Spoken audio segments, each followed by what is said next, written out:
Hi, everyone, and welcome to the 2026 World Rowing Virtual Indoor Championships presented by Concept2. We'll be handing out a lot of hardware over the next few hours, and I'm pleased to be your host throughout the day's competition. My name is Mike Arsenault, coming to you from Southern Ontario, just outside of Toronto, Ontario, Canada. And that global flavor is really going to be represented across the entire day's competition. We have 52 nations represented from all our athletes in this final day of competition, of course, after qualifications last weekend. 52 nations, 6 continents will be represented throughout the day. Once again, I'll be your host for the competition. We have races, 1-minute races, 1,000-meter races, 5,000-meter races, relays as well. Lots of excitement that is on the way. Now, joining me to provide some expert analysis and commentary is Niamh Hayes. Niamh hails from Ireland. Niamh, welcome. You have competition experience in the indoor realm, the virtual realm, some coaching. So we're really excited to have you joining us for the day today to present that analysis and commentary. So thanks for being here, Niamh. What can we expect over the next 6 to 8 hours? Yeah, we have a big afternoon ahead of us, and good afternoon, everyone. And thank you, Mike, for the introduction. Niamh Hayes, based in West Cork in Ireland, and yeah, I love indoor rowing. I've been at a few of these events myself, representing my club, Galliflat Rowing Club, on the virtual stage and the world stage, and so I know how exciting these events are. And so we have a packed afternoon ahead of us, lots of different racing, and of course we have lots of new races that we're going to be seeing for the first time, which I know we'll be chatting about in a moment, Mike. But yeah, so many big names, so many records broken last week in the heats, and I'm sure we're going to see lots more of that today. That's right. So you mentioned the three different distances, 3 different races that will be competed throughout the day today. So we have the 1 minute, the 1,000 meter, and the 5,000 meter. Now, traditionally, for both virtual and indoor rowing competitions, we've competed in the 500 meter and the 2,000 meter. So a couple decisions that went into the decision, or a couple of reasons that went into the decision to compete at these distances and this time threshold for the 2026 World Rowing Virtual Indoor Championships. So as we took a look at the Concept2 logbook, the 1 meter distance, or 1 meter time race, and the 1,000 meter distance are 2 of the most popular distances or races to be competed in the Concept2 logbook. So that was one of the reasons why World Rowing decided to make these 2 distances, as well as the 5,000 meter competed for the World Rowing Indoor Championships, the virtual competition for 2026. And also there is negotiations underway by World Rowing to have an in-person indoor rowing competition later on in 2026, where we would hand out the 500 meter and 2,000 meter medals. So we didn't want to double up and have a virtual and in-person competition with 500 meters and 2,000 meters competed in both competitions. So that's why the focus for this virtual indoor competition for 2026 was the 1 minute, the 1,000 meter, and the 5,000 meter, and we'll have more to come over the coming weeks on an indoor competition in person, where we'll see medals handed out at the 500 meter and 2,000 meter distances. So we'll get into a little bit more again of why these were chosen. I actually have some experience myself with the 1 minute distance in Singapore at the end of 2025 at the Super 60 Challenge. Very exciting. It's fast, it's furious. For what else you can expect throughout this final day of competition for the 2026 World Rowing Virtual Indoor Championships, well, let's take a look at this.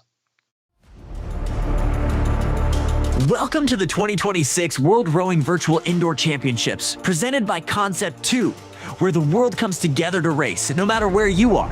From first-timers to world champions, every stroke counts in this electrifying test of power, endurance, and mental grit. It's spanning over 2 weekends in February. The World Rowing Virtual Indoor Championships will be staged as a fully virtual event, bringing together more than 2,200 athletes from all corners of the globe, competing from their homes, gyms, and clubs, all connected in real time and racing against each other on their Concept2 rowing machine.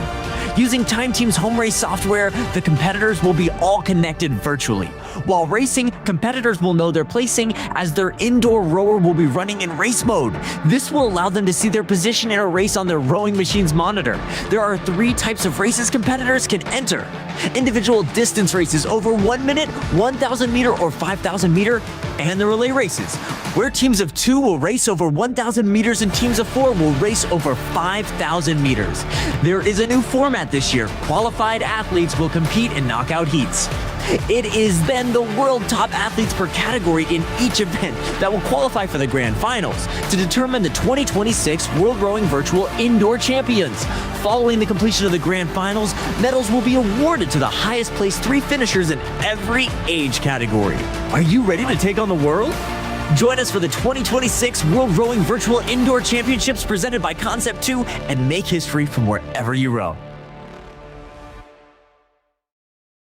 Okay, that's just getting my excitement level raised as we embark on the 1-minute races. So we're going to have, again, fast and furious competition, Neve, over the next hour and a half. We're just going to go back to back with these 1-minute races. And again, we're starting with 60 seconds. So it's most distance rowed, max meters. That's what we're looking for, Neve. And we're going to start with the lightweight women.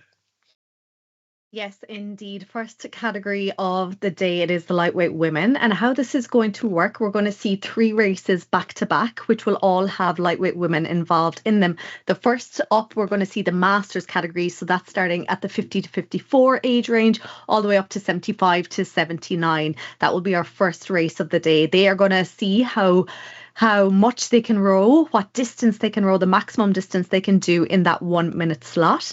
They're then going to have to wait, and then they'll have to wait for the second and third races, which are still going to be the lightweight women. It will be followed by the lightweight women youth categories, which is the 19 to 20 category and 21 to 22. And then that will be followed by the lightweight women elite category, which is the 23 to 39, 40 to 44, and 45 to 49. And at the end of those 3 races, we're going to be crowning the world champions in the lightweight women. Now, with all these races as well, there are going to be medals and rankings for each of the age categories as well. So it's so important that these women that we're about to see racing here now, that they go and give it their absolute all, because not only are they looking for world rankings, they're also looking for their age category rankings as well. So we're just getting ready to start, just less than 1 minute to the start of the first race. Again, we have the lightweight women's 50 to 54, 55 to 59. We have the 60 to 64, 65 to 69, 70 to 74, and 75 to 79. 18 entries in total. They all competed last weekend in the heats, and it was the top 6 or the fastest 6 from the world in each of these age categories that made it through to these finals here today. So 18 entries that we're going to see on the start list, which we are running through right now. You can see lots of nations represented here. So getting ready. So all these rowers are going to be sitting at home or in their gyms. They're going to be on their Concept2 ergs.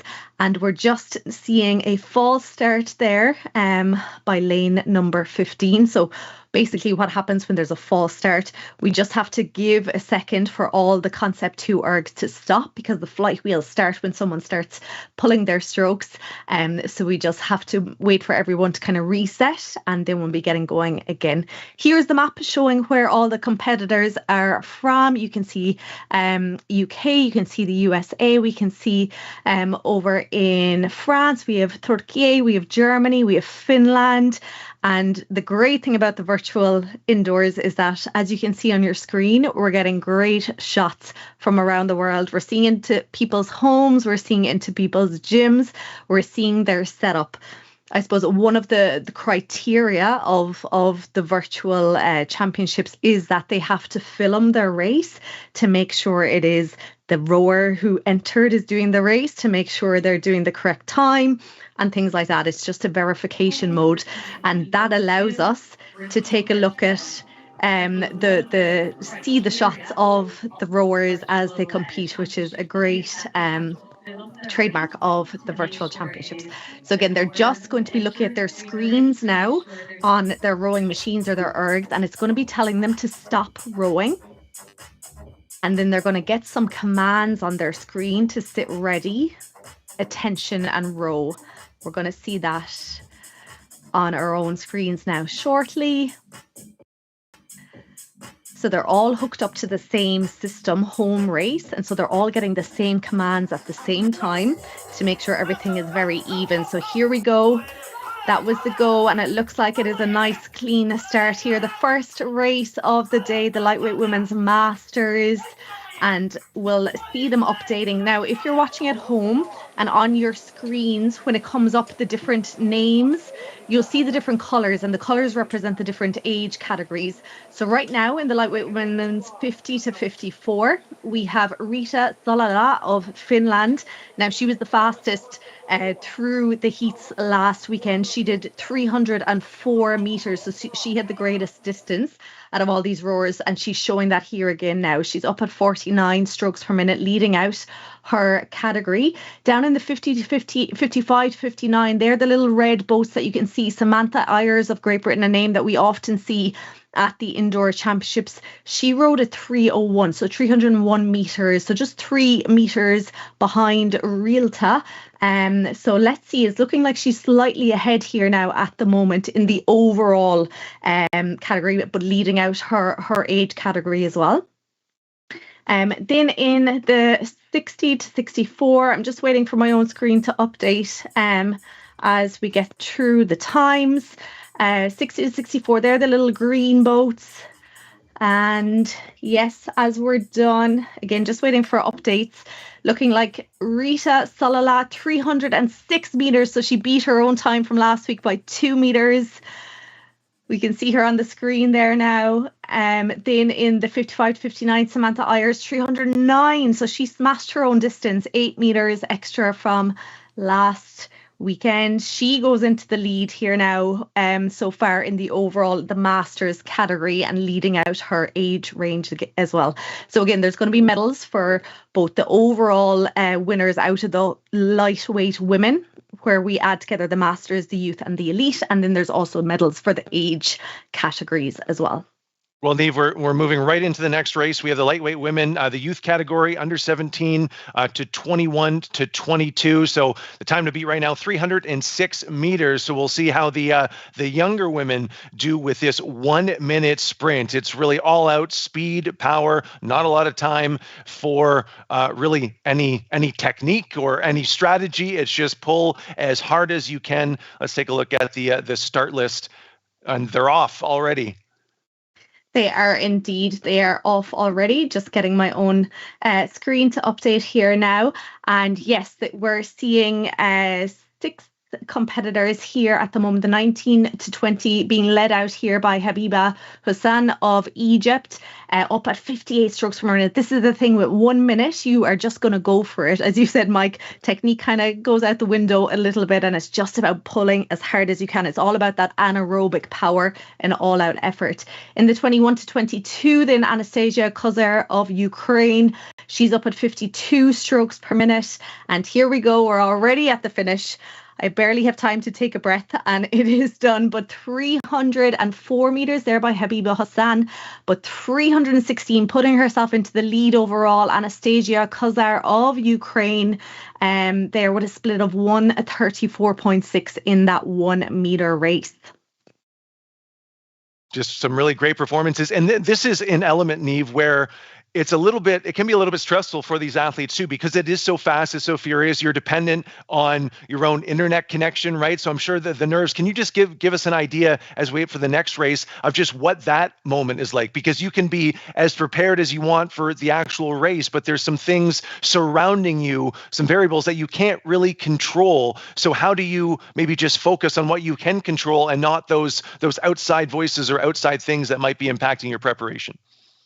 Absolutely. It's very much about the planning. When you are racing at home or in a virtual setting, you have to make sure, like the basic things like your internet connection, that all your systems, your laptop, everything is up to date, your webcam is working. And, maybe having someone to be in charge of that so that you can completely concentrate on your job, which is to row as hard as you can for 1 minute. So I think just, getting someone else to kind of look after that stuff, making sure you're set up in time and not doing doing it 5 minutes beforehand, all those things will really help. And then just, having a plan, that's going to go for every race that we're going to see today, just having a plan and going for it. As you said, there's not a huge amount of time for strategy in these races, but in a way you do, like, you have to train for it, and you have to have a plan going into it as well. We'll dig into that planning, maybe some training for the 1 minute race in a little bit. But as we hit the next couple of minutes for our final race of the lightweight women, which of course will be 23 to 39. And here's a look at the start list right now, to 45 to 49. So we're going to have kind of that open competition, Neve, and also our younger masters competitors. And I think, speaking of masters, I'm actually a masters athlete now, Neve. So I've just gone into that category. That's why I have the glasses on this year. The eyes don't work as well, nearly as much as they did last year. So we have the glasses on as we're ready to go. But we are looking for, again, the top 3 placements, right? We have the age category breakdown, but we'll keep an eye on if any of the competitors from the previous race, if they can get into that top 3 for the overall lightweight women category. But as we take a look, we're kind of clustered more so in Europe for this final race. We do have an athlete in South America that will be competing in this one. So as we take a look at some of the athletes as they prepare finally for this 1 minute. So what's going through their head right now on this last kind of warm-up stroke?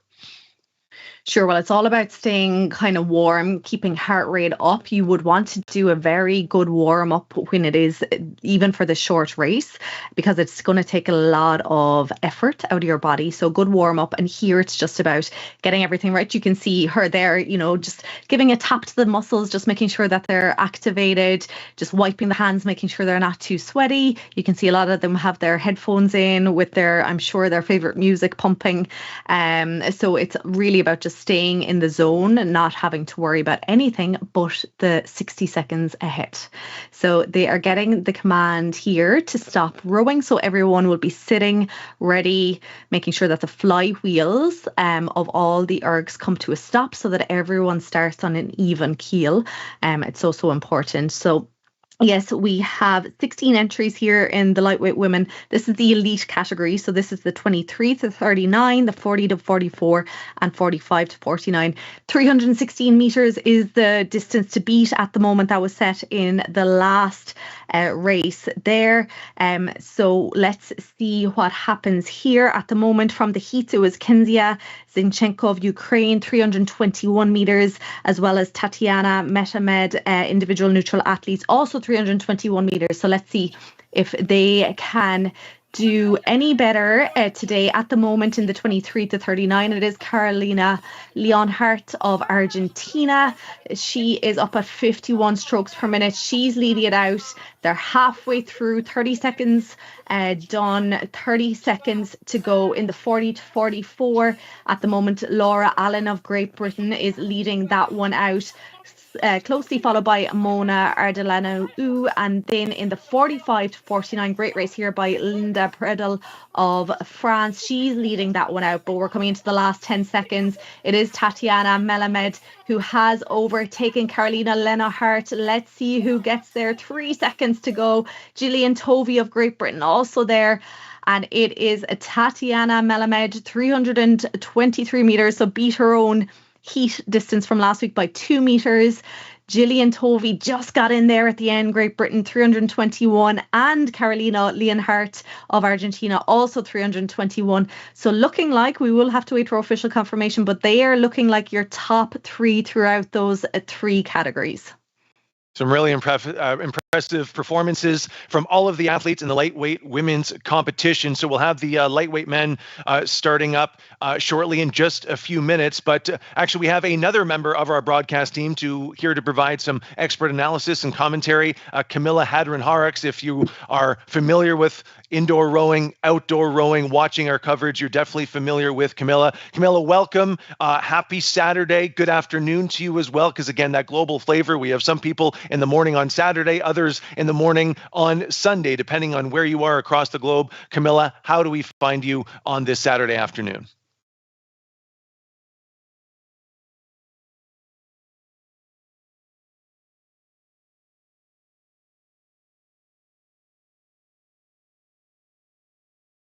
And it looks like we're just working on some audio issues with Camilla. We'll hear from her shortly. But as we pivot, Neve, we're looking at the lightweight men. So this will follow the same method that we saw for the lightweight women. So we're going to start with the older masters categories, 50 to 54, all the way up to the highest masters level, our most experienced athletes. Then we'll have the younger athletes, and then of course the lightweight men, the open competition to that younger masters category. So what did you see, especially as we age, Neve? Obviously, our explosiveness kind of goes away a little bit. So what are maybe some strategies, or how can these older masters athletes, how should they be approaching a distance that demands so much power and speed as a 1 meter or 1 minute sprint?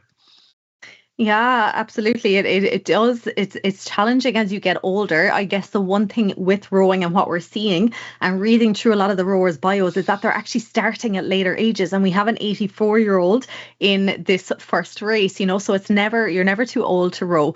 But absolutely, your training you do have to adjust it depending on your ability.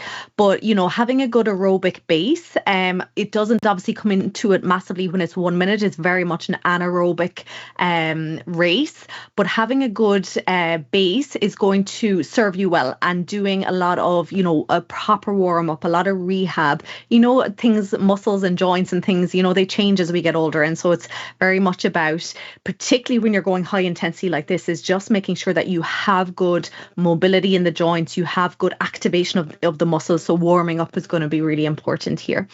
So as you can see on your screen, lots of different categories here taking part together. We have the lightweight men's 50 to 54 all the way up to 80 plus, and they're all colored differently on your screen. As you can see, this was a super race last weekend in the heats. We had lots of world records, and you can see where those competitors are from here on our map. So lots in the USA, lots from Europe as well. We've over to Australia, we have New Zealand, and I'll give a shout out there, Kenneth MacDonald from Ireland, from Limerick. He set a world record, 368 meters, and there he is on our screen. He was ready to go with his world record sign last week, so let's see if he has it ready to go again and if he can beat his own distance of 368 meters. Here we have Henrik Uldal there on our screen. He's also in the 50 to 54 category. We have Blair Johannes van Stripperen of New Zealand. He did 365 meters. So we're going to see some good close racing here across the world, no doubt. So they're just getting that command to stop rowing. So that will be coming up onto their screens in front of them. And again, they're going to get the commands to sit ready. That's where they sit and pick up their handles. It will then tell them attention, so they're ready to go, and then that row. So yeah, big names here. We've 35 entries across all these categories, and here they are sitting ready, about to pull those first few strokes. And with this race, again, it's only 1 minute, so it's all about that full-on effort, anaerobic power. So important you have a really fast start here and pull those really fast, snappy strokes. There's not really time to pace yourself. There's not really time to kind of lengthen out the stroke too much. And if you watch on your screens, you will notice that a lot of the rowers will pull quite shorter strokes. They won't be getting up to their full catch. That they'll kind of be doing more of a half or 3/4 slide. You can see Kenneth MacDonald down on the left-hand side of the screen there, barely sliding there, just going up and down slightly. But here we go. We have first 20 seconds done. Kenneth MacDonald there leading it out just ahead of Blair Johannes van Stripperen of New Zealand in the 50 to 55 to 59 category. Then Jose Germán Rendo Sinamo of Spain leading that one out, a name we see often at the virtual championship. Paolo Fabrizi then of Italy in the 60 to 64 category leading this one out. We're into the final, just coming up to 15 seconds now. Kenneth MacDonald really going for it here, really starting to pull away and open up across the 50 to 54 category. In the 65 to 69 then we have Jeff Arquette of USA leading that one out just ahead of Pentini of Suini. But here we go, that is 1 minute done. 373 meters for Kenneth MacDonald. He has smashed his world record of last weekend. 368 meters was the distance. He has done 373. Blair Johannes van Stripperen as well. He got an extra meter compared to last week. It must be the adrenaline pumping, being in a world finals. What incredible times there. And then we have, it's looking like we have really good distances. If you look down, 357 meters there for Sven Wittchen of Austria. But yeah, that's going to be the distance to beat now for the youth and the elite, 373 meters. That's a really impressive performance. And Eve, I always like kind of getting this sneak peek, fly on the wall visuals and audio from the different competition environments that these athletes are in. I heard Eye of the Tiger. Maybe that brought someone to the top of the list. I'm not sure if that was if that was Kenneth or not, but we're seeing the support systems, the cheering, and it just really drives home that fact that this is a global sport, and it really is all about collaboration and community. So it's just really nice to see. And it's not just the quote unquote kind of big name athletes. Those are our masters competitors putting forth great performances, but still seeing that support. It's really great to see. So that, of course, was our older masters categories. We're a few minutes away from the lightweight men, the youth category. So under 17 to 21 to 22. Camilla, I believe we've adjusted the audio issues. You're good to go. What have you seen from this? Because one minute, this is a little bit different than what you've commentated before in World Rowing, both virtually and indoor in person. What are your thoughts in the first few races? I love the 1 minute distance. It's been great to sit and absorb it all. Technical difficulties on my side. I know what it feels like somewhat to be sat there a little bit nervous to see if all the tech works and connects you into the rest of the world. But I was really looking forward to seeing Kenneth McDonald there. Actually, I'd seen he'd smashed the world record last weekend, and to do it again back to back, I think that just shows that shorter distance just gives you so much more opportunity. I think to go back to back to back and to keep striving and racing more furiously and faster than ever. Well, the full team is here. Great to have you here. Of course, great to have you, Neve, as well. The three of us will be with you for the next, I think, 7 hours of racing coverage. So lots of excitement still to go. And we've just dipped a toe into the water. Here's a look at our start list for the lightweight men, the youth competition under 17 to 21 to 22. Neve, who are some of the athletes that you're keeping an eye on in this second of 3 lightweight men races? Yeah, we're seeing the first name there, Ziad Salama, pulled 366 meters last weekend in the heats. He's representing British University in Egypt. He's a big beach sprinter in Egypt. He's part of the national team as well, so he'll be one to keep an eye on. We also had Mohammed Abdul Rahman of Pakistan, 378 meters. So, that's just 5 meters more than Kenneth MacDonald just set a new world record in, 373 meters. So for Kenneth to do that in the 50 to 54 category, to be just 5 meters behind, a 20-year-old, 21-year-old, that's pretty amazing. So let's see what happens here. There we are seeing Ziad Salama there. Definitely one to watch. We're then going to Portugal. Andre Diaz, he's also in the 19 to 20 category. So we have 6 rowers in that 19 to 20 category and 4 in the 21 to 22. So we're going to see 10 rowers now getting going very shortly.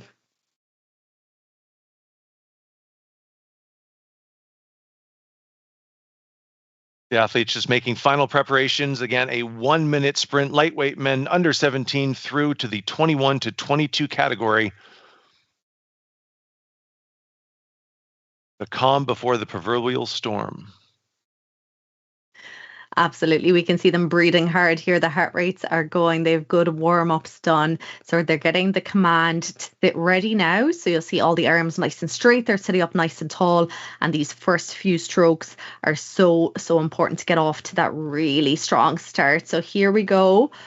And let's play catch up as they start to pull those first few strokes and head towards 100 meters. At the moment, it is looking like it is Vasco Reis of Portugal in the lead of the 19 to 20. And then Mohammed Abdul Rahman there of Pakistan. He's in the 21 to 22 category. He's leading that one out, Camilla. Yeah, he is, and by quite a margin as well. You can see there the splits on the right. He was right down 118s. That is incredibly quick, and we can see all of these boats currently ahead of that ghost boat, the winner of the previous heat, Kenneth MacDonald. A good sort of 5 athletes running ahead of that pace. 48 strokes a minute with just over 10 seconds to go. Almost an entire virtual boat length leave here for Rahman. Yeah, absolutely incredible here. They've just 3 seconds to go here. Lead it out. He probably has one of the slower stroke rates, down around 44 compared to a lot of what we were seeing the last few races. But there he goes into three roars, going with 374 meters. What an incredible finish. So that was Mohammed Abdul Rahman of Pakistan. We have Luca Delval of France and Yusuf Abdelaziz of Egypt. All 3 of them 374 meters. It just goes to show how tight it is. I think when the shorter the race distance, the tighter our margins are going to be, and we're going to get lots of people that will be level playing coming into that line. Not even 1 meter to separate them, Mike.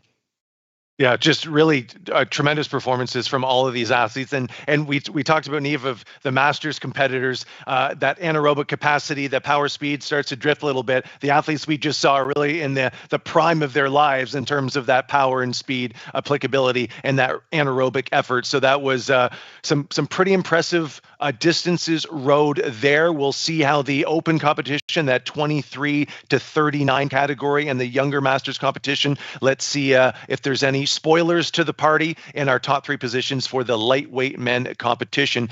Before we get there, though, let's pause for a quick ad break from Concept2 and EXR.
Indoor rowing is more than just numbers.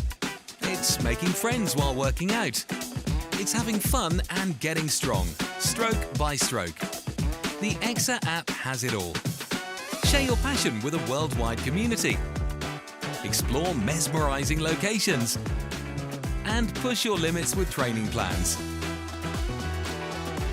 Indoor rowing has never been easier. The world is your workout. Start rowing it.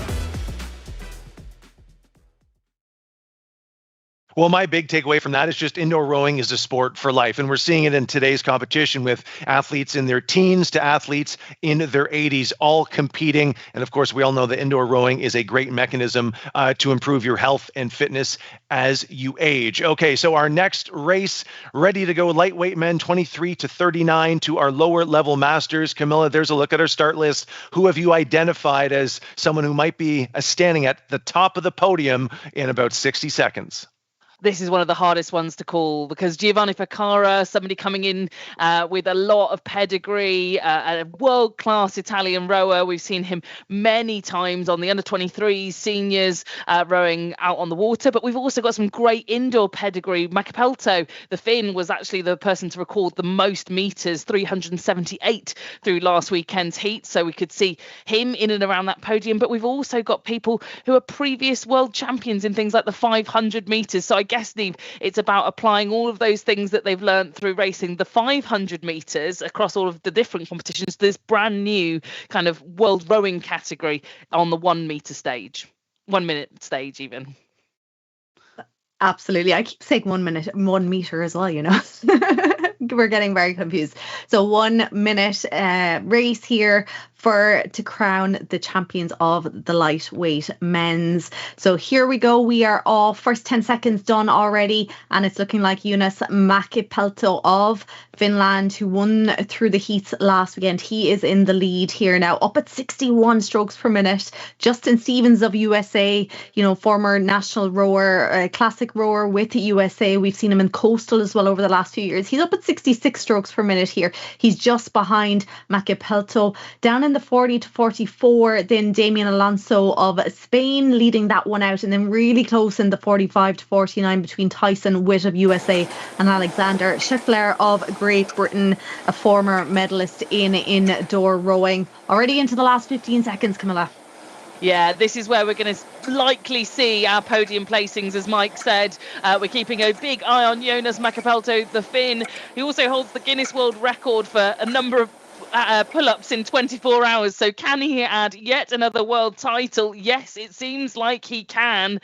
Big punches into the air there in Finland in the 23 to 39 lightweight men's category. We're right in there in the celebrations. And wow, I think well deserved, because that looked to me big meterage, 3.81, almost 3 meters more than his qualifying time, Niamh, back last weekend.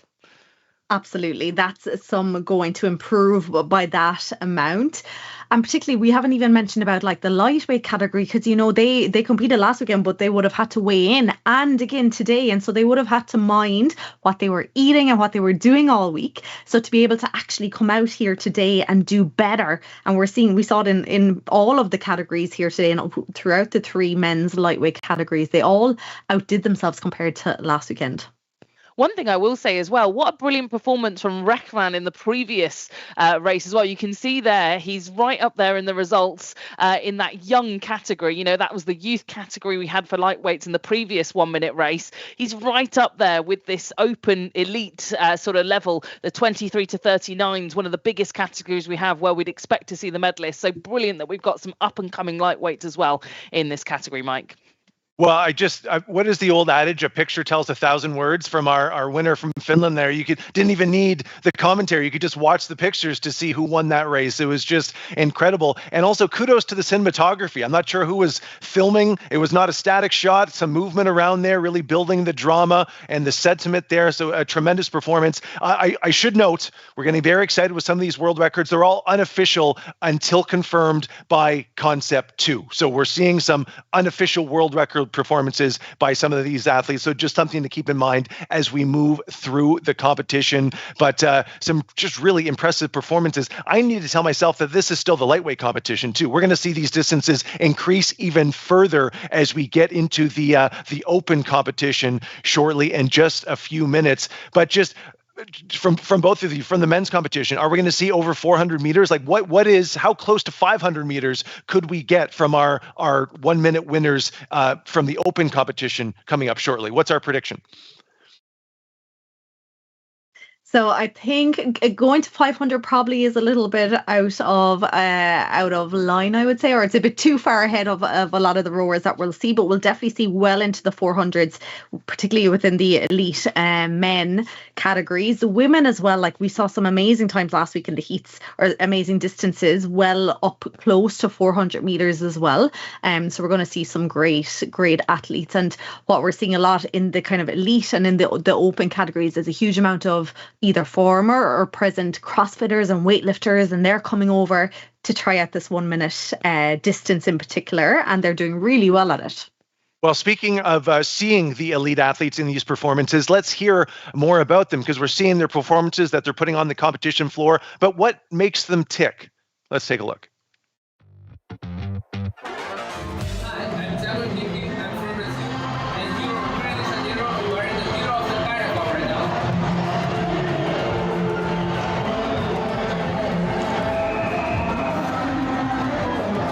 Competing on the lightweight 1 minute sprints, and I'm also trying the 1K and 5K since it's my first time in the competition.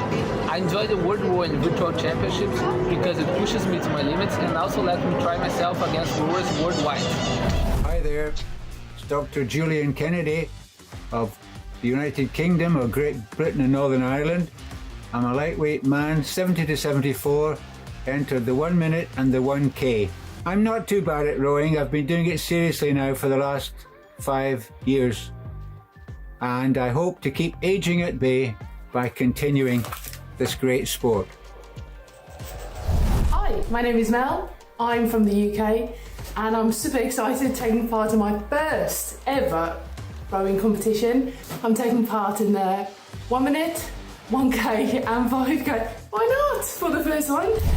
Hi, I'm André Dias, I'm from Portugal, and I will be participating in the World Rowing Virtual Indoor Championships in the 1000 meters and 1 minute in the lightweight men's category. This competition is an opportunity to challenge myself, and I'm really happy to participate. Bye! Hello, my name is Nehir Çarlan. I'm from Turkey. I'm 18 years old and I will race 5 kilometers. I am very happy to be here at the World Rowing Indoor Championships. I am very excited for my race. I worked hard this moment. I love rowing machine. Thank you. Well, Camille and Eve, I don't know about you, but I don't think I have the willpower nor the focus to compete in the World Rowing Virtual Indoor Championships. Well, Carnival is going on around me, so kudos to that athlete from Brazil. But it's great to see that cross-section of athletes from around the globe who are competing, and we'll hear from more athletes like that throughout the day. But let's get to our next competition. So we're moving to the final of the women's. Again, we have 3 races coming up. Camilla, Masters categories, 54 to 80 plus right now. Who should we focus on? Gosh, there's lots to keep eyes on here. You can see the colours littering the screen. That's all of our different categories here. We're basically looking at all of the women who are 50 plus who have made it through to these finals here in this 1 minute race. I've got my eyes looking at a lot of the Australians. Bonnie Tratt, somebody that's coming here with lots of Australian records underneath her belt. We've also got the US national champion for 2026 racing here, Rachel Egner. So you can see the spread there across the globe from all the way across on the west coast of America all the way through to Australia, and as if by cue, here we are down under with Nadia Guillemia, Kirsty Joycer here in her home in the UK. And Neve, we're going to have to stay on our toes here. A short race distance, but lots and lots of categories to try and crown our champions. Yeah, short race. Going by last week's heat, 337 meters set by Nadia Guillemia there of Australia that we saw. It's dark outside there. I wonder what time it is where she is. But yeah, 337 meters is what she pulled last weekend. Let's see if she can do a little better today, because everyone seems to be outperforming themselves this weekend. And then we have to give a shout out to Paula Steinkellner, 88 years old. She is competing here in the women's 80 plus category. But here we go. We're seeing Benita Clausen of Norway. She seems to be in the lead here now. She's in the 55 to 59 category, but leading out everyone at the moment here. And as expected, Nadia Guillemia of Australia there leading out the 50 to 54. Yeah, Benita and Beth here. You can see the small yellow dots just to the left of their names. That means that they are currently leading their respective age categories. So both Beth, Benita and now Nadia coming up to the top here in our women's 50 to 54 category, all looking to be crowned the title, the champion of each of their age categories. Nadia really coming to the front here now for Australia across all of these different women, but just look at this, it's so close. But 131s all the way down to the line. A really strong performance in the second half, that last 30 seconds there for Nadia Guillemia. What a brilliant race, and the big smile plastered across her face, Neve. I think she's pretty pleased with it too. I think so, indeed. 3 meters less than what she did last weekend, but it doesn't seem to be disappointing her. She seems to be pretty happy with her performance. Benita Clausen there, 331 meters. And also, if you look down, Sharon Ann Jones, she was in the 65 to 69 category. She actually set a record last weekend in her age category, the Concept2 age category, of 318 meters. Just a little bit less this weekend, 314, but she still holds that record from last weekend. So as we move down into the next 2 races, that distance of 334 meters is currently the lead of the women's open category. Well, that's a reason right there is why we're not interviewing these athletes right after they compete, because that's how heavy breathing, that's how much output these athletes are putting forth. So it's great to hear again that background noise, and really gives you a sense of just how hard these athletes are pushing themselves in just that 1 minute distance. We still have 1,000 meters and 5,000 meters to come, both individual and a relay coming up later on today. But the competition will continue. So our next race is the women's youth competition, under 17 to 21-22. Is there a chance, Niamh, that we could see an athlete from this race maybe potentially push themselves into that top three, or is that age gap, that strength power limit, maybe just a bridge too far at this point in their development? I actually don't think so. When it comes to the open categories, it can be quite similar across the different age categories. So like last weekend, we saw Anna Haikara of Finland. She pulled 338 meters, which was actually faster than any of the Masters rowers. She was in the 19 to 20 category. So absolutely, I can see a lot of these maybe outdoing the Masters, which is different to what we saw in the men's, or in the lightweight men's. A lot of the Masters were actually much faster than the youth athletes. But let's see what happens here. We do have our youngest competitor, Seeling Ye, of just 13 years old. She'll be in the under 17 category. It's just amazing, Niamh, isn't it, to see all of these different young athletes up and coming who were looking to punch up with, like we say, the older age categories as well. And we saw it in the lightweight men's. There is no reason we won't see it here in the women's as well. That some of these guys could be pushing themselves in towards the podium places. Absolutely. I know once we get to the elites, we'll see a lot bigger distances potentially, but who knows, one of these youth athletes could make their way onto the podium for sure. So they're sitting ready, they're getting that attention, but someone pulled a little too early, and so we're getting a false start. So they just need to take a second now to reset everything, let all the flywheels on the ergs to come to a stop again, and then they'll get the command to go again. But it's amazing to see, like, we had an 88-year-old in the last race, 13-year-old in this race. Indoor rowing, Camilla, is just for everyone, isn't it? It really is. And 13 was about when I started rowing. So it takes me back. I did my first British Rowing Indoor Championships back in 2006. So, this would have been about the age that I started competition. And it's amazing that you can enter a competition on the world stage as well, and to make it through to this finals event as well that's being broadcast must be amazing. And you can see all the support around them as well to make this quite the event. Absolutely. Yeah, to be able to race on a world stage like this, to be able to do it from home or from your rowing club or from your gym, to have that home support.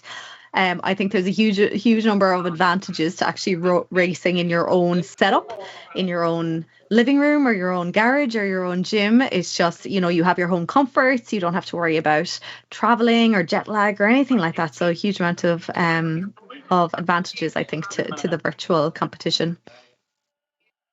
Well, hopefully a clean start this time around, very easily done, especially again in such a short race. You just want to get underway and take that first stroke, but lessons learned this time around as we pull those first few strokes here in this youth grouping. So we've got the under 17s going all the way through to our 20 to 21 category, and as all of our boats kind of trickle out, you can see their leaders, and at the moment it looks like it's our athlete from Poland.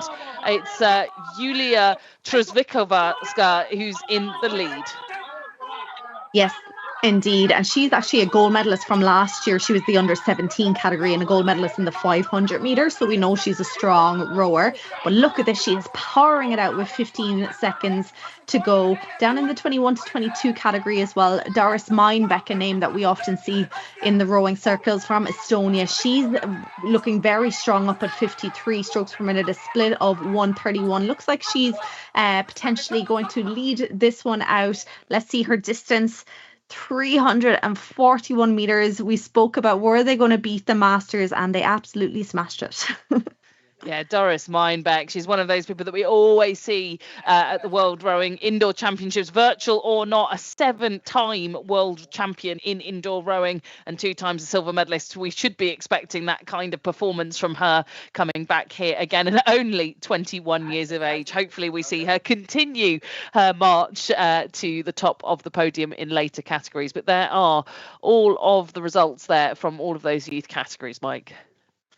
Great performance by all of those women. And one note, so we did see a false start at the beginning of that race. So how this is going to be dealt with is that false start is basically attributed to all athletes. So then if there is another false start, whatever athlete makes that second false start, they would be removed from the competition, removed from that race. So that's something to keep an eye on, especially for these really short races, these 1-minute sprints throughout the rest of the day. So again, one false start is attributed to all athletes. That second false start that would result in a disqualification. So we have actually, we have a winner interview coming up. Of course, I mentioned the cinematography. I mentioned the reaction from Eunice in Finland. So let's hear what he has to say about that tremendous gold medal winning performance. Thank you. It feels, of course, really good because I training 1 year only for thinking this day, and now I row my new record at the 1 minute. So that was totally perfect. I just start to counting in 60 because I know that if I row 1 minute, I pull 60 times or 65 times.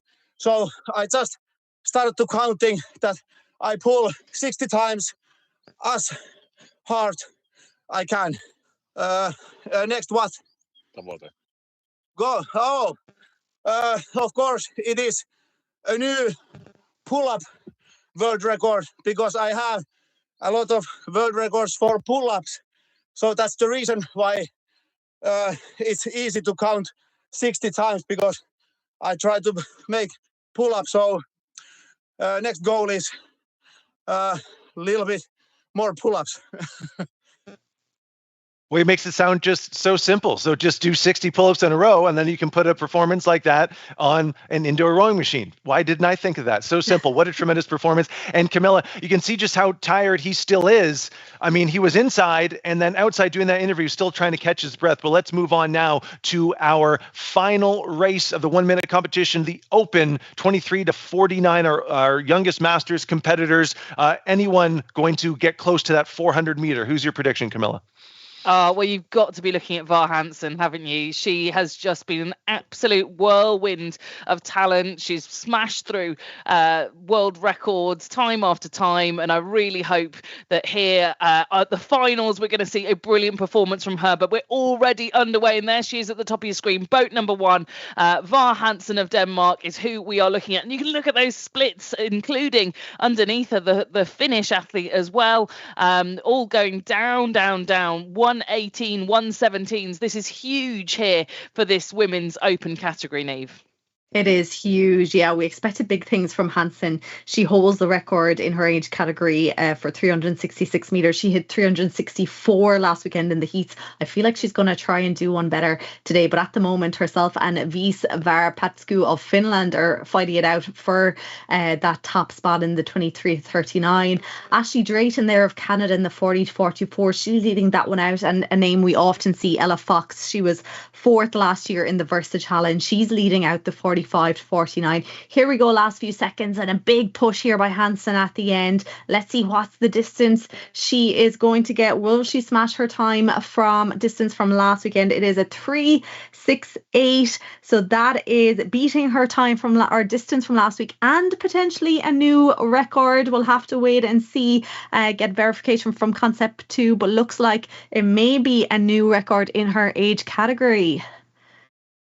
Amazing. I just I can't believe that these records continue to tumble, and I'm sure we'll talk about this more throughout the day today, Niamh, but it feels like indoor rowing is just on a bit of a travelator at the moment. We're seeing world records fall day after day, week after week, across all different times and distances. And Var Hansen, well, she is one of those athletes that just continues to race herself, and fingers crossed 368 meters enough to be a new world record. We'll wait for that to be validated, but also brilliant from our other age group winners. Ashley Drayton of Canada, you can see there, 350 meters, and Ella Fox for the USA, 348 meters as well, both looking to win their age categories, but we'll have all the results confirmed for you shortly. Well, speaking of that performance from Var, I was lucky enough to travel to Singapore in the end of November for the Super 60 Singapore Challenge, and that's actually where the 2025 Versa competition was held. Var was competing in that, and one of the 5 Versa challenges was this 1 minute race, and I believe she was very close to the distance she just rode, but we have unofficial confirmation that that is the overall women's record, and I'm pretty sure that just by a couple of meters broke that record that she set back in Singapore. So she is no stranger to competing in that 1 minute distance. Just a tremendous display of speed and power from Var. So a gold medal performance as we're going to pivot to the men's competition coming up shortly. This is, of course, the open competition, but so again, this is our first opportunity. The three of us have had a chance to commentate on these 1 minute races. A little bit different flavor from the 500. So Niamh, what's your initial thought? How does it differ in your mind from what we've seen in those 500 meter races in years previous? Yeah, like you would have said that the 500 meters, that it was hard to pace yourself even for that because it's so short. But what you're seeing here is like it's shorter again. You know, it's only 60 seconds, and so there's very little time to pace yourself for it. You just have to do a massive race start and just hold on. It's that anaerobic capacity, that all-out effort, and it's super exciting to watch, super exciting to commentate on. Hard to commentate on because it's over before we know it. But it's just shows the power, and you know, a huge amount of training has to go into those short distances. You can't just rock up on race day and try your hand at it. You know, you have to be able to sprint hard in your training and be able to, you know, have the correct muscles activated and the joints mobilized and all these things that are going to help you. And you barely have time. The good thing with this distance is you don't have really time to think. You know, Jonas there of Finland earlier said he just counts. That's the only thing he focuses on. So yeah, you don't have time to start overthinking, which we'll probably see happening in the 5,000 meter distance a little later on. Well, do you know what, Niamh? Actually, counting is not a bad idea, right? Because you get your stroke rates per minute in the corner. So you can literally look at the stroke rate you are doing, whether that is, you know, in the 40s, in the 50s, and count those strokes up until you hit that minute. So they will know exactly how many strokes they've got to take, given that that's the metric that we measure stroke rate in. I'm so impressed to see the variety of athletes we've got in this category. We've got 6 men competing in the over 80s category, and one person I really need to draw attention to is Patrick Wright, who we've got competing from Great Britain, who was a member of the Great Britain men's A all the way back in the Mexico Olympic Games back in 1968. So I just think that is absolutely phenomenal to have continued a rowing career for this long and to be on the start line here at the World Rowing Virtual Indoor Championships. It's absolutely incredible. And actually, a lot of them have said, a lot of the people competing this weekend have said that they're back to it after years of, like, you know, maybe they rowed on the water years ago and now they're back to it in a different format doing the indoor rowing. We also have 88-year-old Bob Fisher. He used to row for Harvard back in the 50s and he was a former race car driver as well. So he's back now and racing as an 88-year-old here in the 80 plus category, which is just amazing to see. But yes, we have 42 entries across all these master categories. So again, we have 3 races coming up: the Masters, the Youth and the Elite.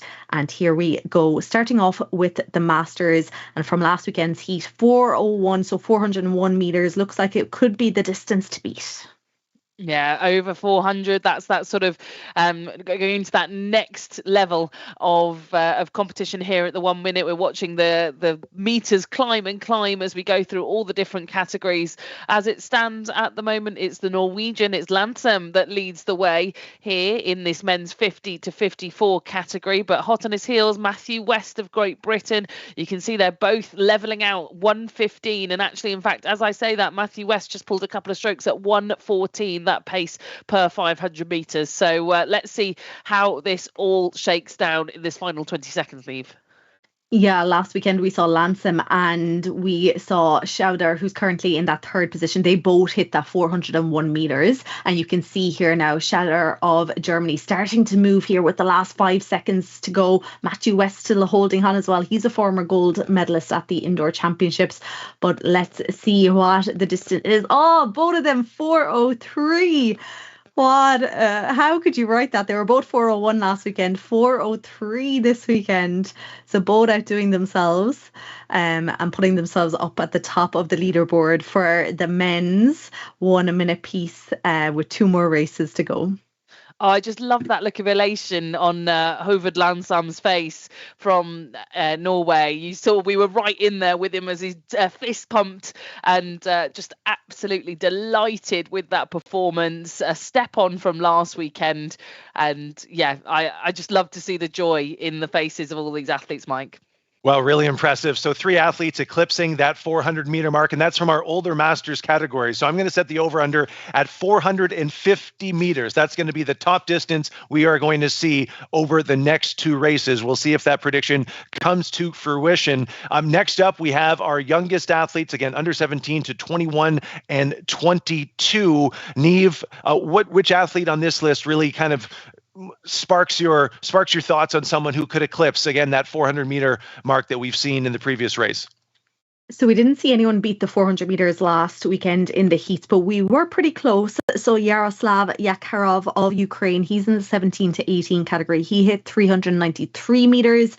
And then we have Ethan Tromelin of France. He was 394 meters. So we're seeing lots of rowers are improving their times this weekend. You know, they're used to the setup. They're used to rowing at home now. And so they're able to get a little bit more out of themselves this weekend.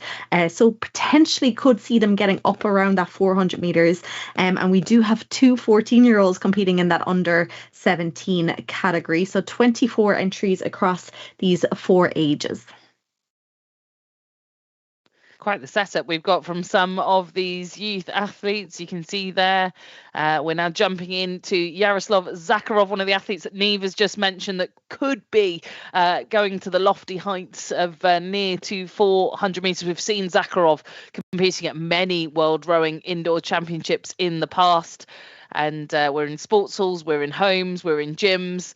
It really is a universal experience logging in to compete here, and crowds gathering in Egypt to welcome Koteb there, Marcos Casal Iglesias from Spain, competing in our 17 to 18 men's category. So we're back in Portugal now as well. Just some familiar setups that we've seen from other athletes this morning. They're clearly sort of rotating and jumping on the ergs, getting the whole of their club involved, their sports centre, whatever it may be, Neve. Absolutely. And we're seeing like a couple of the setups where there's 2 rowers next to each other. And I think that really helps, because if you're by yourself in your gym or your home or your office or wherever it is, and nobody else is with you, you know, it can be a little unmotivating maybe. Whereas actually if you have someone next to you, you can pace yourselves off them. Maybe if they have a target stroke rate, as you were talking about earlier, Camilla, that they have a number that they want to hit. If you have someone next to you doing it, it can give you a great little pep or a little bit of extra motivation. And so that we're seeing quite a lot of that, you know, rowers coming from the same clubs or the same gyms, and so they're competing right up alongside each other. But we're just getting ready to start this race. So this is the second of 3 of the men's 1 minute race. Another name to keep an eye out for Herbert Stone of Great Britain, beach sprinter. He's under 23 500 meter British champion as well in the indoor rowing. It's great, Camilla, because obviously we've commentated for the last few years on these virtual championships together, and it's great to see the names coming back, you know, throughout the categories year after year. And also, you mentioned the beach sprints as well. I think that's another avenue. We talk about the 1 minute and the 500 meters being reasonably similar. It's also quite similar to the coastal and the beach sprint format that we'll see in Los Angeles in 2028. So perhaps some of these youth athletes targeting that pathway, doing the 1 minute as training and preparation on a pathway towards the Olympic Games. Perhaps not LA, maybe Brisbane, we'll see in 2032. But I think the 1 minute sort of creates that ability to train and race for that shorter format of racing, that more punchy, that sprint distance where the lactate is burning and we're wanting really sort of short, sharp, fiery strokes. Absolutely. And we're seeing so many of them, particularly as you mentioned in the youth categories today. Also some senior rowers, Giovanni Ficcaro, you mentioned him. He does have a little bit of a back injury, but, he's a Triple Crown rower, beach sprint champion in former years, Joel Nakarainen, that we're going to see later on from Finland as well. So lots of beach sprinters trying out this 1 minute race. So here we go in the youth men's race. In the lead, Yaroslav Zakharov of Ukraine. We gave him a shout out there a little while ago. He's leading it out down about 45 strokes per minute. If you look at the rates across the board here, a lot of them down in the 40s and 50s compared to earlier races where we saw them up in the 60s more so. Yeah, exactly. Just a little bit lower rating, maybe not quite as much experience under their belt to really get the most out of the higher stroke rating. Just taking their time a little bit. You can see a few athletes here, 3 or so ahead of the winner of the previous race as well. That ghost boat, that W that sat in the middle, just giving us that benchmark as to what is a really, really impressive time. And Abdelrahman of Egypt is absolutely smashing that at the moment. Can he hang on in the last few seconds? It's going to be very tight here over the line, and indeed I think he does just about. And a couple of athletes there over 400 meters. Neve, Mike posed the question, are we going to see it? And I think they've proved us absolutely wrong, that we were a little bit unsure. They've broken through that ceiling. Absolutely stunning, Mike. Really impressive performances, and I think once you get into that final stage, the pressure intensifies, and pressure is a privilege, right? So we're seeing these athletes take advantage of this opportunity of being in the finals. They've seen some really impressive performances before them. They want to kind of keep that train rolling. So just some really, really impressive stuff we saw from those young athletes. And of course, we'll have the open competition, the 23 to 39, and our younger masters competitors. That's coming up in just a few minutes. We'll have some more analysis and commentary coming up on the other side of this ad break from Concept2 and EXR.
Indoor rowing is more than just numbers. It's making friends while working out. It's having fun and getting strong, stroke by stroke. The EXA app has it all. Share your passion with a worldwide community. Explore mesmerizing locations. And push your limits with training plans. Indoor rowing has never been easier. The world is your workout. Start rowing it. Neve, as we prepare for our next race, I've always heard the adage that the shorter the training session or the shorter the race, the longer the warm-up, and you can't get much shorter than 1 minute. So what time would this preparation start for these athletes before embarking on this final? How much time would they need until they're 100% ready to go for this 60 seconds? Absolutely. Really important for these shorter distances that you do a nice long aerobic workout. So like maybe 15 to 20 minutes, probably about an hour ago, I would say. Everyone will be different and everyone will have practiced something different, but just getting the body loosened up, it'd be important then to do a bit of mobility and activation work, and then some shorter sprints. So, you know, maybe 20 seconds or 30 seconds just to get the heart rate up, get the feeling into the legs of what you're going to be doing. And then just trying to stay warm. It's really important that you don't get too cold in between. And what is interesting, because we're seeing here on the start list, Jonas Kuvalinen of Finland back up again, you know, and not too long ago he was racing, or sorry, this will be later on, where we're seeing like people doubling up in the 1 minute and the 1K later on, whereby they're cooling down in between and then they have to do a warm up all over again. So we're going to see a few of those throughout the day. So just making sure that you're still warm and heart rate is still up before you take those first few strokes. Yeah, not only doubling up within different distances, Niamh, like you say, but doubling up within lightweight and open weight as well. So absolutely amazing here to see people going back to back to back, and off we go.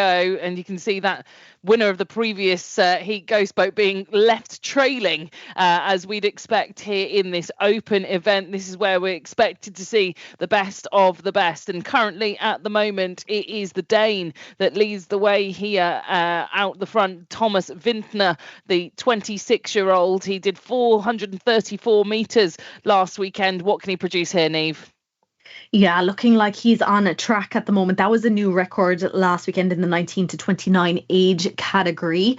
He has 15 seconds to go. He's concentrating on just slightly slower stroke rate. So he's down at 44 strokes per minute. So really concentrating on getting as much power and effort out of his legs and glutes as he can. Of course, we're seeing Andrea Panizza of Italy as well, a very famous flatwater and well-known flatwater rower. Look at this distance. So 435, beating his distance by 1 meter, which is just like tiny margins.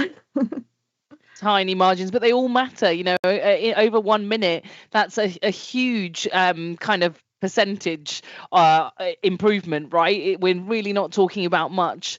1 meter can make all the difference. And Andrea Panizza, they're left to be in second, but I'm sure we'll be thinking about his 1 kilometer later on, the distance that he recently set the brand new world record in on the Concept2. So we'll see him go again a little bit later in his probably preferred distance. Big celebrations there from Vintner in the top left of your screen. We love to see it. He's out of breath, Niamh, but not out of breath enough to stop the celebrations. Absolutely not. And we're seeing here like the overall medalists now from those men, and Thomas Vintner, unofficial right now, I better say, world champion of this 1 meter race for the men's 435 meters. So, you know, compared to the youth, we were down at the low 400s. So there is that big difference, you know, about 30 meters of an advantage once you get to those elite categories.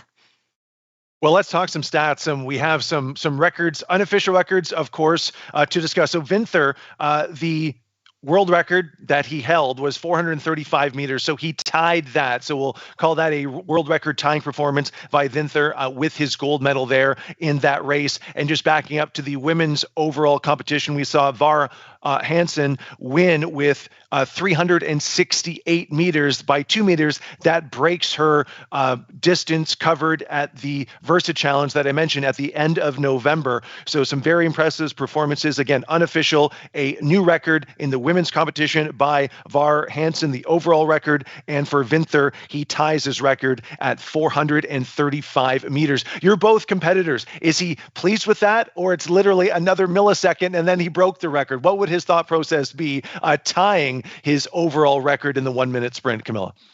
He seems pretty pleased to me, Mike. You know, as you say, a picture tells 1,000 words, to use your quote from earlier, and he looked pretty pleased. He is celebrating.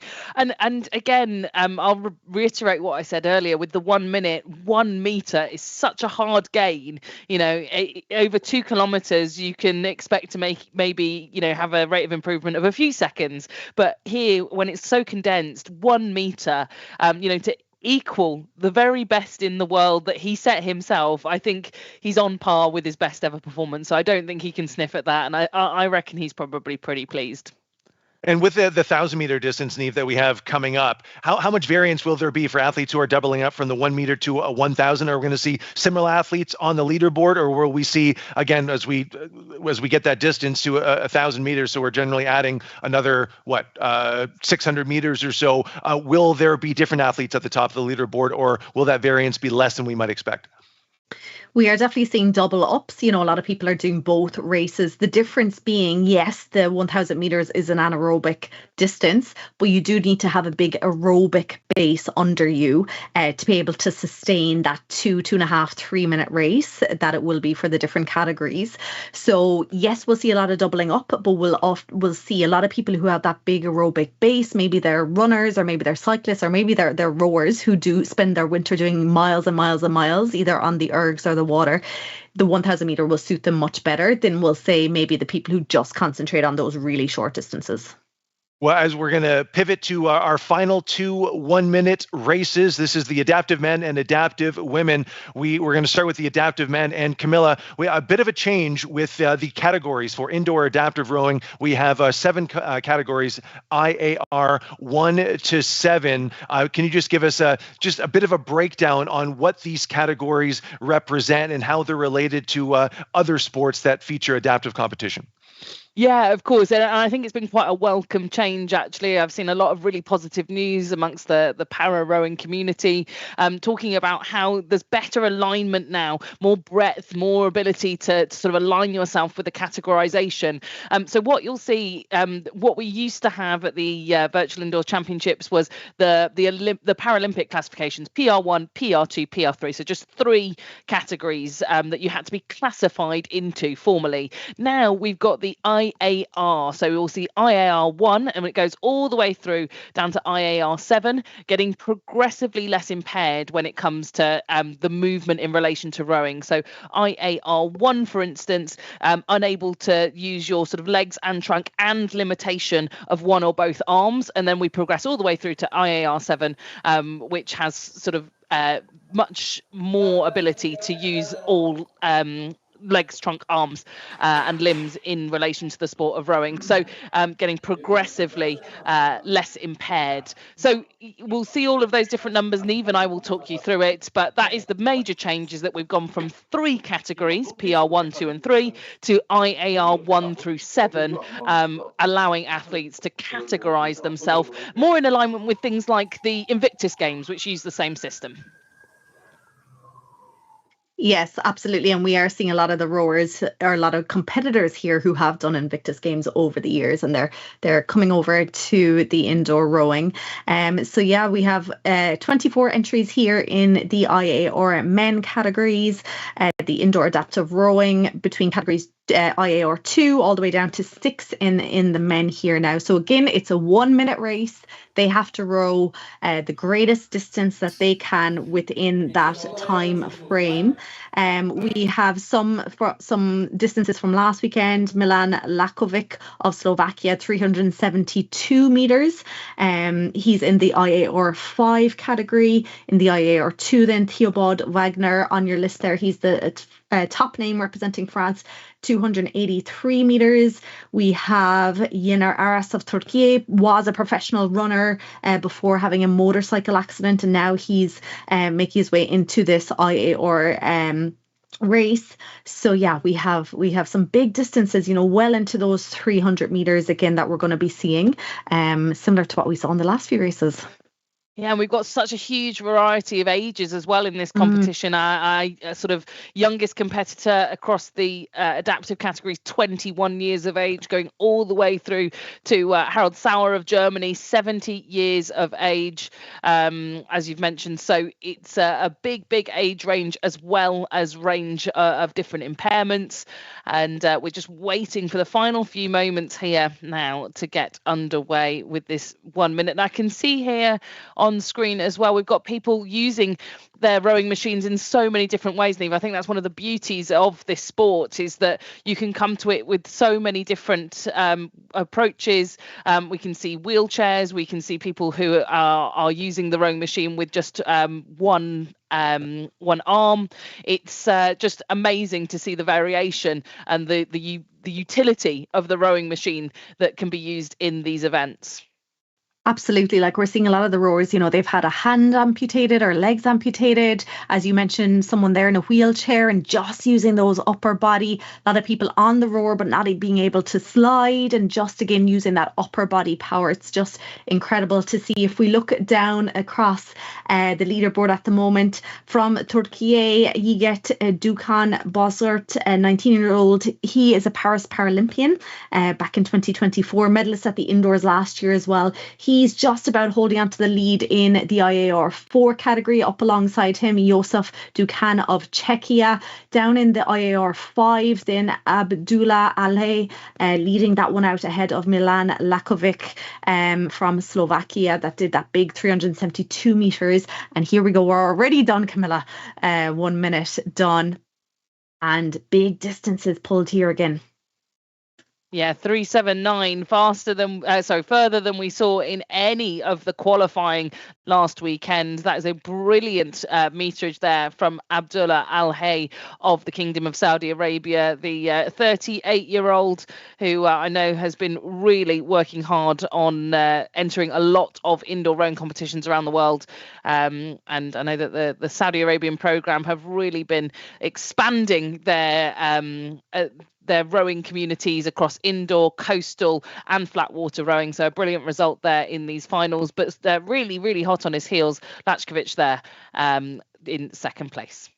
Some really impressive distances, and we saw those top competitors. The top distances were from the indoor adaptive rowing 5 category, which deals with visual impairments. And both of those athletes I've seen before, both in person at previous competitions and virtually as well. And just the power that they're producing is just really, really incredible. Tremendous performances by all athletes in our men's adaptive competition of, again, IAR 1 to 7 there. We're going to pivot now to the adaptive women. We have 8 athletes over 3 categories. Neve?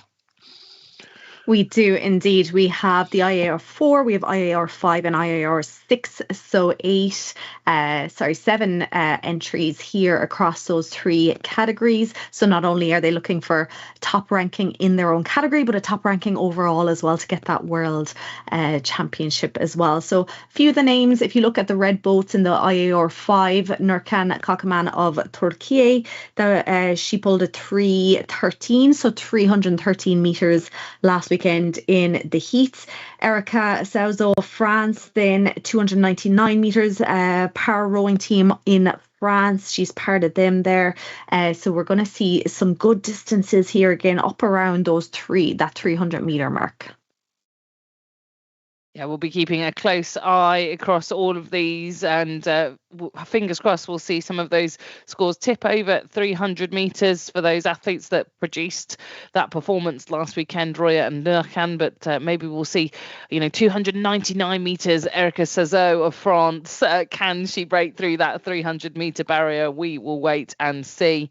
But as the fan wheels stop turning, we'll shortly see that direction to the athletes, that starting system procedure. So stop rowing, it'll be attention and then go, and get ready actually, in fact, is the first instruction they'll get, and then attention and then row.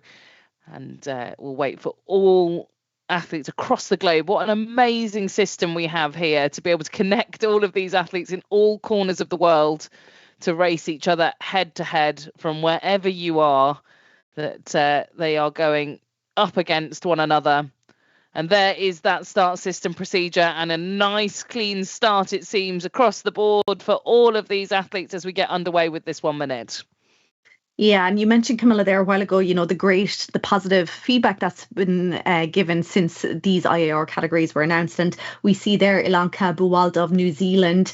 She's coming third at the moment in the IAR 5. She actually competed in the Women's Open category last year. And she's been one person who's very excited to be able to compete as a classified athlete this year. But it is Nurkan Kakaman of Turkey leading this one out. She's a 42 strokes per minute at the moment in the IAR 5. Close here in the IR 6, Marto Piccinino of Italy, followed in by Stacey Adam of New Zealand, just 1 meter separating them with 15 seconds to go. And then Nagy Rahel of Hungary leading. She's the sole competitor in the IAR 4 category. Yeah, that IAR 4 category for no or limited leg function with full trunk and arm function. They're expected to compete with a fixed seat, and that's a really good performance there from Nurkan Kocaman of Turkey, who puts in a 318 meters. That's a huge performance, a jump from that 313 meters that we saw last weekend. And like we were saying, Niamh, even just 1 meter of improvement big over this 1 minute, but she's gone ahead and smashed that by 5 meters. This is it, like in the heats, if you've never done something like this before and it's your first time, connecting to this online system and racing in this kind of environment, you may not be able to get the best out of yourself. Whereas then you get a second chance this weekend. And so we're seeing a lot of people improving themselves by those few meters. All right, well, that brings a close to our 1 minute races. We can all take a breath and just kind of reset because, things are going to get a lot longer very shortly as we transition to the relay finals. So that was, again, fast and furious. Those 1 minute races, tremendous performances. We've seen some unofficial world records. I have a sneaking suspicion that is going to continue as we transition to the 5,000 meter relays, the relay finals. So we have a number of races still to come throughout this day's competition, a lot more medals that we're going to be handing out as well. Right now, actually, as we make this pivot to the relay finals, we have a little bit more information on what exactly is entailed in these races. We'll dive into it a little bit more in depth once we get into the races. But for more on what can we expect over the next hour or so, let's take a look at this.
Indoor rowing is more than just numbers. It's making friends while working out. It's having fun and getting strong, stroke by stroke. The EXA app has it all. Share your passion with a worldwide community.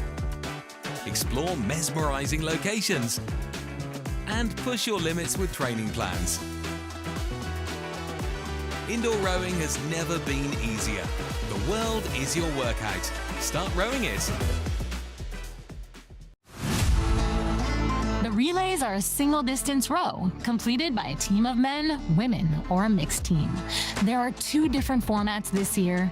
The 1,000 meter completed by teams of 2 and 5,000 meter completed by teams of 4. Using 1 machine per team, athletes will row one at a time, switching however and whenever they wish. But each teammate must row at least twice, any distance, for the 2026 World Rowing Virtual Indoor Championships presented by Concept2. Teams will be competing in the sprint relays over a distance of 1,000 meter and endurance relays over a distance of 5,000 meter. Teams participating in the team relays will only be successful if they can handle smooth and fast transitions after a short sprint on the erg.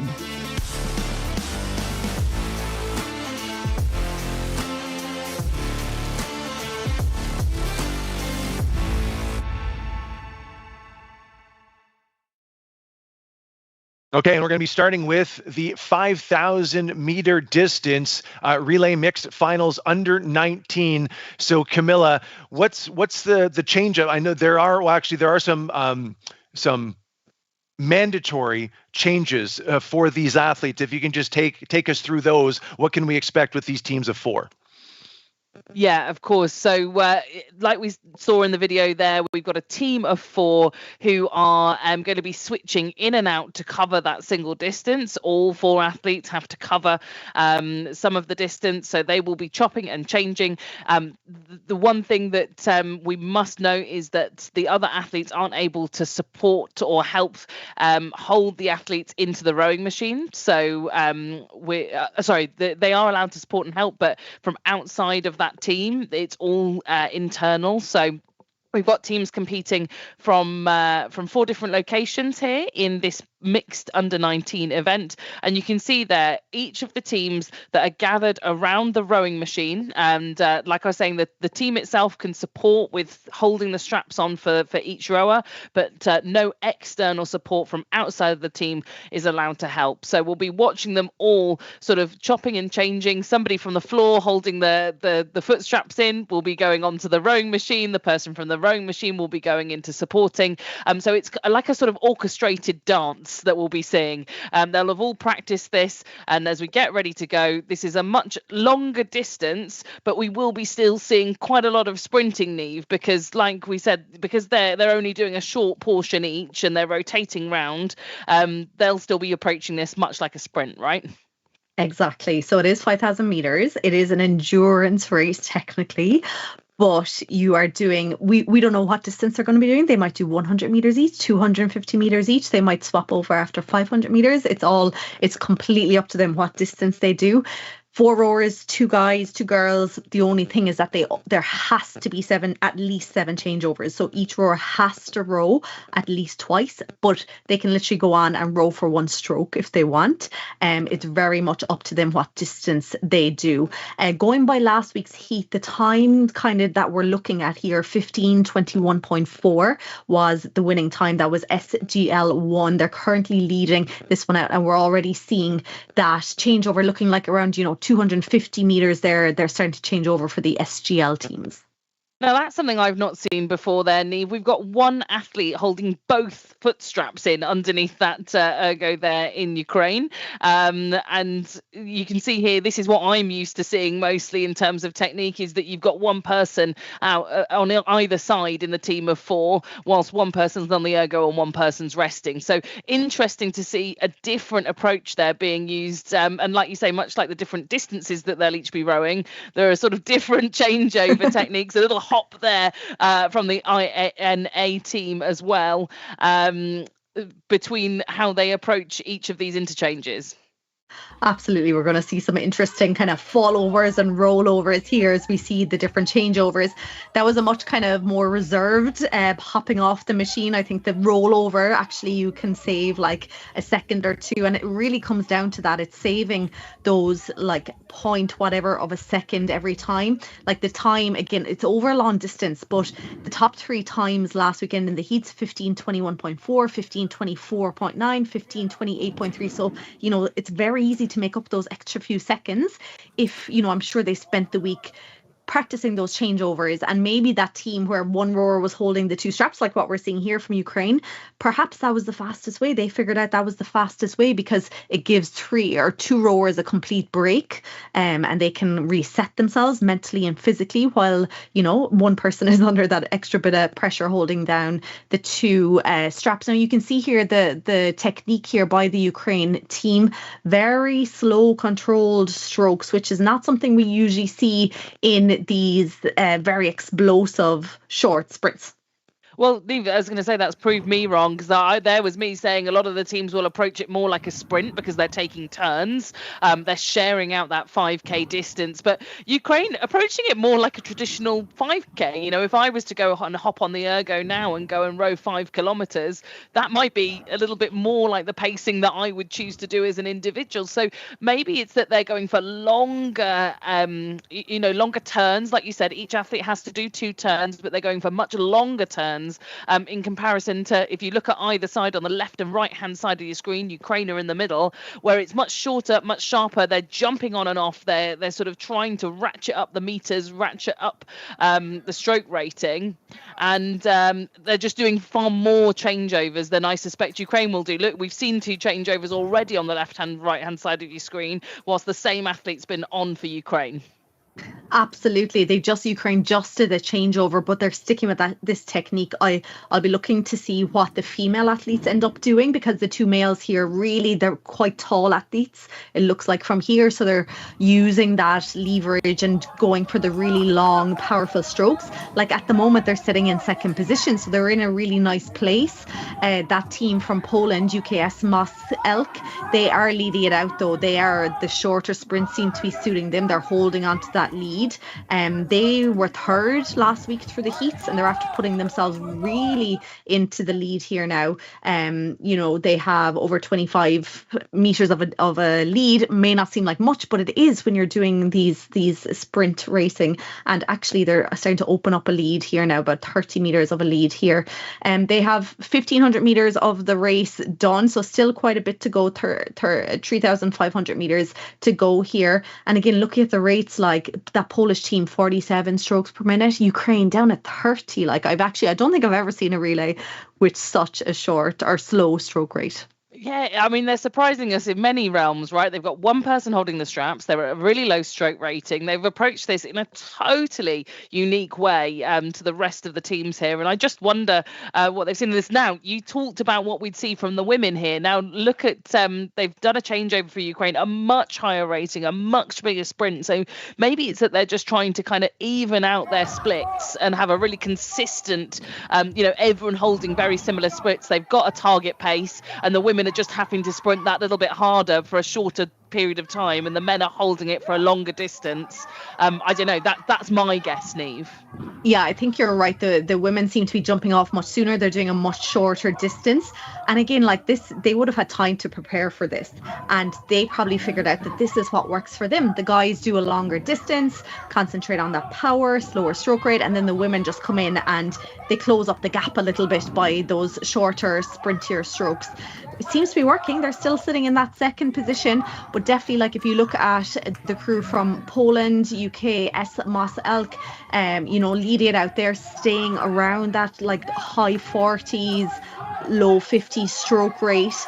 So, maybe the more traditional style of the quicker changeovers, the shorter strokes, the higher stroke rate, they figured out that for that team, that's working well, like because, they have nearly 40 meters of a lead here now. So it is certainly working for them. The leaders from last week, SGL1, individual neutral athletes, they're down in third position, 60 meters back behind the leaders. So yeah, big changeover compared to what we saw last weekend. Yeah, big changeovers, and I think we're going to park this mixed relay for now. We'll jump back in with them in just a moment's time, but Mike, we're going to hand back over to you. Thank you very much, Camilla. We'll see. Imitation is the most serious form of flattery. So we'll see if that Ukrainian team, if they end up on the top of the podium, if we'll see other teams adopt their strategy. A little bit unconventional, but right now it looks like it is paying off. So we're just less than 3K left to that race. We'll get back to it in just a moment. Right now, I have an opportunity to speak to Philip Lubchik, who is the chair of the Indoor Rowing Commission. Philip, it's great to speak with you again. I think we've spoken every year since 2023. Welcome once again here at the 2026 World Rowing Virtual Indoor Championships. Where do we find you on this Saturday? Hi, Mike. Good morning, good evening, good afternoon, everyone. I'm in London today, so I know you're in Ontario, and it's great to see everyone racing all around the world. Yeah, 52 nations are competing today, 72 in the preliminary heats last weekend. Of course, we have the final competition where we're handing out that hardware today. So over the conversations that we had over the past 3 years, what have you really been enthused by or really excites you with the evolution of indoor rowing since our first competition in first conversation in 2023 to now here in 2026? I think if you remember in Toronto, we were hybrid. So we had a hybrid event where we had people racing virtually and in person. I think when we look at the landscape today, we have two worlds that we have to push forward. And we're seeing both worlds working really well. So we have the virtual world where we have app developers like EXR, MyWhoosh, Agata, others building virtual worlds where you can race. And then we have the in-person events that are coming through. So you were in Singapore and you saw what the Versa Challenge and the Super 60 that we did and how that brings people together. And so those two worlds are critically important for the growth of indoor rowing globally. And why has that been a focus? Why is there kind of that separation, having a focus on virtual competitions and indoor from the context of your work? Why do you think that is the most effective way to really bring indoor rowing to the masses in this global participation sport like what we're seeing today in the finals?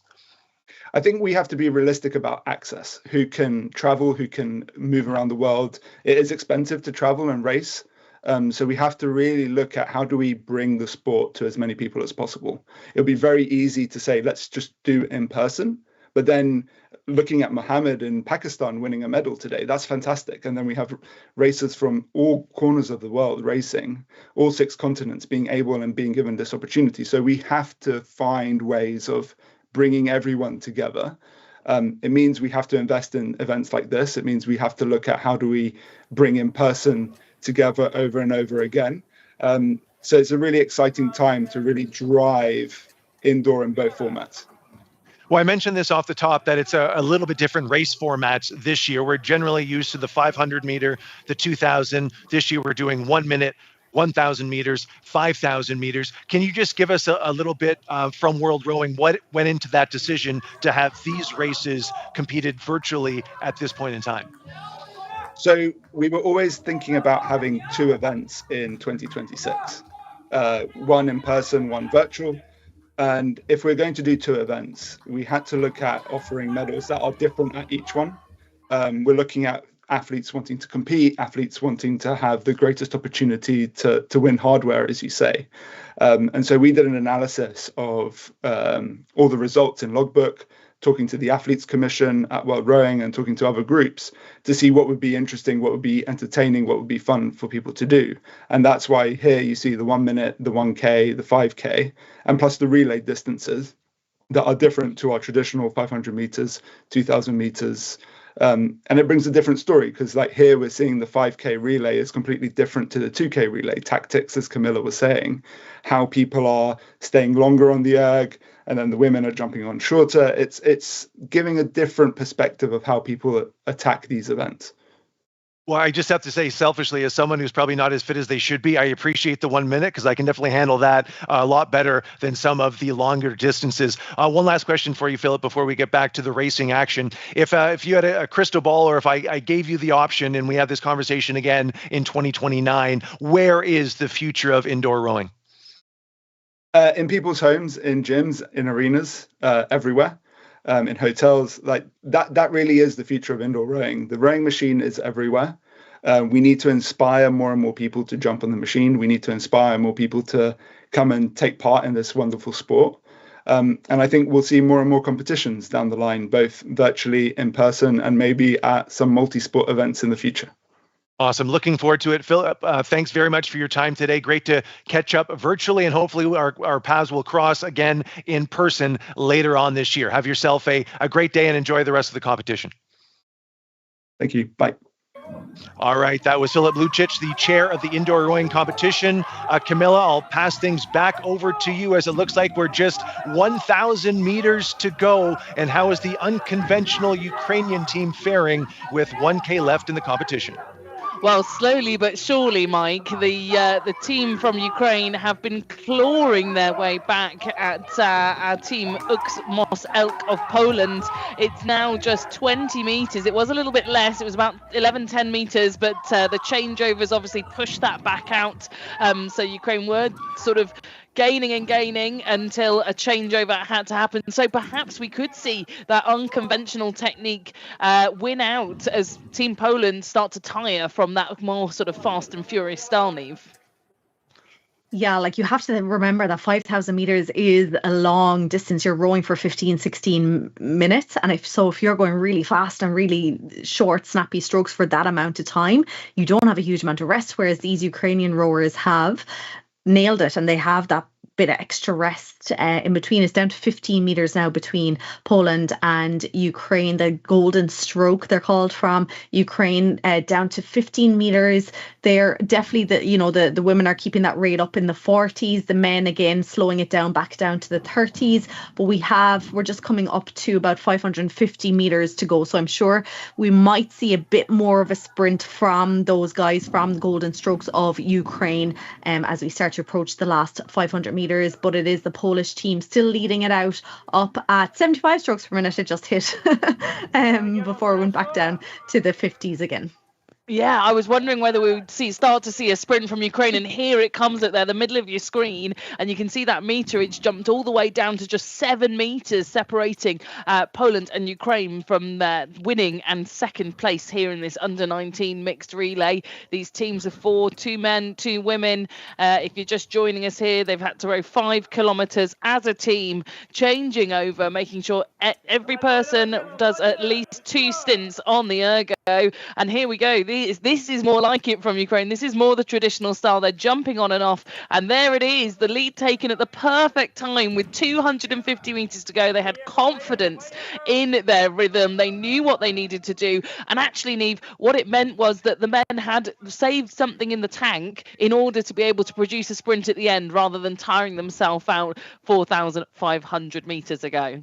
Yeah, they were using much more of their aerobic capacity all along so that they were still staying somewhat fresh, whereas now they have that bit of an extra pep in their step and they're able to push from the legs a little bit more. And look at them now, they have 13 meters of a lead across from the Polish team, who probably were so confident throughout the last 14 or 13 minutes, having led it out from the very start. But here we go, what an incredible race from Golden Stroke of Ukraine, 15:02.4. That is over 20 seconds faster than their heat time. And Camilla, that technique that they used was on point.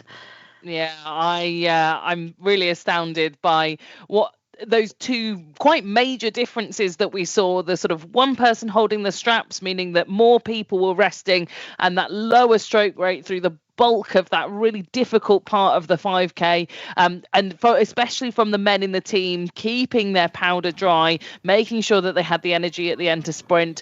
I think we'll have a lot of interested people looking at that and taking it away going, why do we just do the traditional sprinting format like we would on a 2K relay? Why do we not change it up over 5K and do something a little bit different? We've still got a few teams out there on the course completing that 5 kilometer under 19 mixed relay, but Mike, it's very rare that I see something new in indoor rowing. I've been commentating on these championships now for the last kind of 5-6 years, and that really was something new that I've seen here today. It was, and Philip mentioned in the interview, that's one of the reasons why they wanted to incorporate a longer distance, the 5,000 meter, to mix things up a little bit, and that's exactly what we saw. Niamh, I believe I'm correct in assuming that we won't see those techniques adopted today. It's probably a little bit too late for teams, or maybe not. They've just watched that and like, well, let's give that a shot over 5,000 meters. But it'll be curious to see as we move forward, especially to the potential in-person competition coming up later this year, that if the Ukrainian team's methods are adopted a little bit wider. It often takes a bit of time for these new things to be adopted. Everyone else was using that traditional format of quick changeovers, very short, snappy strokes. So it would have to be someone who was watching at home with eagle eyes to have spotted what we were talking about throughout that race. And so I don't think we're going to see it in the next race. We have a mixed relay coming up again. But none of those rowers who would have been who are going to be competing, I don't think they would have been watching, but maybe their coach was, and maybe they'll say change tactics, but probably not the best time to be doing it now. You really need to have a plan and stick to it. Then again, who knows, we might see someone change it up and just go for it. Well, it could be a case of great minds think alike. There could be other teams that we don't know who already had that method as well. So something to keep an eye on as we move forward into these relay races. But before we do that, we have a chance to speak to our unofficial world record holder, world record tying holder, Thomas Vinther, 435 meters in the men's competition over that 1 minute race. Let's hear from him. Right now, feels like shit, but I think in a few hours it's probably going to feel better. But yeah, it's unreal.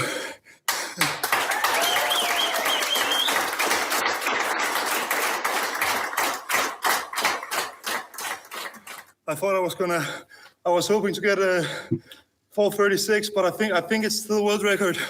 That's pretty good. I didn't pass out when I stood up, so it's better than I expected. Thank you, Tim. Have a nice day.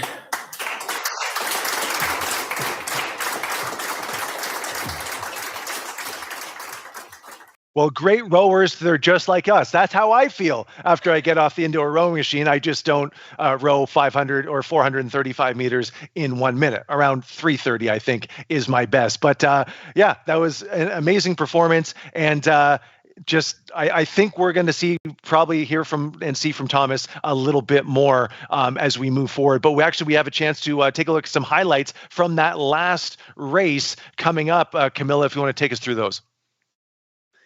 Yeah, it'd be great to see some of the highlights from that under-19 mixed team.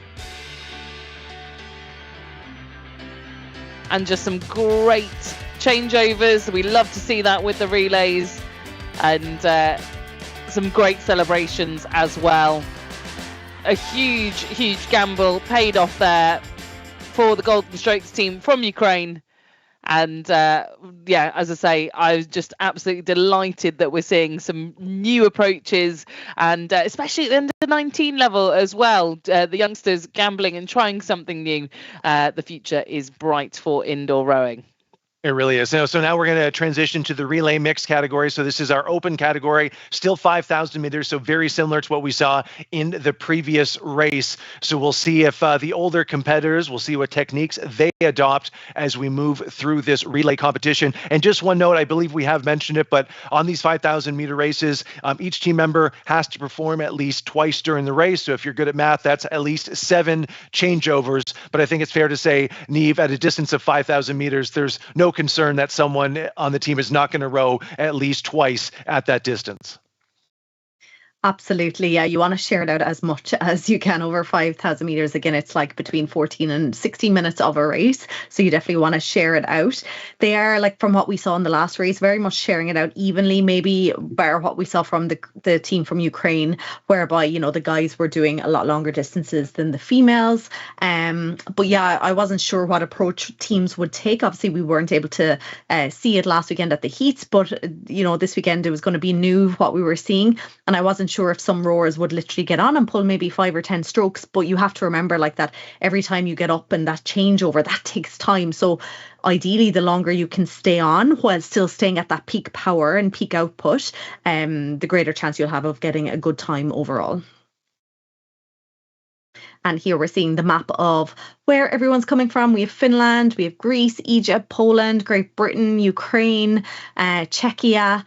So all over the world here. And it'll be interesting now. So we have 2 crews from Ukraine. Will they be adopting the same sort of technique, or will they be very new?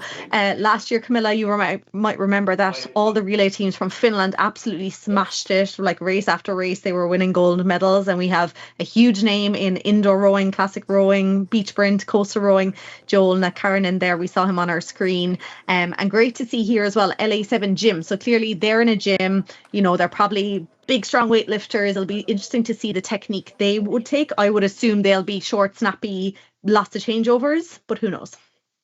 Yeah, and like you said, the sort of differences in approach also kind of may come from that difference in background, right? We've got teams here that have come to rowing through all different pathways. Team Finland, who you mentioned, were very, very strong through the previous editions of the World Rowing Indoor Championships, mostly traditional flat water rowers combined with a few sort of indoor rowers. I can see here we've got Team Poland, who are also sort of ex-flat water rowers, but then, you know, people coming from the gym and coming through more sort of fitness competition pathways as well, which means that they might bring a fresh approach to how they tackle this 5,000 meters. And you've got to be ready for anything. And I wonder how they've all coordinated to take this on. You can see last few words there in the top right hand side of your screen between the team. I wonder if that's just a little reminder of what they've agreed and what they're going to do in this race. Like we mentioned before, it is a little bit like a dance, this, and as we get underway, we're going to start to see how all of these teams will tackle divvying up and chunking up this 5,000 meters. Are they going to go for sprints and short, snappy changeovers? Are they going to go for longer, stronger, less sort of on and off the machine, slowing down with those changeovers? We'll just have to wait and see. I think for me, lots of them tackling it with a lot of tenacity, and we've already had our first changeover, top left-hand side of the screen, Team Finland, who, as you say, Niamh, probably one of the most experienced teams of the lot. Yeah, now they're taking a very new technique as well. Every 100 meters so far they're changing. So Joel Nakaranen, he started off, he did 100 meters. Then the next competitor has been in. He seems to be doing more now. So he's been on for about 200 meters. So I wonder, is Joel, maybe he's probably one of their stronger rowers, and so they needed him to get going and do that big race start before they did a really quick changeover. So that was probably the quickest changeover I've ever seen in a relay race, 100 meters. But we are now 400 meters into the race, and it is that Team Finland leading it out. They have 14 meters of lead here at the moment. They were the leaders through the heats last weekend as well, so expected to see big things from them. In that second position, Silverbacks team from Greece, they're all classic rowers. They were second last week through the heats. They were about 16 seconds slower than Team Finland at the moment. They're kind of matching that.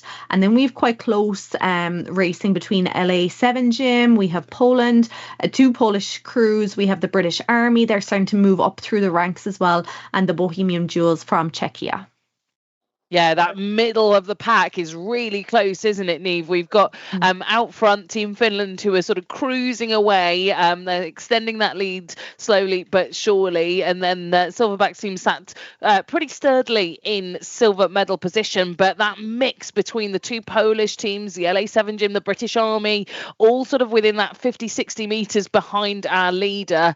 Barely anything separating there. And if anything, LA7 Gym and the Wami Poland team, they are stroke for such stroke, 76 meters behind our leader apiece. That is going to be a fight to the end from 2 corners of the world. Absolutely incredible to see that no matter where you are.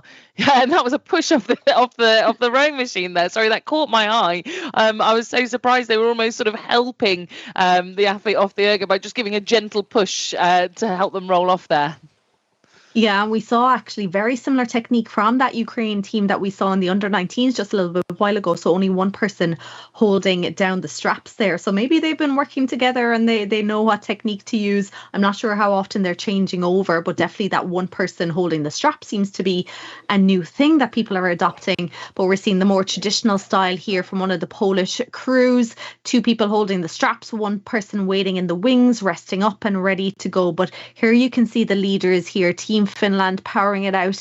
Like if you look at the camera, the webcam that we're seeing from Team Finland, big strong rower here, but like looking really kind of not going so hard and fast that he's going to have no energy left at the end. Like he's still there. You can notice by the way they were rowing there that there was a little bit left in reserve with every stroke, just staying really controlled. And again, a huge, very quick change over there from Finland. The female athlete, I'd say, pulled about 10 strokes and then Joel was back on. Yeah, we're going to keep eyes on Team Finland because the sort of splits that they're pulling are absolutely insane. 1:18 there for Jolnakarinen, and we saw that from some of the athletes competing in the 1 minute, and they're going to have to keep going on and on and on and reproducing that performance for every changeover that they do. And we're back underway again. You just saw that very quick change over there from the Finns, who are in the top left-hand side of your screen. Just taking a quick glance at everyone else, still very tight from third all the way down to sort of fifth, sixth. It's a real tussle here, and Czechia actually moving up into the mix as well and into that conversation for those middle places. Yeah, I've been trying to keep a close eye on Team Finland here because their technique is it's really interesting. So the females seem to be doing about 10, they're doing 2 fast strokes to get the flywheel going and then 10 strokes. And then Joel is doing 100 meters as fast as he can, getting off. And then the second male rower is again around that 100 or a little bit extra and just keeping it a bit more controlled. So it's a really interesting technique. What I wonder what they're like, maybe that they know each individual and they know each individual's strengths. And so they're playing to that. And clearly it's working because they're keeping that split right down. And they have nearly 60 meters of a lead here now. One of the things I just saw as well, they're fueling up in between sets there. You just saw an energy gel being taken on board by one of the athletes. So keeping those sugars up, keeping those glycogen levels up. This is an extended effort. They're doing multiple sprints over a sort of 15 minute period here, Niamh. This is not, it's not a sort of long, laborious, effort. This is lots and lots of sprints back to back over a 14-minute chunk. So here we are. We're now here with the LA7 gym, and they are really trying to push themselves up the rankings. They're in 5th at the moment, but just 4 meters behind the British Army. Yeah, really close here, still in the middle pack. That Polish crew, UKS, Moss, they're still they're currently comfortable, I would say, in a bronze medal position in that 3rd position. But then it's those 3 crews: Great Britain's British Army, LA7 Gym, and Bohemian Jewels. They're still, it's quite tight at the moment. We're not even halfway through this 5,000 meter race. We're just coming up to 2,750 meters to go. What I'm really curious about is Team Finland's approach. It's absolutely working for them right now, but is it sustainable for another 6-7 minutes? Because they are going furiously fast. The changeovers are so quick that there's no time to rest. Hence why, as you mentioned about the gels, that they're going to need them in. But the legs are going to be screaming. There's going to be a lot of lactic building up, and I wonder if that is sustainable for the rest of the race. I think if it was any other team, Niamh, I'd be questioning the same as you. But given that we've seen Team Finland here at every edition pretty much of the World Rowing Indoor Championships, and we know that they came home with bags full of gold medals, I think that they'll know if they're doing this is what they'll have trained for. They'll know exactly what their target pace is, what they're aiming for. We are through the halfway mark for Finland, and and also the Greek team, the Silverbacks team, also passing through that halfway marker now. And you can also hear the shouting here. You can hear that communication, which we've not really talked about, the communication between each of the athletes. There is a lot more noisy, the relays, isn't it? There's just a lot more going on to sort of encourage, but also to make sure that they coordinate well. Absolutely. Really important that they are talking to each other. But also equally or even more important is that they're not all shouting directions and they're not all talking over each other, because then it can get a little bit confusing. If you look at the different cameras and the different setups, a lot of them literally are just the 4 team members, bar maybe we're seeing I think LA7 Gym, they have a big supporting contingent with them, but everyone else, it's just the team and maybe someone filming it, and so the directions are coming from 1 or 2 of the rowers, which is exactly what you want. Otherwise it gets overwhelming, all that sensory information, all those voices, all those shouting, that's just extra information that your body is having to process. So the quieter that it can be, one voice, two voices giving directions, the smoother it will be for everyone. But look at the lead here now. We're nearly up to 100 meters of a lead here from Team Finland. Maybe I was doubting them too much there a little while ago about their approach and whether it was sustainable. We still have less than 2,000 meters to go, but they're still looking pretty decent, pretty fresh, and opening up that lead, holding, you know, the 40s with the strokes per minute. Down a split of 119 at the moment, so they're still very much keeping it down under the 120 every time the guys jump on and row their strokes. Silverbacks team then of Greece, they're still in that second position, but 120 meters now behind the leaders. The Polish team then in that third position. They're like, there's a big gap back now between the top three rowers, and then we have LA7 Gym followed in by British Army and Bohemian Jewels. But things really starting to spread out here, Camilla. Yeah, you mentioned LA7 Gym there that we were just on screen with. It looked like they were gathering more and more sort of people that were working out in the gym to come and spectate. There was a sort of crowd gathering behind them. And that's, again, I love this about this championships, is that you can be wherever you are and actually involve others that never even knew that this was going on. And so they're doing it in the middle of the gym floor, lots of spectators. These guys as well for the British Army, looks like they're also in the gym, surrounded by plenty of workout gear, and they are tussling still with that LA7 Gym crew and also with Bohemian Jewels from Czechia. They are level pegging, 402 meters behind the leader, absolutely pan level between that Great Britain team and the Czechia team apiece. So we'll watch and see how that rivalry develops. The LA7 Gym team just kind of pull themselves out of that fight ahead, and we're jumping now. This is the team from Poland who are down in 8th. This is the Gryzwami team, who are getting themselves underway with that next changeover, and brilliant to see how diverse all of these teams are, all from different pathways, different walks of life. And this is Camus Rowing Club in the UK. They're currently sat in 9th place and really pushing on here. The stroke rating nice and high, 49 strokes a minute there. And a good smooth changeover for them, and looks like they've still got they're sort of 800 meters behind our leading contingent. We're jumping now to the NAF team. I like the luminescent lights there, Niamh. That was a very cool place to work out. That was a very cool setting. Yeah, keeping the lights down as well. Again, that's less sensory information that you have to take in. So, you know, I think we actually saw that with Finland last year as well. They had very interesting lighting. It was quite dark and maybe some glowy lights around the place to make it look very cool. But yeah, again, still leading out. There's 180 meters of a difference now between Team Finland and Silverback's team. They're still there around the 120 split. They're averaging around that, even with the changeovers. You know, they're getting it down each time, and they have 750 meters to go. So as long as they, you know, hold on and keep doing what they're doing, they're pretty safe at this stage. Silverback's team now, again, once they have the changeover and they get going again, they do start to bring those meters down. They have it down to 150 meters now or so. And then that Polish team, which I think one of the Polish team there definitely had a masters rower in their team as well, which was great to see. But they're still in that third position.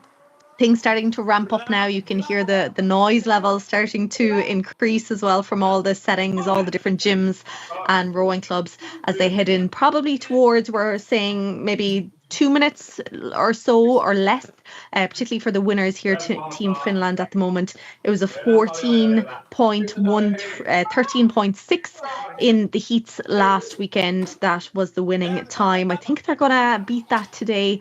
All going well, they're into the final, maybe 400 meters here now. And now it is over 200 meters of a lead that they have over Silverback's team. Again, we're seeing that rower from Finland still keeping it nice and controlled, big, powerful strokes, but staying well within his ability. Then we see the women jumping on and they're just going for it, like really short, snappy strokes.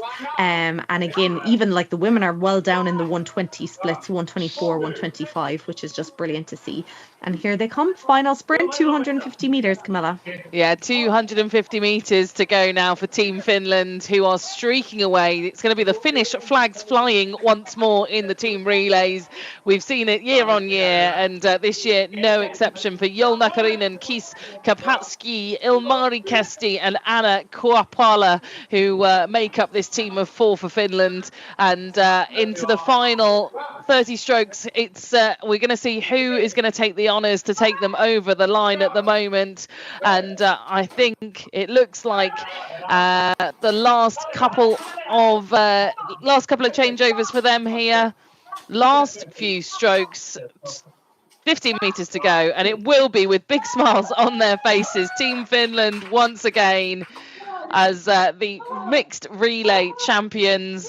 I'm sure we'll see some of them back again over the course of today's finals. And the honours for silver, well, the Silverbacks team have been there all the way in silver medal position, and all the way from Greece. They are just 50 meters until the line, and those splits that they've been pulling, Neve, not to rival Team Finland's approach, but they've still been very, very quick. They're going to cross the line over at 1:24s, I think, and given that we've had, like I say, 14 minutes or so of racing, that's pretty good going. Yeah, it's pretty amazing that they can maintain that across the 14 minutes or so.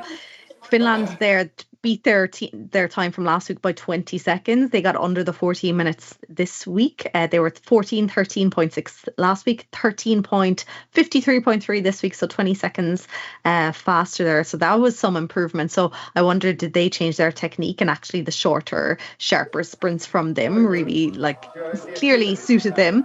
And interesting if they go and watch back this later on, and if they see the Ukraine team from the under-19s, and if they look at their approach, I wonder would they try that out now for maybe the next time that they do a relay like this.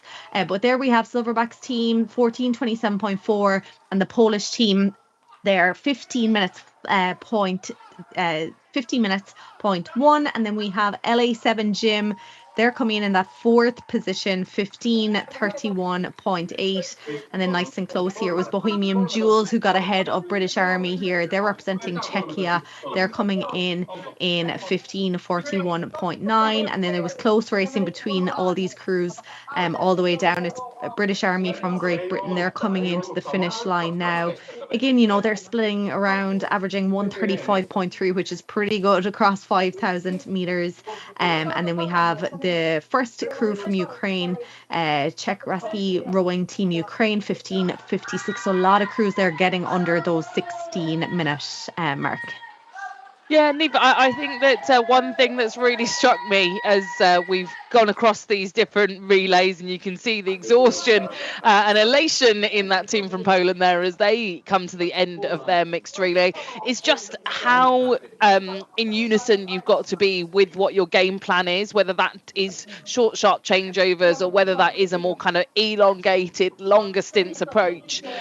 It's all got to be agreed beforehand, and you can really be tempted to go off really hard in this 5K, thinking that because of the changeovers you get a decent amount of rest, but it really does build up. And I think like we saw in the under-19s, agreeing what split that you're going to try and average at, and having that target time and sticking to that pace, even when you're sprinting in shorter sort of divisions of this 5-kilometer race, it really works out, and it allows those athletes to save something in the tank for the end. And the really experienced team from Finland, they were able to sprint at some really ridiculous paces there, Mike, while still saving enough for that final sprint into that last 250 meters.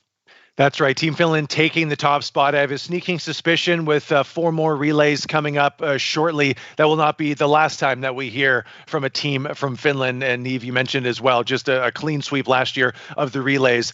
Very impressive performance by that country. So we have some highlights of this race before we pivot to some more 5,000 meter finals. Coming up, we'll have the lightweight women, lightweight men, and then women open competition and men's open competition as well to close the first half of our coverage. So 4 more races still to come. Let's take a look at those highlights. So from a technique perspective, anything really catch your eye, Camilla, from this past race? Maybe not to the extent what we saw from our juniors in Ukraine, but what about this one?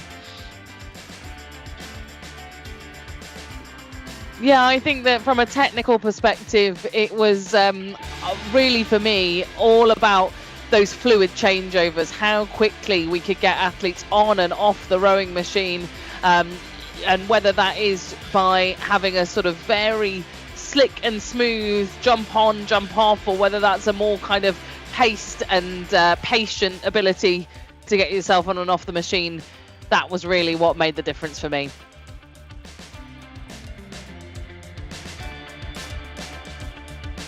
And just the pain and anguish recognizing on these athletes' faces after 5,000 long meters, lots of changeovers, lots of chemistry, teamwork, and collaboration necessary for a successful relay competition. Of course, that was the mixed. We're going to pivot to the lightweight women, as mentioned, and the lightweight men, and then open division men, open division women coming up shortly. So we showed you a little bit earlier some clips for some athletes that are competing. Again, 52 nations are represented in this final day of competition, all competing for medals. But let's take a look at a new crop of athletes, or another crop of athletes, and find out what got them to this position. I'm Charlie Hinkle. I'm from North Carolina in the United States. I'm getting ready for the World Rowing Indoor Virtual Championships in the men's 60-year-old heavyweight weight class in the 5K. Hope to see you there. Hi, I'm Ilonka Buwaldo. I'm from New Zealand and I'm a para indoor rower. I am rowing women's 50 to 55. And I just want to thank World Rowing for the opportunity to do this, and obviously my mom. Hello, my name is Carlos Solorzano. I'm from Mexico. I'm training for the World Rowing 2026, and I'm very excited for it. I'm nervous, but happy. Hi, I'm Fei Yangfang from China, and I'm competing in 5 kilometers relay this year. I really enjoy this competition because it can connect athletes from all around the world and help me to stay focused and challenge my limits. I'm looking forward for the competition and hope to connect with you. Let's go! Hi, I'm Martin Szymanski. I'm from New Caledonia and I'm representing France for the men's lightweight 1 minute. The 2026 World Rowing Indoor Championship is gonna be a first for me, so I'm gonna do my best. Hi everyone, my name is Piros Kalentis. I'm originally from Greece and I represent Greece in the World Championship. I'm competing in the men's heavyweight open 1 minute race. 5 months ago I had a knee surgery, so I had to rebuild everything. Strength, confidence, power, everything, stroke by stroke. That's why I love competing in the World Rowing Virtual Indoor Rowing Championship. It's not about a race, it's about showing up. It's about proving that setbacks don't stop you, they forge you. Sitting on my erg demands everything from me. It gives me pain, purpose, and the chance to turn adversity into power. 1 minute, maximum effort. No excuses. See you there. Oh, that should be a commercial. Wow, that was very powerful there. I noticed the adaptive rower who spoke there. Did you check out the hardware behind her? A very successful adaptive rower there. Lots of medals. Very impressive. So we are going to pivot to the lightweight women's final Neve. So again, 5,000 meters. Every athlete has to compete twice. Is there a certain country that we're taking a look at? Actually, the lightweight women's final is 5,000 meter individual competition, excuse me. Is there an athlete that you're have circled as someone who potentially could be on top at the end of this race? Yeah, a huge number of names that we're seeing and a lot of quick times last week in the heats. From Portugal, we have Helena Xavier da Costa. She pulled at 19:08 at just 22 years old last weekend in the heat. So she had one of the quickest times. We have Gillian Tovey of Great Britain, 19:39.2. She's in the 23:39 category. Sarita Christina Hansen of Denmark, a name that we often see. She pulled in 19:40. So lots of names that we're familiar with, lots of new names as well. But this is a total different ball game now because you're rowing for, almost 20 minutes here. So it's very much a test of that aerobic capacity. So we're going to see very different approaches from what we saw both in the relays and in the 1 minute races that we started off with today. So yeah, we have lots of categories. It's the lightweight women So it's everything from the 19 to 20 age category all the way up to 60 to 64 category with 23 entries across. And again, there's going to be medals given out overall for the lightweight women's category, but also within the individual age categories as well. Yeah, lots of categories for us to keep our eyes on. Of course, they're not only going for the sort of title in their age category, but also the overall champion of the lightweight women's 5K. Now, 5 kilometres, Niamh, you know, it's been selected as a distance here at this virtual championships because it is one of the most popular distances that is logged by Concept2 users worldwide. So I think that given that, lots of these athletes will be very well practiced in 5 kilometres and will be training it every single week. Absolutely, yeah. It is certainly a distance that a lot of people will train for, you know, particularly if you're doing, a lot of people, like whether you're a rower or not, if you're training to be fit and to be active, you're going to be on that rowing machine, on that erg for, you know, 30 minutes, 40 minutes, 50 minutes, 60 minutes, and all those longer aerobic training sessions are going to stand to you in this distance. So what we'll see is the approach generally to take in something like this. Again, it's a test of your aerobic capacity, how well your body can use that oxygen. So we see rowers going hard for maybe 5-10 strokes maximum at the start, just to get the splits down. And then ideally the approach generally what they would take is, you know, aiming to get to that halfway mark. So taking that first 2,500 meters and rowing at a split which is slightly slower than what your overall target split is for the whole 5,000 meters. So you're giving yourself a little bit of grace and breathing room just so you're not at your limit for that whole 18, 19 minutes. So they're going to be rowing just a tiny bit slower than what they want to row overall. And then from that halfway mark, we're going to see that kind of build up. And, you know, allowing yourself, because you still, even after 18 minutes of rowing, you want to be able to have enough in the lungs and the legs to be able to give a sprint at the finish to get the quickest time possible. But yeah, we're seeing here Gillian Tovey of Great Britain. She did a 19:39.2 last week. She's in that 23 to 39 category. So she had one of the better times out through the heats. Sarita Christina Hansen, a name that we had mentioned there at the start. She is leading out that 23 to 39 category, a name that we will often see here at the indoors, Camilla. Yeah, she's been a medalist in many, many years of competition here on the World Rowing stage. Sarita Christina Hansen, normally over the shorter distances, the 2 kilometre, the sprint. And actually what I'm really enjoying about having this new distance is seeing a whole new, I guess, skill set for these athletes is being able to pace, like you say, over a longer distance. The 2 kilometre, which is that sort of traditional distance, is that combination of aerobic and anaerobic. We're now sort of really pushing the limits of what is that kind of anaerobic threshold into aerobic threshold for this longer, you know, almost 20-minute piece of rowing for some athletes. And it's fascinating to watch how everyone's approaching this, and those athletes that are used to medaling over the shorter distances now having to adapt and change how they approach their racing. So we're jumping into each of these different spaces. It's a lot more kind of on the mind as well, to keep yourself focused, to keep yourself pushing at the pace that you need to push at and not be tempted to go off too hard, like you were saying.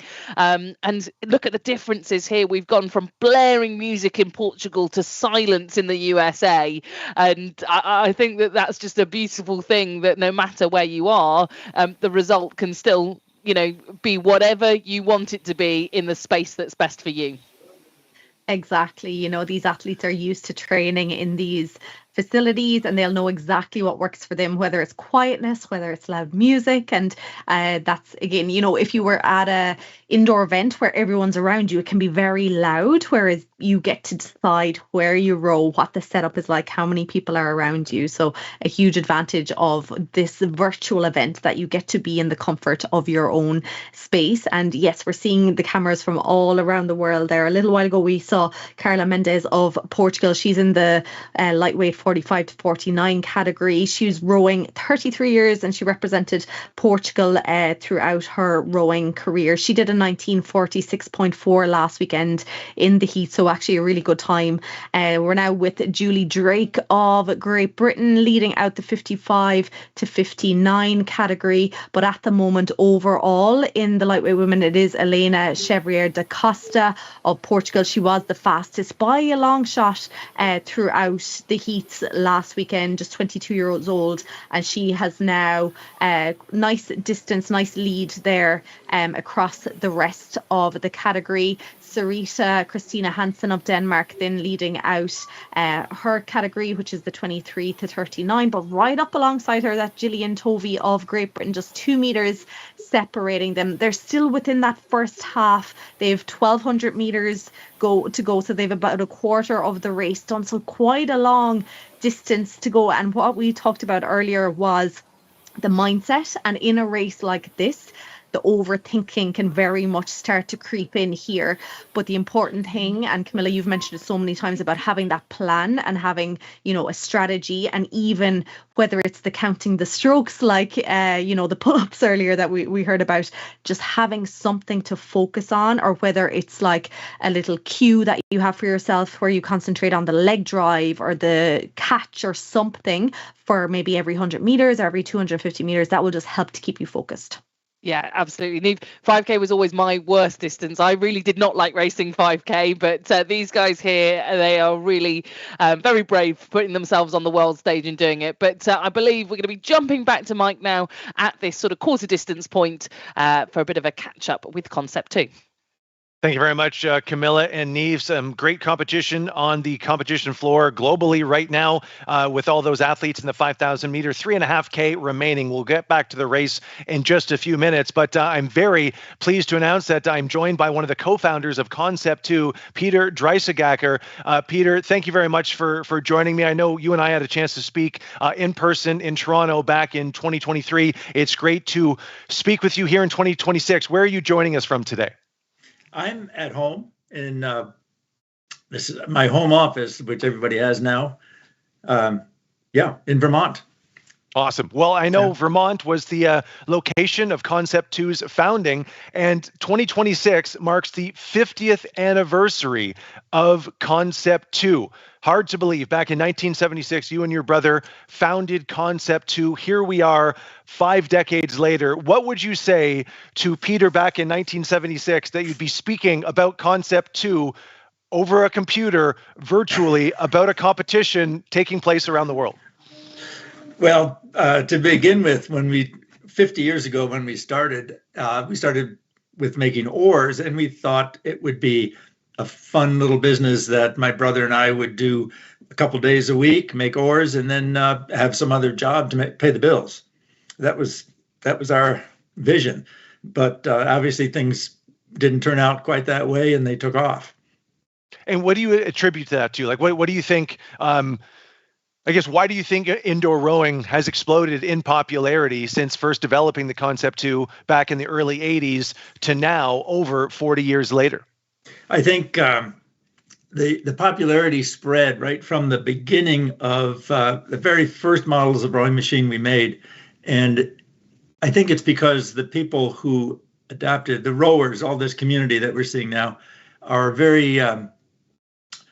they love the sport, and they were telling all their friends, you ought to do this. Look at me, I'm in good shape, and this is what I do. And they spread the word a lot more than we did. And that's what we're seeing. Inside. Yeah, and that's what we're seeing today with athletes in their teens competing with athletes in their 80s and approaching 90 years old.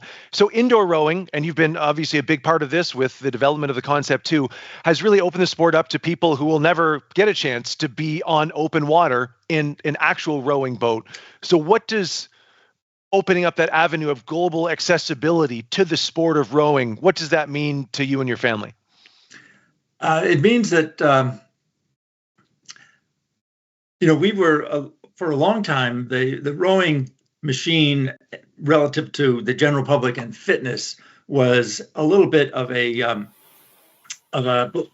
black sheep on the market, that people would not really think of it that seriously. running, treadmills. That was the popular thing. It's fantastic that rowing has finally gotten its place. And it's gone from like a tremendous piece of training equipment for health and longevity as people move through their adult years into their golden years. Do you remember the first time that you saw athletes compete on a Concept2 rower in a competition format at a World Rowing Indoor Championship?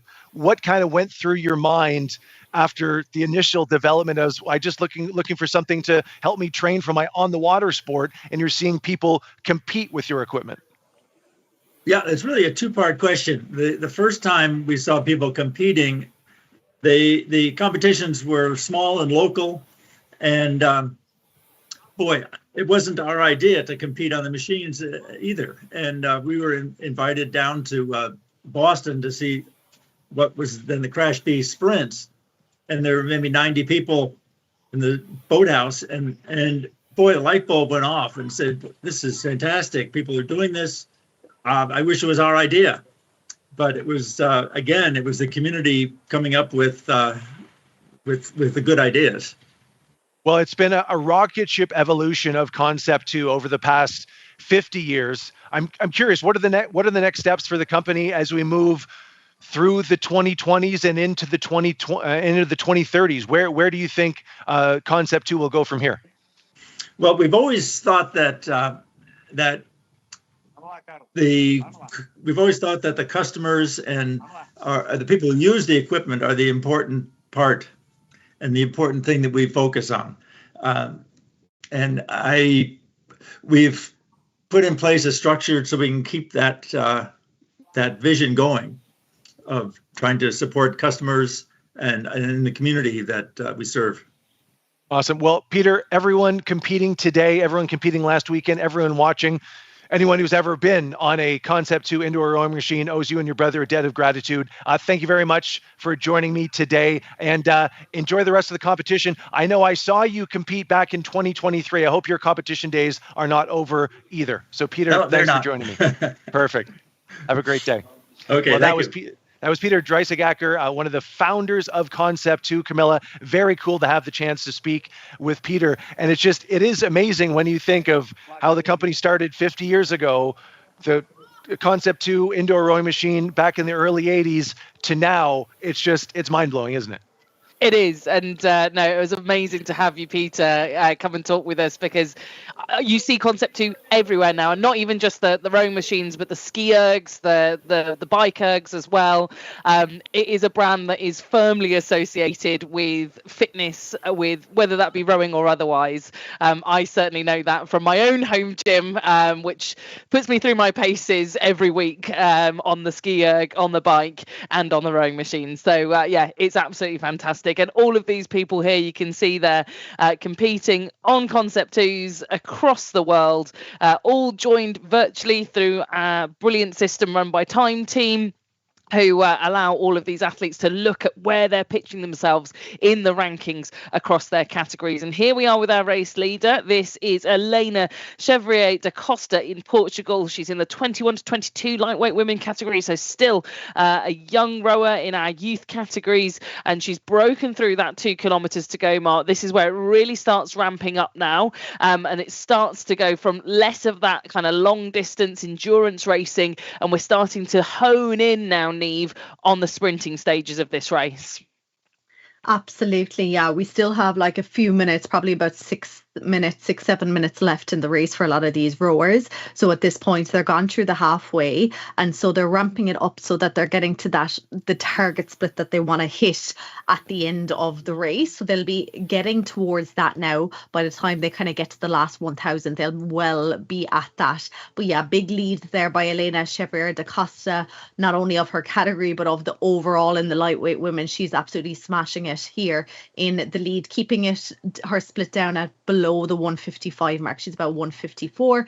And you can see, like when she was on our screen there, the rate, she's keeping it down under 28, which is one of the lower rates, and just concentrating on those big long strokes. She is a tall athlete, so the length and the power is what she is concentrating on. There's a great race happening in the 23-39 category. It's Gillian Tovey of Great Britain who overtook Sarita Christina Hansen of Denmark there a little while ago as they head into the final 1500 meters of their race. In the 40-44 category, then Rebecca Rogers of USA leading it out ahead of Yana Narina, individual neutral athlete. And then great, very strong performance by Carla Mendes of Portugal in the 45-49 category, rowing 33 years, former rower for Portugal. So she is leading out her category by a long shot, over 100 metres of a lead there. Down into the 50-54 category, then Hazel Fullman of Great Britain. She has over 200 metres of a lead in her age category, and very much doing well across the leaderboard here. And of course we have 55-59, we have down up to the 60-64 categories as well, and there we have Arlene Wade of USA leading that one out. Yeah, lots of categories to keep across in this one, and we're doing our best to bring you all of our category leaders, but absolutely outstanding here from Da Costa of Portugal. One of the best things about commentating a 5K is that there's a really clear sort of benchmark for the time, in that the splits that you're seeing on the screen, if they are under 2 minutes, that means that the time will be under 20 minutes with that average. So it's a nice clear boundary. We know which athletes are aiming to go sub 20 minutes if they are under that 2 minute split. So out in front, Da Costa pulling 154s, 155. She's going to go well under that 20-minute marker as a lightweight woman in that 21 to 22 category. So brilliant stuff there, keeping that rating at 27 strokes a minute. And quadruple digits have now gone down to 3 digits for her as she's through 1,000 meters to go, and now we'll be counting down those strokes. But there you can see our race leaders there signified in their own age category by that nice yellow golden dot to the left of their name. So that means that they are currently the leader in their age category. So right up there, as it stands at the moment, it's just Sarita Christina Hansen in that sort of top 6 or so that is having to tussle every single stroke with Gillian Tovey from Great Britain. That's going to be a real nail biter all the way down to the line, Niamh. It absolutely will. That's been a great race all the way down. It was Sarita Christina Hansen who had been leading it out, but Gillian Tovey, while we were on that break there, took the lead and is holding it on. So we've about 750 metres to go here for the leader. So we'll really start to see things crank up for those first few. They'll very much be at their target split now, and it's just about building all the way there into their final kind of 3-4 minutes of the race. So they'll have a strategy in their head, whether it's to go every minute or every 30 strokes or 20 strokes, and they'll just start shifting through the gears and getting the split down that little bit lower. Rebecca Rogers there in the 40-44. She is a CrossFitter from USA. She is leading out that category, big lead of over 50 metres across that category. And then in the 45-49, still Carla Mendes of Portugal. She's keeping her split down under that 2. She's about 159 is where she's averaging right now, down 158. So again, she'll start to turn the wheel and start to crank things up here now again. Hazel Fullman of Great Britain in the 50-54 category. And we've Julie Drake in the 55-59 category. She's the sole competitor there. But yes, it's going to be very close for the silver and bronze medal overall in this category. I think at the moment, Elena Chevrier da Costa doesn't look like there's going to be much catching her. She's getting that split down. She's down to 153 now. We'll probably see it go a little bit lower now with each stroke that she pulls. Gillian Tovey then leading out her category, but is sitting in second position overall of the lightweight women. Let's see if Sarita Christina Hansen can do anything in the last stages of this race, Camilla. Yeah, that's such a good point, Niamh. I'd not even thought about it, differentiating the overall podium as well as the gold medal within that 23 to 39 category. Just 7 meters now. Christina Hansen is with every single stroke into this last 500 meters, just knocking on the door of Gillian Tovey. Tovey was the one that overtook her through the middle part of this race, and she's now having to do it all in the sprint. 6 meters now as we go into the final 40 strokes or so of off this lightweight women's 5K. It just goes to show you, no matter the distance, we can still get some excruciatingly close racing into these final moments. There's no one catching Da Costa of Portugal. She has been exemplary through this race, and she's showing off now 149s, 148s into this sprint. There she is on screen. You can see how hard she's working, and to have that in the tank, this is perfectly paced from her. She's down to 147s now. Absolutely astounding here from Elena Chevrier da Costa, who is going to win out this 5K in absolute style. Electric stuff from her. She's up at 36 strokes a minute and 145s to go over the line. That is just breathtaking from her. A time of 18:59. She's broken the 19-minute barrier. That is unbelievable here at the World Rowing Indoor Championships. And this very close race is coming in towards the line here for silver and bronze overall. And, well, Tovi's managed to pull it back out the bag with the sprint. She's opened out that distance back on Sarita Christina Hansen, who will have to settle for second here in the 23 to 39 category. But both beaten out by the youngster Da Costa of Portugal. We've got a few others coming in towards the line now as well. Rebecca Rogers moving in that 40 to 44 category. There's Gillian Tovey on your screen, who won out that battle in the 23 to 39 category. But Neve, that kept us guessing the whole way down. But one thing we were very, very sure of was our race leader.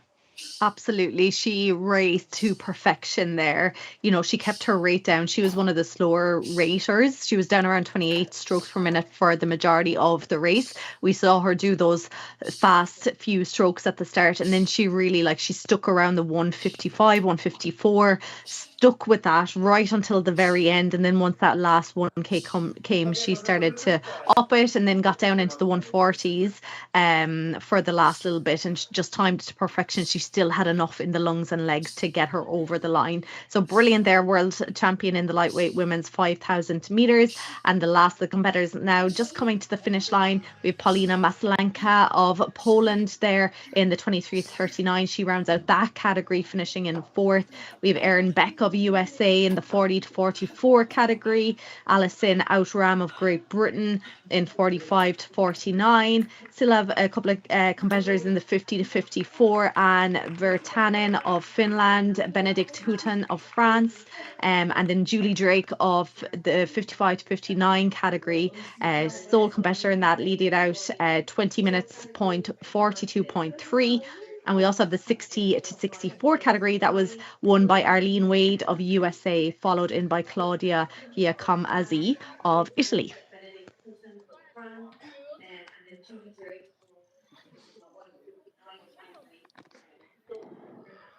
Final two competitors now coming into the finish line. We have Peggy Rowlands of USA. She's also in that 60 to 64 category. She is into her last 100 meters.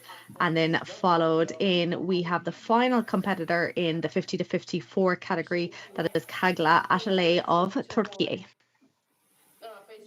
Yeah, one of the things actually, Neve, that I've noted is no matter where in the leaderboard you are, no matter what age you are, there's still a close competition, because you're sort of racing alongside all these different age categories. And you can see here coming in towards the line, Atalay, our final competitor, has company all the way down to the line with Bagadanova of Ukraine, who is just a few meters in front of her. It means that they've been able to race each other all the way through that 5 kilometers. And Mike, I think that's one of the brilliant things about this particular event, is that the way that we gather all of the different age groups into this final means that no matter what your time is or how many meters that you've rowed, there's someone to push against on the ranking, regardless of age.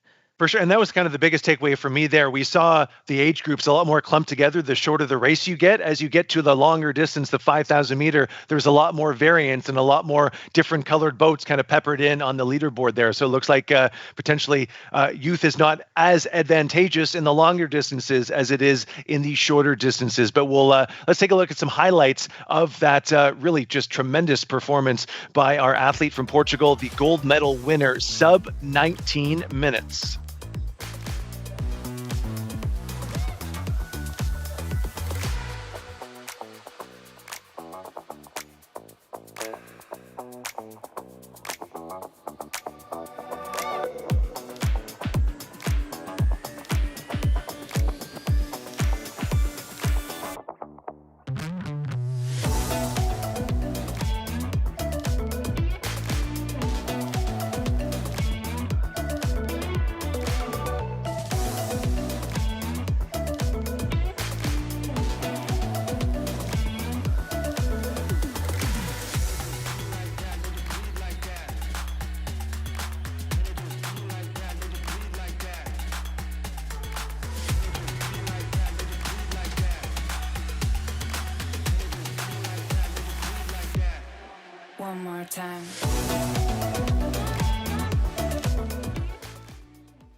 All right. Well, the great performance by the lightweight men will have the lightweight women will have the lightweight men's 5,000 meter race coming up shortly. But first, let's have another message from Concept2 in the XR.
It's making friends while working out.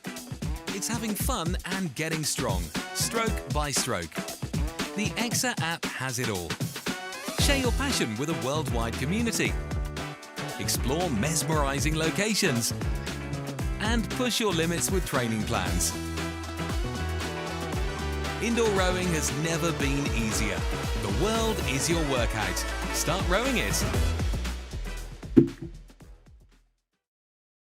Okay, we have the lightweight men 5,000 meter ready to start momentarily. Camilla, I'm curious, are we going to see any technique or any strategy changes on a distance of 5,000 meters? So you have plan A going into the race. Would you dip down to plan B and plan C? Will these athletes strategize that much during a race of greater than 15 minutes in duration? Yeah, I think so. I think the longer that we get into the races, as we go up towards the heights of 5K, there's just a lot more that you can do to influence the outcome of the race, right? And I think athletes will have a plan A, but also depending on how they're feeling, they'll know within that first kind of 500 meters, kilometer, whether they're going to be able to hit that average pace. They might start to think about changing the way that they pace things. And it's for them just being about being consistent and sticking to a race plan. A lot of them will have done prep pieces on the run up to this, and we're about to see them get underway as the attention row and go will appear on screen. But a lot of them will have done preparation pieces, which is maybe not the full 5K, but they'll have done sort of 2.5Ks, or they'll have done multiple 2Ks in order to prepare for this 5 kilometer race and just gauge what pacing they're perhaps on for, and prep that ready for race day. So, Niamh, we've got a number of age categories once again in this lightweight men's race, and once again, it's Portugal leading the way. Yes, indeed. We have from 23 to 39 all the way up to 60 to 64 here in the lightweight men's. Again, we're going to be crowning the champions overall in the lightweight men's categories, but also within the individual age categories as well. And here we have in the 23 to 39, Tamas Benz of Hungary leading this one out. Out of the heats last weekend, he was the one rower that was under, or one of two rowers that was under 17 minutes. He did a 16:58.2. Václav Valek of Czechia was the other one. He did a 16:58.5. But here leading it out, as you mentioned, it is Portugal again. Nuno Colho, he is leading this one out. He is at that 31 strokes per minute, keeping a split of 1:42 at the moment, but close between himself and Tamas Benz. Then if we look down a little bit in the 50 to 54 category, Jesus Gonzalez Alvarez of Spain, massive lead here already in that category. Closer if we look down at the 55 to 59, Massimiliano Gudi of Italy leading Zsolt Darvas of Hungary. He is someone who we've seen rowing at these indoor championships over the years. In fact, lots of the rowers that we're seeing on this start list have rowed at the virtual indoors over the years. Philip Healy of Ireland is another one that we often see, and Sean Sinclair of Great Britain. But great to see the different techniques again around the world as we follow the webcams around. But overall, that leader Vaclav Velek now with leading this one out in his category. But it looks like, Camilla, that Tamas Benz of Hungary now has pushed himself into the overall lead for that overall championship win. Yeah, he's got a good buffer of about 15 metres out there in front, but we're still early days, only 700 metres rowed in this 5 kilometre event. We're seeing the rates creep up ever so slightly with the lightweight men. With the lightweight women, I think it was about 28, 29 that we were seeing from our race leaders. 34 strokes per minute, Benza Tamash is choosing to come down the track at, and so a little bit more lively. Let's just see whether he's able to keep that up for the next kind of, 14 minutes or so. His time through the qualifiers was into the 16 minutes, 16:58 in fact, as you say. One of the things, Niamh, I was thinking about was, as we've introduced 5Ks now into the World Rowing Virtual Indoor Championships, is we might attract even more athletes from the age categories that are kind of higher up, like we see ultra marathon runners, people who are sort of competing in Ironmans. That endurance element, actually, I know there's a lot of research to suggest and support that gets stronger with age, as you sort of enter that middle age and later life, that your anaerobic capacity and your ability to perform over the longer distances, granted 5 kilometers still somewhat of a sprint in comparison to an Ironman, but we might see some really strong performances from some of those athletes in the older age categories. Absolutely. It's certainly a sport that suits all ages. It's not very weight bearing compared to that running. If you were road running, it's very different and very hard on the joints compared to something like this. Like rowing suits all ages. And what we're seeing in the finals today is a lot of athletes, and in the heats last weekend, a lot of athletes who have been injured and who are coming back and are using rowing as a bit of a rehab and getting back into activity. There are also a lot of athletes who rowed in their younger years on the water, and now after going away from it for many years, they're coming back to it and taking up indoor rowing. And a lot of athletes who wanted to get fit, and particularly I think COVID had a lot to do with it, whereby indoor rower sales went up massively during COVID because it was something that people could do at home. They could put out into their sitting room or living room and then pop it away again. So we're seeing a huge range of different people taking up the sport or coming back to the sport later in life, and it's very much something that suits the older bodies or the master bodies, and we're seeing them do really well. But at the moment, it is the athlete in the 23-39 category, Tamas Benz of Hungary. Still, he's now in a lead and pulling himself ahead of second position overall, looking like it is Jesus Gonzalez Alvarez of Spain, Nuno Colho of Portugal there. He's in the 40-44 category. He's still very much in that top 3 overall, and the 3 of those are leading out their individual categories as well. We're also seeing strong performances from Jeremy Allinger of France. Again, he had one of the faster times through the heats last weekend. So we're coming into 1,500 meters done. They still have another 1,000 meters to go to the halfway. So it's very much about holding on to that split that's probably just a little bit slower than their overall target split that they want to hit. But if you look down through the rates, kind of very much staying between the 28 and 32 rate is what we're seeing from most athletes. No one is going really very much below or above that. Yeah, definitely. And, I think that there's a good spread there. We've talked a little bit about the composition of what makes up a good 5K and the type of athlete that this leans towards. Now, Mike, we're going to throw back to you because 5 kilometres is actually one of the distances that a lot of the national teams use in order to be able to benchmark their winter training. And I believe you're being joined by one of the national team athletes now from Ireland. Well, that's true. Thank you very much, Camilla. We have an opportunity to double our Irish on-camera presence. Joining me right now is world champion and also Olympic medalist Philip Doyle. Philip, thank you very much for making some time for us today. Where are you joining us from?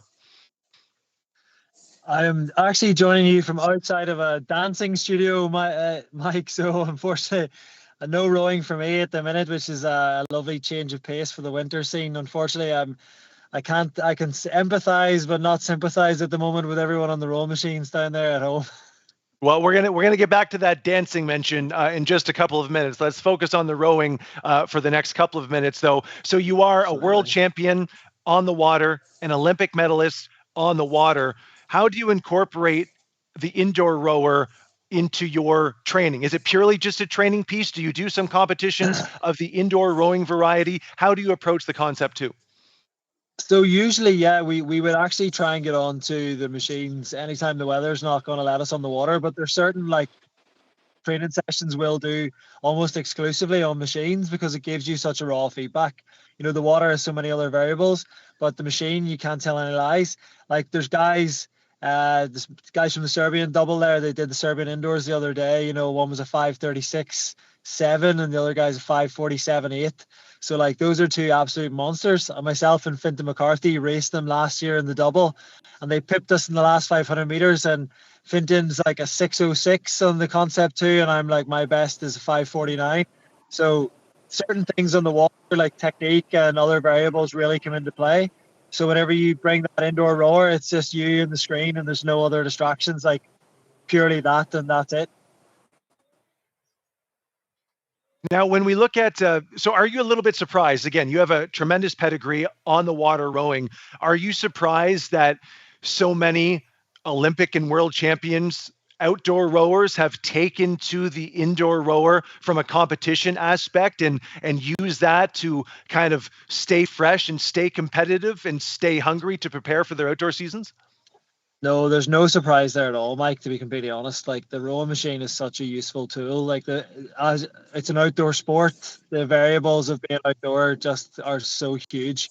Wind, rain, flow, water temperature, water depth genuinely comes above all. So whenever you get the chance to sit in a rowing machine, it really allows you to see where you are, to see where your physiology is, to see how many watts you're pulling and how consistent you can be with the stroke. So the indoor rower is whether it's Concept2 or RP3 or whatever you're using, it's like it's the perfect tool for just getting that physical effort out over a certain period of time. And it's a direct comparison, although yes, you can race side by side in a single, but you know, apart from that, there's very little other ways to compare yourself directly with other rowers. And the rowing machine, the indoor rower, is a standardized version of comparison, which is the only way to progress, really, isn't it? Well, speaking of physical effort, let's switch gears a little bit because I have to say, and I'm going to throw a few people under the bus here. We have a WhatsApp chat right here about the competition and the excitement level of your appearance on Dancing with the Stars has overtaken all of the rowing conversation on this WhatsApp chat. There's a lot of excitement about your appearance in the quarterfinals of Dancing with the Stars tomorrow night, I believe. Let's start at the beginning. How did you get into this, and what went into saying yes for you? Well, I was asked by an email in like July, so a long time before the World Championships.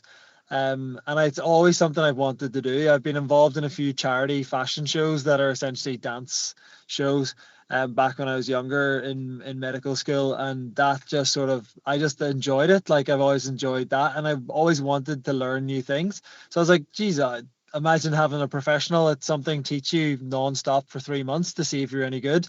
Like imagine if you could show up every day for a professional or like a semi whatever version, what do we call ourselves, professional rowers, full-time athletes, to teach you how to row for 3.5 months to see if you're any good. Like it's literally like the perfect storm of learning a new skill. So I was like, yeah, I think I'll do it. And then I was chatting to Fintan McCarthy, my doubles partner at last year's World Champs, and he said under no circumstances are you to do that dance competition.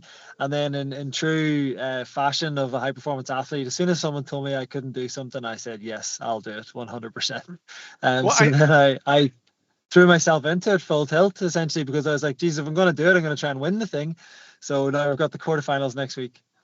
Nice. And I'm curious how your body has adjusted, because rowing obviously is in two planes, forward and back. With dancing, you're side to side, diagonal, up, down, side to side. So how has your body acquitted itself? You mentioned 3 months of training. How has the body handled that different rigor from what you're used to? It's handled it well, I think. there's a lot. We put a lot of lifts, so we put a lot of strength moves into the dance so that I can like be tall and powerful. Because rowing does give you that strength and that core and that power that your body has. Like I know certain people, especially in gyms, are saying to me, "Geez, I can't do more than 5 minutes on a row machine. I can't do more than 20 minutes on a row machine, but I can be on a treadmill or a bike for hours and hours." And I was like, "Yeah, it's full body. It's the whole thing." Because they just think rowing is just like row your boat, where you just use the arms. They don't factor in how strong your legs and your core really need to be, which is a great way to show off like that power and that ability the rowers have to just be solid units and athletes. But I did find at the start I was very rigid, very stiff. So there's been a bit of a shift in my posture has improved enormously, because obviously in the boat you just like to slump forward all the time, get that chest as close to the knees as possible because you're tired. But in this, I have my dance partner who's constantly saying, "You're small, you're looking down." So my posture has improved massively.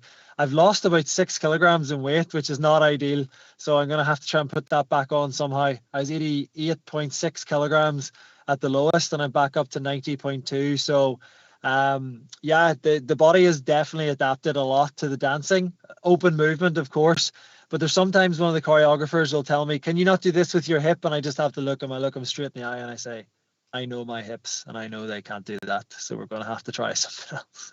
Well, that's great to hear. The posture's improved. There might be some more energy efficiency for your rowing, so then we might see other rowers take up dancing as some cross training. Philip, thank you very much for your time. Much appreciated. And the chat is very excited to see where your costume will be for next week. So we all will tune in for that. Get back to your training. Thanks again for your time, Philip. Much appreciated. Cheers, Mike. Cheers.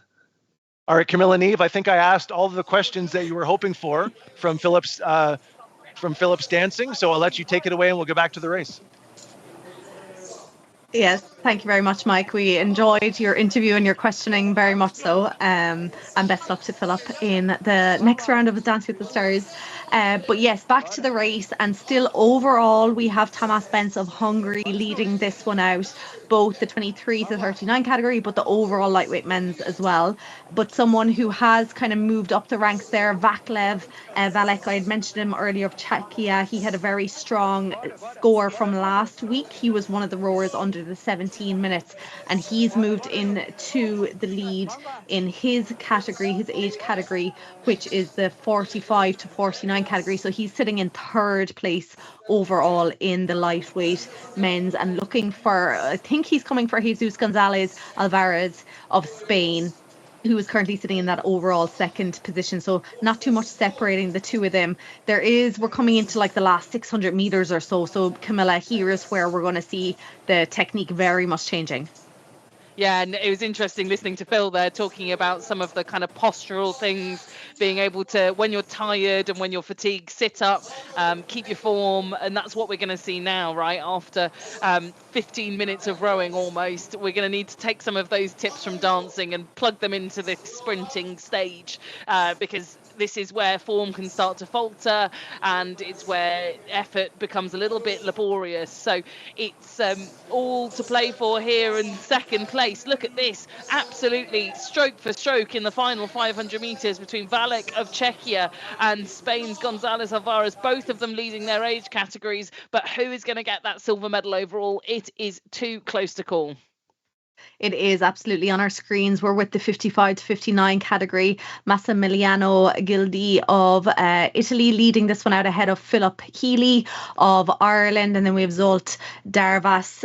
Again, two names there, Philip and Zolt, that we see in the indoor championships. They're coming into the final kind of 500 meters or so of this race, but really into the last bit of their race. Thomas Benz leading this one out still overall. He's still down at 32 strokes per minute, so he still has a bit of room to move if he needs to. He has 250 meters to go. Vaclav Valek, though, he has it down to 6 meters. Can he take the overall title of the lightweight men's? He's certainly leading out his age category, but he is coming. They're both still at 32 strokes per minute. Looking at the split, Vaclav Valek of Czechia is the one who is going to get it. He is coming with every stroke, and here he goes, putting himself into the lead. That was timed to perfection, Camilla.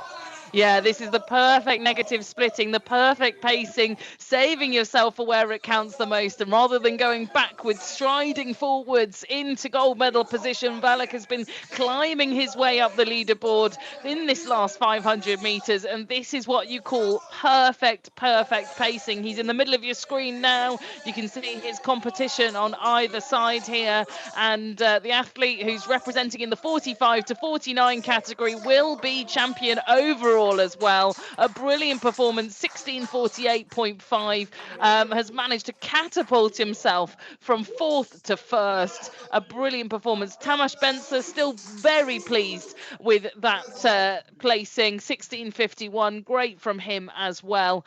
And there's Valak, who, I mean, that was really headstrong to be able to put yourself through the gears after 4.5 kilometers of rowing, 15 minutes under pressure, and pulled out the strokes where it mattered most to get himself into the lead, Neve. Yeah, not only that, but knocking a whole 10 seconds off his time from last weekend. That is huge across that distance. So that was tied to perfection. He held, as you like to say, Camilla, he held his powder dry all the way along and had enough. You know, he kept the rate quite conserved, 32 strokes per minute. And then at the end, he just went for it. I wonder, was Tamas Spence like, was he just absolutely spent, or was he not expecting it because he had such a big lead throughout the whole race? And so maybe he was caught off guard a little bit. And if he had been keeping an eye, he might have seen Vaclav moving up through the ranks. But incredible finish there. But Tamas Spence still winning his own category, 23 to 39. Nuno Colho of Portugal, the 40 to 49 champion. Vaclav Valek, as we mentioned, the 45 to 49 champion, but also the overall of the lightweight men's. Then of Spain, 50 to 54 category, Jesus Gonzalez Alvarez. And in the 55 to 59 category, Massimiliano Guidi of Italy. And then right down the end to the 60 to 64 category, it was Jari Harvinainen of Finland with a time of 17:56.8. Well, selfishly, I have to say, as a Masters athlete in the 40 to 44 division, it's nice to see one of the Masters athletes showing those young guys who's boss. So again, that checks out, Camilla, from what we saw earlier. The 5,000 meter, it really is the great equalizer, it seems, among those age groups. We're not seeing as much of a variance with the 5K as we saw in the shorter races, and I'm assuming as we're going to see in the 1,000 meter. As you get older, you may not be as good as you were, but you're as good as you once was, as Toby Keith once sang.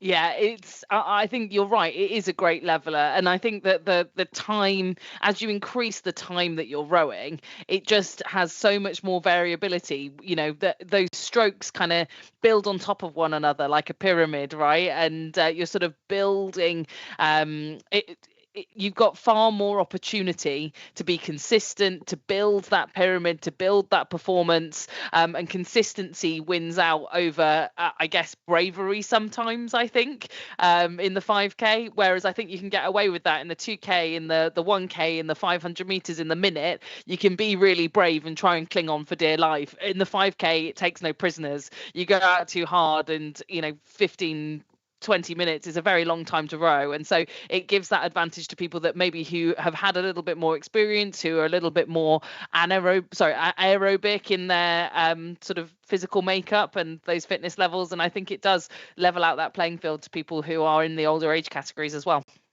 Yeah, that's a great point. And Neve, I think, yeah, it is, as Camilla said, there's almost that maturity aspect as well. For people who have had a lot more competition experience, they've been there before, they really know their bodies. You know your body a lot better at 40 than you do at 20. So I think there is something to that the maturity angle, that experience angle really kind of separates themselves. But right now, before we get into our next race, here's a look at some highlights of the race we just saw, and also an opportunity. We had a chance to speak to Team Finland of the relay mix final. They were the champions there, so we'll hear from them shortly.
Some great support systems in that footage there. It's great to see. Again, it takes a village. It's not just about the athletes. It's about the teams behind them, that support system. And speaking of teams, we did have a chance to hear from Team Finland, the winner of the relay mixed final, for their thoughts on the race. It feels great. We have prepared for this a lot. And our Team Finland has been part of these relay events, I think, every year so far. So we have a lot of experience, and we are happy to win these championships. Yeah, I think our tactics was to start hard and see the tools, and it was a bit exciting in the middle. We saw one of the teams maybe disappearing for a moment, so we weren't quite sure what was happening, but we just focused on our transitions and our rhythm and went on. Thank you so much. Thank you. Bye. Well, the teamwork expressed by Team Finland last year and this year in the relays, they really own that category. That is for sure. So, Niamh, as we transition to the open competition, the women's 5,000 meter final. So we saw in the lightweight, the winning time was just under 19 minutes. By how much are you expecting that to improve as we focus on the open competition for the women? We'll probably definitely see an improvement of around 20 to 30 seconds. I would imagine, just going off the heat times from last weekend. We had kind of 18:34.3 was one of the quicker times. We had a lot of times kind of in the 18:40s as well. So we definitely will see a big improvement. Like, you have to remember, there's a big difference between a lightweight rower and an open weight rower, and how much maybe power that they can generate. A lot of the lightweight rowers, if they're not comfortably at the weight, they have to work hard and they have to diet hard in the lead up to competitions, and maybe have to dehydrate themselves a little bit, which obviously isn't leading to ideal physiology. Whereas, the open weight athletes don't have to worry about things like that. So they can just concentrate on getting as much out of themselves at training, making sure they're completely fueled and hydrated adequately. And so then we're seeing that translate into the times that they're rowing these 5,000 meter distances. So yes, here's the start list of the race. We have categories starting at the 17 to 18 age category, all the way up to 60 to 64. And we are seeing all the countries that are being represented. We have USA, we have Ukraine, Denmark, Turkey, Spain, Estonia, lots of Estonian rowers, Egypt, we have Hong Kong, Great Britain, Philippines, Canada, Australia. So really from all the way around the world. Camilla, I'm thinking Australia has to be like middle of the night or very early morning for them right now.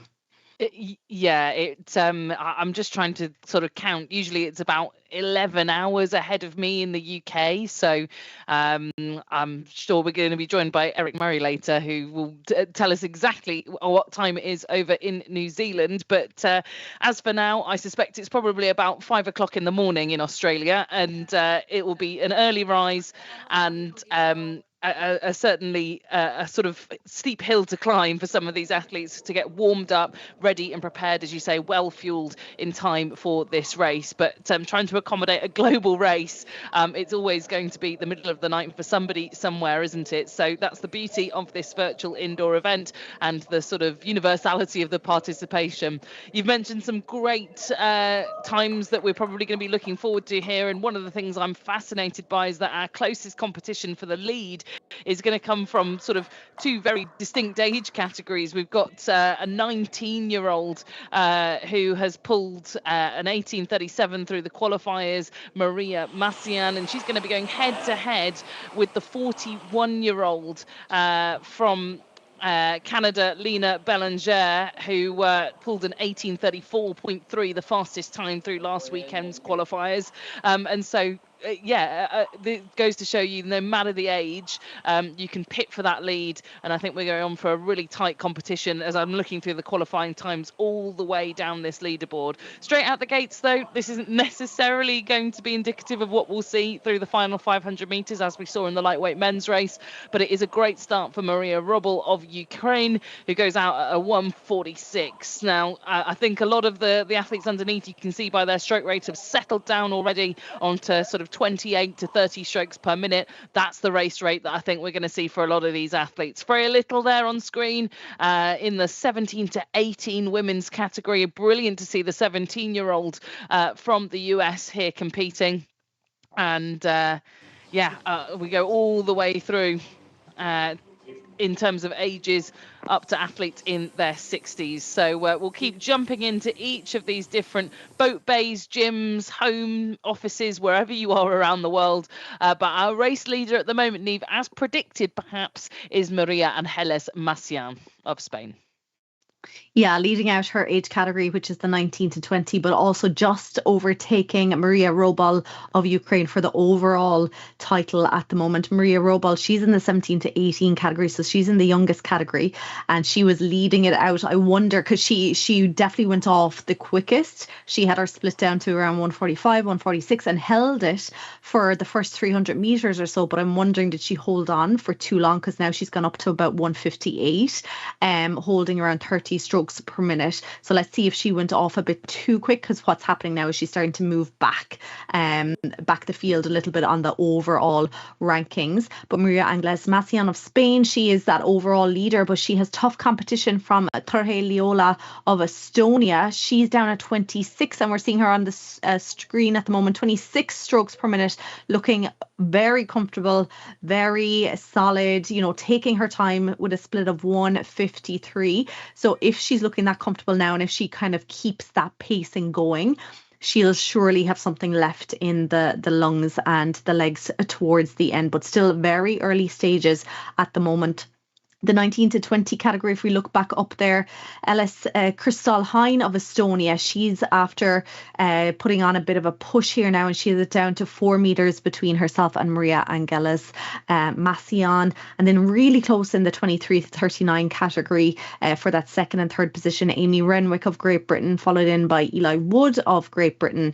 And then close as well, going stroke for stroke in the 40 to 44 category, Lena Belanger, as you mentioned earlier, a name that we often see in indoor rowing and in the Versa Challenge over the years, representing Canada, and Nicola Jones of Australia. I think 4 a.m. maybe she might be racing at. So obviously, Camilla, that must be a disadvantage. Yeah, and look, whatever time of day it is and whatever the circumstances, you've just got to play to it. And so that is, as I say, the nature of this race.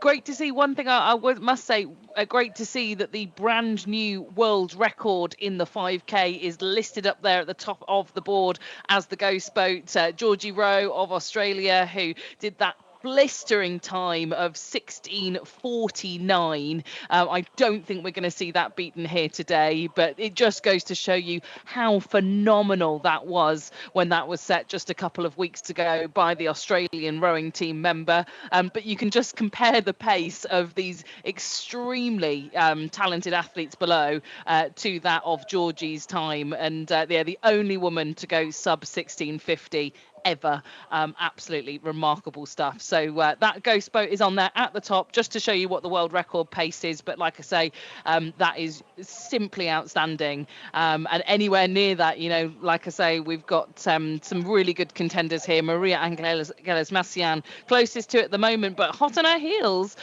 Ellis Kristal Hein of Estonia, just 3 meters back here, Niamh.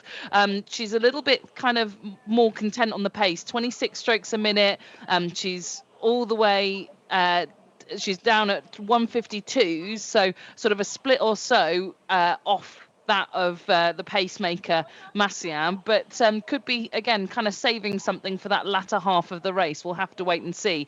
But as we look down, lots of colours flooding this leaderboard. Our leader coming from that 19 to 20 age group, where we've got that great fight going on between the two red boats. The pink boat, that's the 23 to 39 category.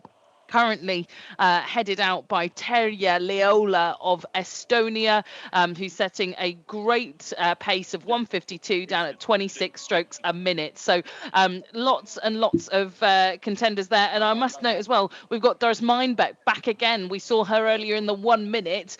She's dusted herself down after her 1 minute performance and is now back on the rowing machine, ready to do a 5K. I don't think I could do that. That is certainly a big performance from her to be back once again competing here at the World Indoor Championships. But we're through that first 1,500 metres, and we're going to take a short pause from this race to go back to Mike in the studio to talk with a two-time Olympic champion. Yes, thank you very much, Camilla. A great race thus far with the women competing in the 5,000 meter. Back to the race. They're just, 3.5 kilometers to go. So we'll be back there in a couple of minutes. But I'm joined now by Eric Murray, who is a member of the Indoor Rowing Commission. Eric, great to speak with you again. We've spoken in person. We've spoken virtually. Where are you joining us from this Sunday morning for you?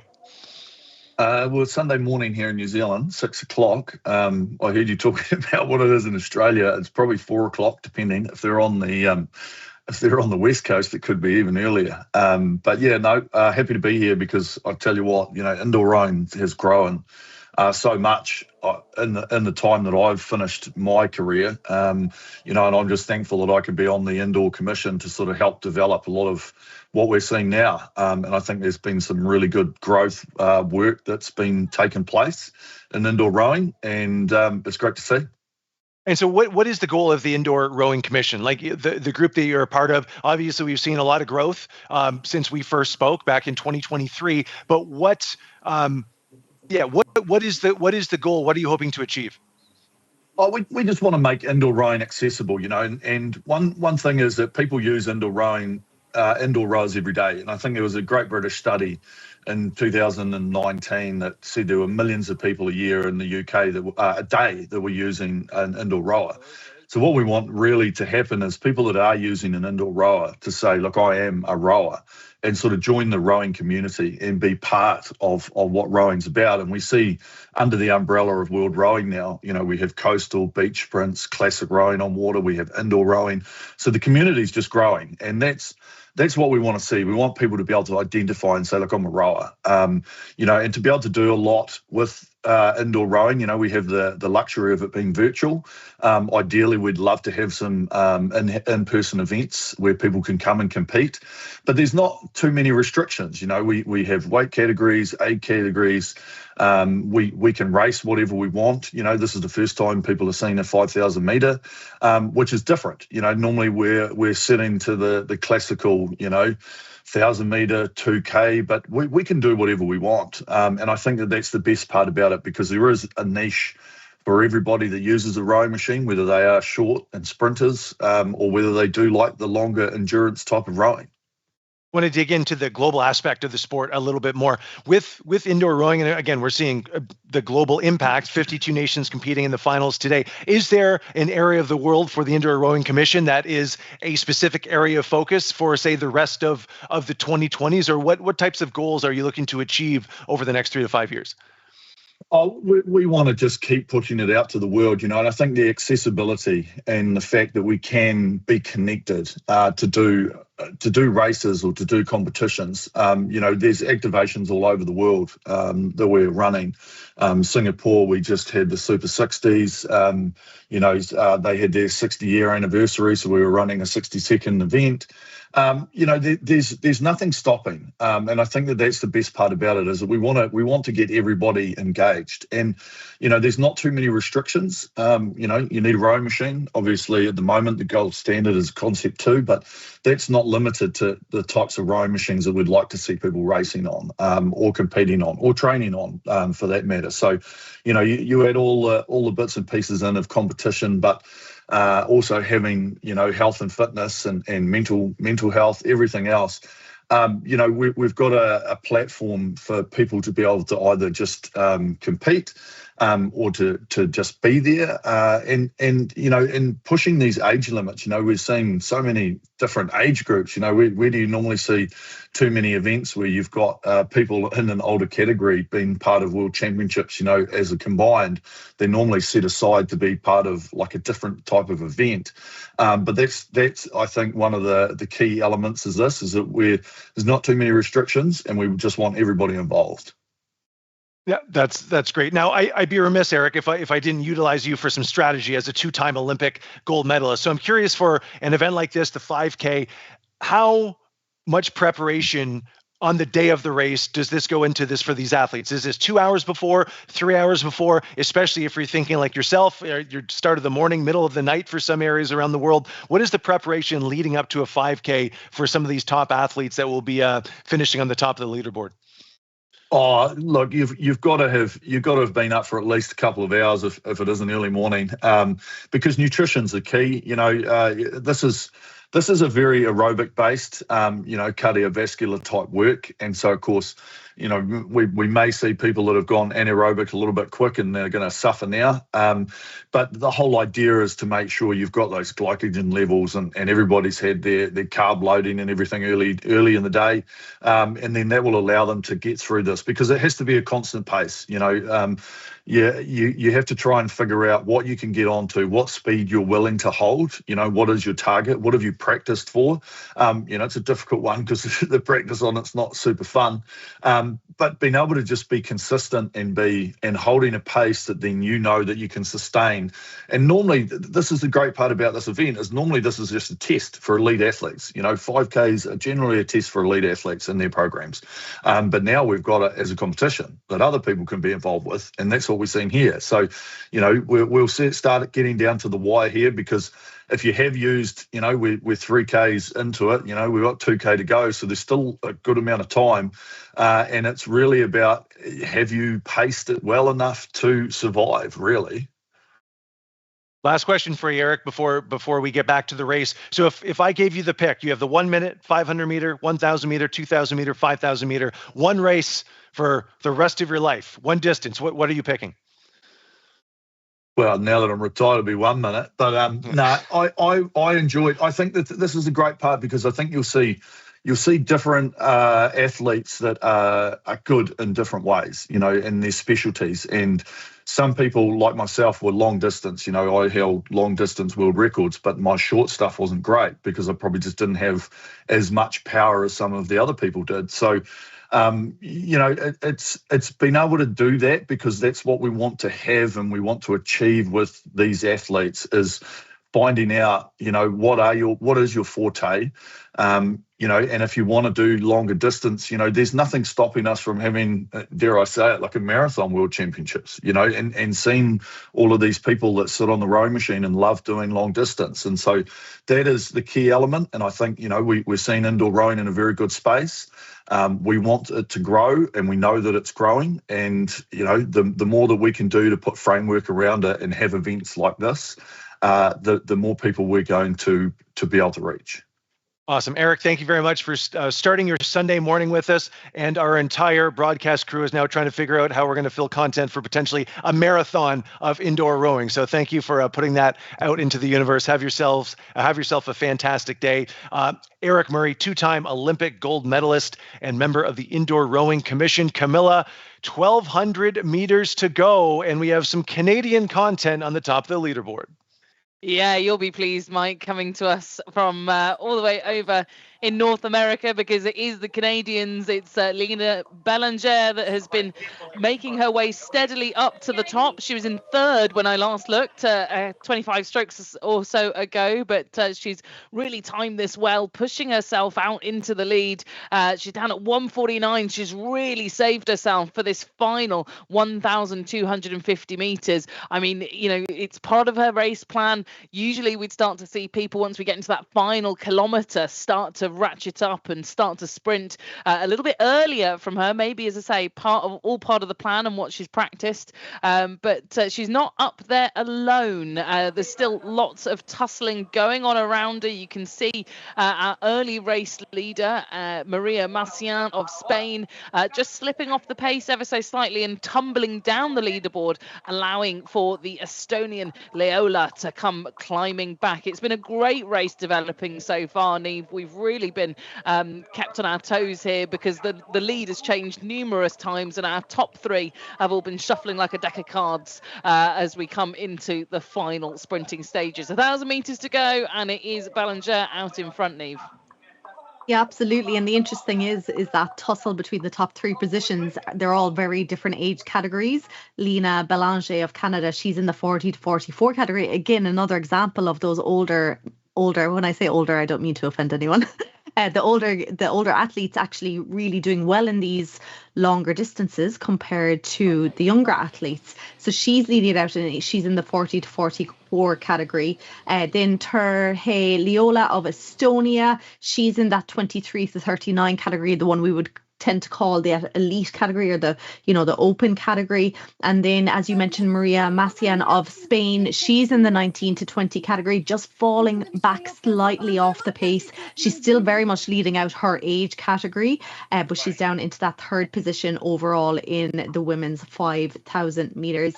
Yes, like you mentioned about Lena Belanger's pace, can she keep it? She's still maintaining around 148, 149 split, keeping her rate. She was all along at that 28. She's kind of starting to move up 29, 30 strokes per minute, and she's coming up into her final 500 meters. So this is exactly where she wants to be, and this is where she really wants to start going for it if she has left enough in the tank. At the moment, it certainly looks like she does as she leads out. We're seeing Doris Meinbeck, she's leading out that 21 to 22 category, and close there in the 17 to 18 category as well between the top two rowers. Maria Robal of Ukraine just leading out Freya Little of USA.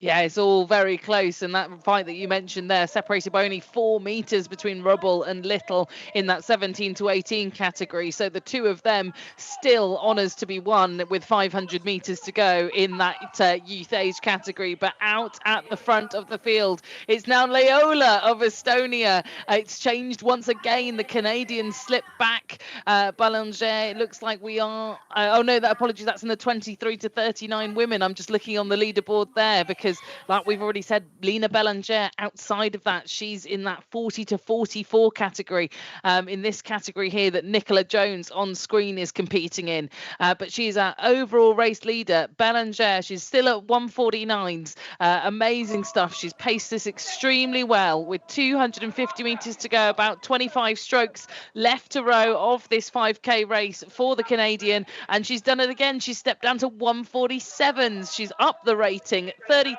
strokes a minute. She's left enough to sprint in towards the line, leaving the Estonian and the Spanish athletes trailing for silver and bronze. But that's still a very close fight indeed. 2 meters separating Estonia and Spain for silver. Who's going to get it? But for me, Macian down at 148. I think she's going to close back here and push her nose back into silver. Absolutely astounding stuff. 5 kilometers, and it all comes down to a handful of meters here for our medalists, but brilliantly paced, perfectly paced, you'd say, from Lena Bellanger, the 40 to 44 champion and overall champion in the women's 5k with a time of 18:21. It will be Macian that outsprints Leola in a time of 18:32.4. We're going to keep our eyes further down the leaderboard for our other age category winners. Looks like Doris Meinbeck is going to lead out that category for 21 to 22s, and coming in for the 17 to 18, we said it was going to be close the whole way. They are stroke for stroke, absolutely identical coming into the line, but it's Maria Robel, it looks like, ahead of Freya Little in that 17 to 18 category. And Niamh, I don't know if you've been keeping an eye further down the board, because we had a potential on-pace world record going on a little bit further down. We did indeed, yes. In the 60 to 64 category, it was Beth Fingland of USA leading that one out pretty much all the way down, and then Nancy Cook in the last 1k just went for it. And she looks like, I'm going to have to check, but last week she had set a record in her age category. She had pulled a 19:21.6. Today she's pulling a 19:16.7. So incredible time and incredible improvement from Nancy Cook here today, representing USA in the 60 to 64 category. So I think, Camilla, that might be a new record again for her. Yeah, obviously subject to confirmation from the team at Concept2, and we'll be confirming that throughout the competition. But as it stands, as it looked on the leaderboard, a provisional world record for Nancy Cook in the women's 5k in that women's 60 to 64 category. A huge congratulations to her if that's the case. And it just goes to show, no matter where you look on that leaderboard, Mike, we had sort of head-to-heads the whole way down and a world record, you know, right in towards the line in those closing stages. And another master athlete as the overall winner of that competition, like what we saw in the previous 5,000 meter events. Lena Belanger actually finished third in the 2025 Versa Challenge. I had a chance to interview her at the end of November in Singapore at the 2025 Versa Challenge, her first time on the podium there. And she follows that up with a first place in the 5,000 meter. And Niamh, kudos to you as well, because you predicted a 30-second improvement from the lightweight women to the women's category, 40-second improvement. So right on line with what you thought we would expect in the 5,000 meter for the open women's competition. Let's take a look at some race highlights and Lena Belanger's victory.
A great performance by Lena Belanger. It looks like she was repping a plumbing company there in the background. Speaking of advertisements, let's hear now from Concept2 and EXR.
Indoor rowing is more than just numbers. It's making friends while working out. It's having fun and getting strong, stroke by stroke. The EXA app has it all. Share your passion with a worldwide community. Explore mesmerizing locations. And push your limits with training plans. Indoor rowing has never been easier. The world is your workout. Start rowing it. All right, before we get into the 5,000 meter men's final, we have a chance to hear from the winner of the lightweight women's 5,000 meter final, Helena da Costa from Portugal. Let's take a look to hear from our gold medalist. It was incredible to win this race. It was an objective since the beginning of the year. And today, winning the race, it was really, really nice. I would like to make a race better since the beginning, and I made it, so I'm happy. Thank you. Bye. Well, that was another great Masters athlete performance. We'll see if the trend continues for the men's 5,000 meter. Neve, question for you. So we're seeing different strategies in terms of the support system around these athletes. We're seeing some solitary 5Ks. We're seeing some scenes of people rowing in front of a group of people. During your competition days, what was your preferred method of support for a race like a 5K? My absolute preference is to be by myself.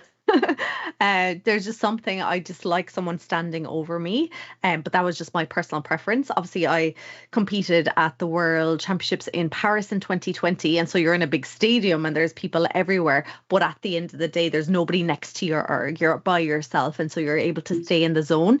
Now, it's up to your preference. You know, I prefer just to be in my own head and not to have someone else's voice. I like to have my own plan in my head and to be able to execute it without someone else interrupting that. Whereas other people love that support and love, you know, that they thrive on the extra support and the extra voices. It's very much personal preference, but that was definitely mine. Camilla, same question to you as we take a look at the start list for this 5,000 meter men's final. Yeah, do you know what, Mike? I think my answer is it depends on what the ergo is. For a 2K, I really like to be by myself. I like focusing on my own race plan, not getting distracted by other people and trying to race them side by side, because I was a racer, and so therefore I didn't want to get detracted from my race plan. But I think for the longer pieces that I found harder, I'm the opposite to Eric Murray, who we heard from earlier. I was very much the shorter the better for me. I was a short powerhouse. If it was 1 minute, 250, 500, I really liked those distances. The longer it got, the worse I got. And so I think that for the longer pieces where I needed a little bit of encouragement, company, 5Ks, 30 minutes, that was very much a team spirit thing for me, just to keep me going. So yeah, shorter the pieces, I like to focus and be in the zone. I think the longer the piece, I enjoyed having some company. Well, we'll see what these athletes choose here. It looks like we're just about ready to commence the men's 5,000 meter. Indeed, yes. We have 20 entries across 4 age categories here. We have the 23 to 39, 40 to 44, 45 to 49, and 50 to 54. Lots of nations represented here. Again, we're seeing Chris Power of Great Britain here getting ready. These are the last few crucial seconds before the race starts. They're getting the command on the screen on the erg in front of them to stop rowing. They're all sitting ready. Last few adjustments. And here they go, the 5,000 meter race. So you're going to see those short, snappy strokes, getting the rate up, getting the power going, and then we're going to see them settling in to that long race pace. For the men's, we're expecting a few times for sure going to be under that 16 minutes last week in the heats. The fastest times were the 15:58.4, 15:54.6. That was from Benjamin Rother there, and he is up the lead here representing Germany. Right up alongside him in these very early stages, Peter Dixon of Great Britain. Camilla.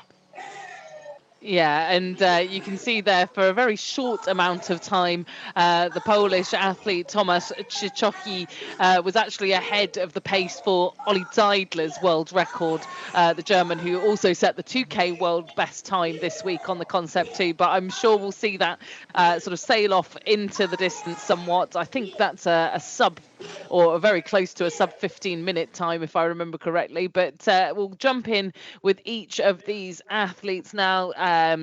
Nicolas Drouart here of France, competing in the boat bays with all of the clubmates behind him, willing him on. And exactly like I was saying, I think for this longer form of racing, great to have a little bit of support and a bit of a crowd if that's what you're into. But as we jump through, it's still Benjamin Reuter that's leading out this 23 to 39 men's category. He was, like you say, Neve, one of the faster qualifiers with a time of 15:54. We'll have to wait and see whether he can stick to that here as we go in towards the middle stages of this race. Hot on his heels, though, the youngster Artem Zakharov, who will be keen to stay within that kind of 10 or so meters of the race leader as we move into this like gear change space. You've rode your first 500 meters, you've set yourself up onto a pace now that you want to hold for the next 2.5 kilometers, 3 kilometers before you start to then think about the finish. There is Tomasz Cicioki, who went out like a rocket in this 40 to 44 men's category, and again starting to settle somewhat. That 15:58 will be on his mind from last weekend. Can he better that here at the finals? But great to see just so many different spaces being used once again, Niamh, here in this competition. Yeah, we're seeing lots of gyms, home gyms, rowing clubs. You can see the odd few people standing in the background, but a lot of them opting to be by themselves, like we were chatting about in the intro. We're with Justin Brown here of USA. He is one of 5 rowers who are representing the indoor rowing team or squad called Sub-7. We see them often at a lot of the indoor rowing competitions, and we've seen them at the World Indoor competitions over the years. They have 5 rowers here representing Sub-7 within this men's 5,000 meters. Eric Madden there of USA currently leading out the 45 to 49 men's category. And then if we go down to the 50 to 54 category, we have 4 competitors at the moment. Slovakia's Ivan Milan is leading this one out. He has a split of really consistent 140, 141. He's down at about 27 strokes per minute. Nobody really going higher than kind of 32, 33 is the most we're seeing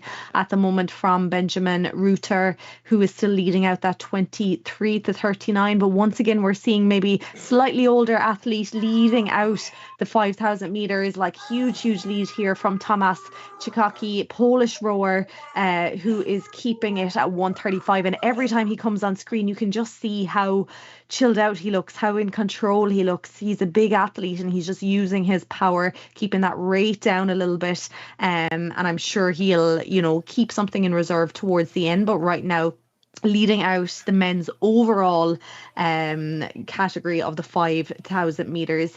Kind of close, we would say, in the 23 to 39. Benjamin Reuter leading it out 18 meters back then to Artem Zakharov of Ukraine, followed in by Nicholas Duart, and then Luke Dover, one of those Sub-7 rowers of USA. He's currently in that 4th position. Close as well in the 45 to 49 category between Eric Madden of USA and Anders Metsgaard Jakobsen of Norway. Yeah, lots of little battles going on across each of the different categories, but also overall as well, like you say, Niamh. It was great, as I say, jumping into each of those homes. The last couple there that we saw, Michael Marsh was one who used to live in Australia, now moved to the UK, and so is holding a whole bunch of records in Australia and now competing from Great Britain. He'll be grateful that the sort of time of day, much more preferable from Southampton racing here at the World Rowing Virtual Indoor Championships than it would have been in Australia.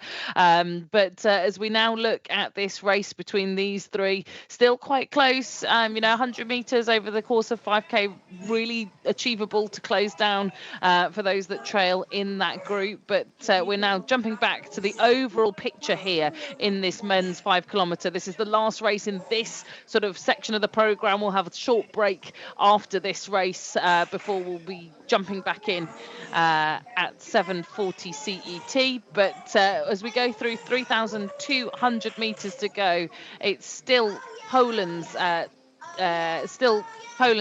Tomasz Cicioki that leads out the way. 135s, nice steady stroke rate, 28 strokes a minute. I think that looks really sustainable to me, Niamh. I'm just loving the shouts that I'm hearing. It sounds like a little kid supporting someone, and they are just loving it, really getting involved in supporting their rower. But here we have the 50 to 54 leaderboard. Ivan Milan is leading this one out, followed in by Toby Clay, just 11 meters separating them.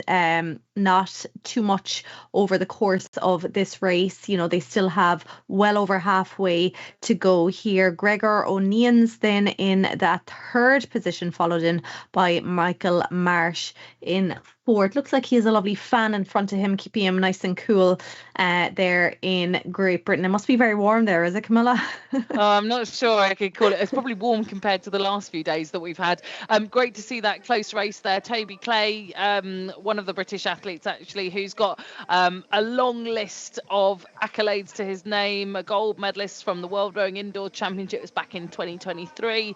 Also a British indoor champion, a French indoor champion, an Irish indoor champion over 2K. But here trying to replicate that in the 5 kilometres as well. So we'll keep an eye on Toby Clay's pitch there to try and go head to head with Ivan Milan, who currently leads out. The pink boats there on screen are the ones that you're looking at tussling out for that gold medal in the 50 to 54 category. But winging our way all the way back up the leaderboard, Benjamin Reuter holding down second place overall, and then that big gap, that big buffer back to Artem Zakharov of Ukraine, who's 50 meters shy of that silver medal as it stands at the moment. Here is the 45 to 49 battle currently going on. Eric Madden still leading that.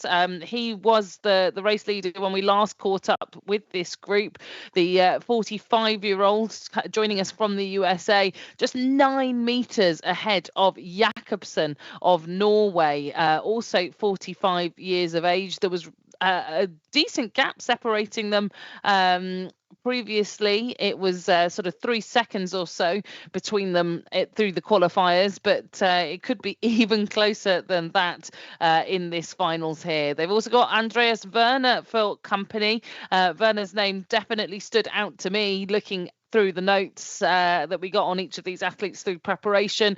Werner was a world medalist on the water as well. He got a bronze medal at the World Rowing Championships all the way back in 2000 and a gold at the Champs in the Cox Pair in 2002. They said that the World Rowing Virtual Indoor Championships certainly kept him motivated during the winter. So a big thank you to the team at World Rowing for putting this on. But as we jump from this race, we're going to take a short detour and go back to Mike in the studio to catch up with some more of our winners.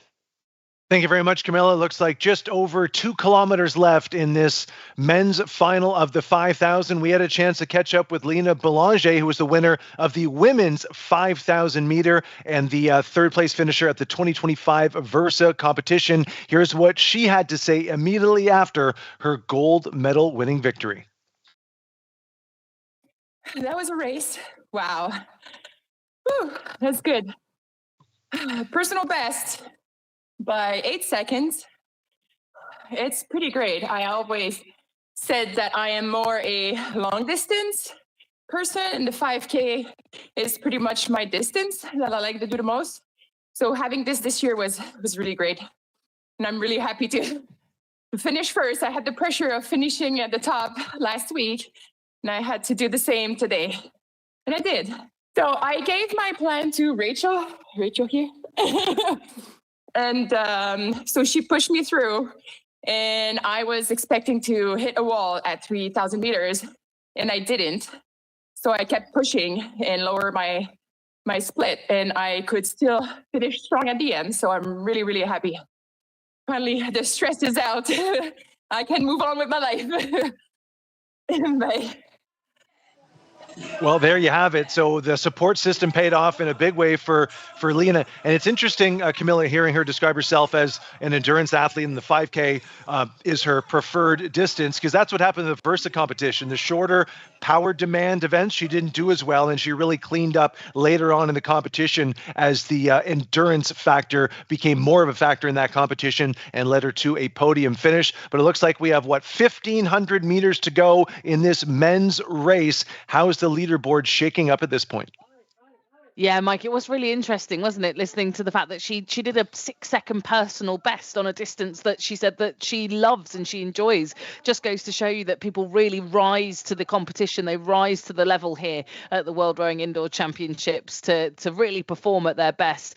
You asked how the leaderboard was shaking up. Well, it's certainly heating up in some of the categories, but our runaway leader at the moment still it's Benjamin Reuter in the 23 to 39 category, and it's still Tomasz Cicocki overall in the 40 to 44 category. It is closing up somewhat. We could still be on for a decent finish here, but these two well clear of the rest of the field, Niamh. Yes, absolutely. We have 12:50 to go here. And just looking at the splits, Benjamin Reuter may have timed this really well because he is getting that split down to 134 compared to Cicocki's 136, 137. So he is coming with every stroke here and perhaps will get himself back into that overall lead very, very soon. If we look down the leaderboard, then there's just been a change in the 50 to 54. Toby Clay of Great Britain has just overtaken Ivan Milan of Slovakia. It was Ivan who had been leading it out, but I can see here Ivan is putting on a big push here now. He's trying to get that split back down. He's trying to keep the rate down, focusing on power. But Toby Clay, again, maybe someone who's just timed this really, really well. At this point, they're coming up to that 1,000 meter mark, so they really want to be hitting that target split that they want to be hitting overall. And from here now into the last kind of 3 to 4 minutes, they're going to be really going through the gears and starting to up it with every 10 strokes or every 100 meters, as long as they still have something left in the tank. And then looking down throughout the categories, like the 23:39, Artem Zakharov of Ukraine is still holding a solid second position there behind Benjamin Reuter. Nicolas Duarte of France is in third. There's about 50 meters separating second and third there, and back and forth. Then Luke Dover of USA. Things kind of spread out then back down through that category, and it's very spread out in the 40 to 44. Again, it's Tomasz Cicocki leading that out. He is 135 meter of a lead over Chris Power of Great Britain, currently in that silver medal position for that age category. And then back another 150 meters or so to Justin Brown of USA. We have the 45 to 49 category. I'm laughing at all the shouts and support. It's brilliant to hear. Eric Madden of USA, he is 23 meters of a lead over Anders Jakobsen of Norway, followed in by Andreas Werner of Germany. And then still very close, Ivan Milan is really trying to put the pressure on to Toby Clay here now. Again, it's still 2 meters separating the two of them here now. But overall, Benjamin Reuter now looking like he's very much in that overall lead. He is 2 meters ahead of Tomasz Cicocki here now. So this is going to be a super last 500 meters, Camilla. Oh, we've seen this in pretty much all the last few categories of the 5 kilometers, haven't we? We've had one person who's sat in wait, who's been patient, who has followed their race plan to then unleash themselves in this final kilometer to take the lead, to take the bull by the horns and show off their sprint. And that's exactly what Benjamin Reuter of Germany has done here, waited patiently to pounce on the lead of the overall. And with 500 meters to go, he's well down on splits, 131s compared to Tomasz Cicocki's 137s. It's almost certain if he can keep up this pace, he will be the overall champion here in this 5 kilometer race. Excuse me. But it's still 30 or so strokes to go, but he just keeps getting quicker, Niamh. The splits are going down, not going up here. Yes, he's down into the 129s here now. He's still 35, 36 strokes per minute, so there might be even a little bit more out of him here now. Tomasz Cicocki is trying to come back. He's down at 134 now. He definitely would still have somewhere to go with the rate. He's still holding on to below 29, but he's going to have to go if he wants to get back into that overall lead. There's 27 meters now of a difference. Then in that third position, Artem Zakharov of Ukraine. He's third overall, but sitting second in his age category. And then it's a good bit back to the next overall competitors. Luke Dover of USA is currently overall in fourth, followed in by Nicolas Duarte of France. But here we go, finish line in sight. Benjamin Reuter of Germany, timed again to perfection. We've seen it in the last few 5,000 meter races. Just held solid, kept to his plan. 15:39.3. That is an improvement of about 15 seconds, I believe, from his heat time, followed in by Tomasz Cicocki coming in that second position overall, but winning his age category 40 to 44, 15:45.8. Again, an improvement, a big improvement of about 12 seconds over his heat time, Camilla. This has just been such a great race, hasn't it? I've just been so impressed by all of the brilliant pacing And like we heard from Lena Bellinger, that ability to perform over the longer distance, that platform that's been given by this World Rowing Virtual Indoor Championships, well appreciated by the athletes that really excel over the longer distances. Artem Zakharov looks happy as he punches the air there in the top left-hand corner, the athlete from Ukraine. Really well done for him, a bronze medalist, just 22 years of age, silver in his category, but to a brilliant performance from Benjamin Reuter. I think he'll take that as a result. But looking down, Eric Madden's managed to hang on for the USA with a time of 16:24. And yeah, Mike, I just think that the thing that Neve and I have clearly learned from today's 5K individual racing is that it's all about the pacing.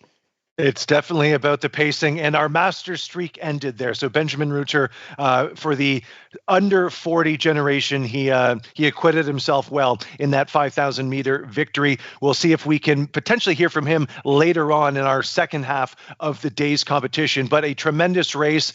We've seen the 1 minute.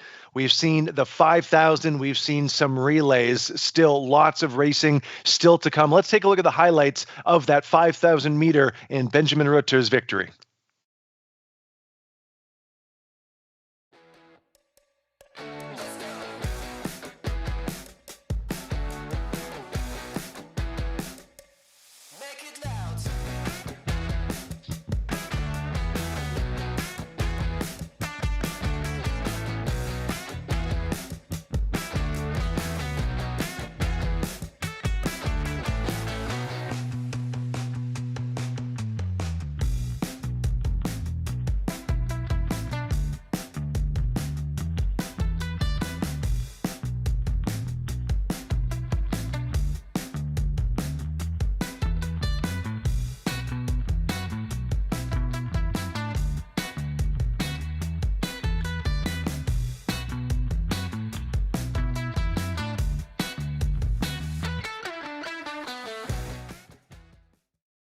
And that concludes the first half of the day's competition of the 2026 World Rowing Virtual Indoor Championship presented by Concept2. A great first half of the competition. So is it fair to say, Camilla, your biggest takeaway from what we've seen thus far is pacing is the key, and experience, I guess, for the longer distances, and youth is served in 1 minute increments? I would agree with your summary. Yes, I think that pacing in the 5Ks, bravery in the 1 minutes. We've got the 1Ks coming up in our second half of the show, and so it'll be interesting to see, where those lessons meet in the middle, perhaps when we come back for all of those races a little bit later on. I say this evening, but this evening my time here in the UK. But yeah, I think that the 1Ks will be an interesting mix of all of those things that we've seen already this afternoon. And Neve, what surprised you most with the first half of the competition today? Oh, there were so many things, but I think it was, the relay that we saw, the mixed relay of 5,000 meters, and just the Ukrainian approach to it, that really surprised me, and it really impressed all of us, I think. And we have, of course, 1K relays coming up after the break as well. So that's going to be a new format, and it's going to be very exciting to watch as well. That's right. Every race from here on in will be 1,000 meters, but it will be a mix of individual competition and relay races. So stay tuned for that. Our coverage will take a short break, and we'll be back at 1940 CET for the next round of competition. Again, 1,000 meter individual finals, as well as 1,000 meter relay finals. It's been exciting so far. Still lots of medals to hand out. We'll see you at 1940 CET.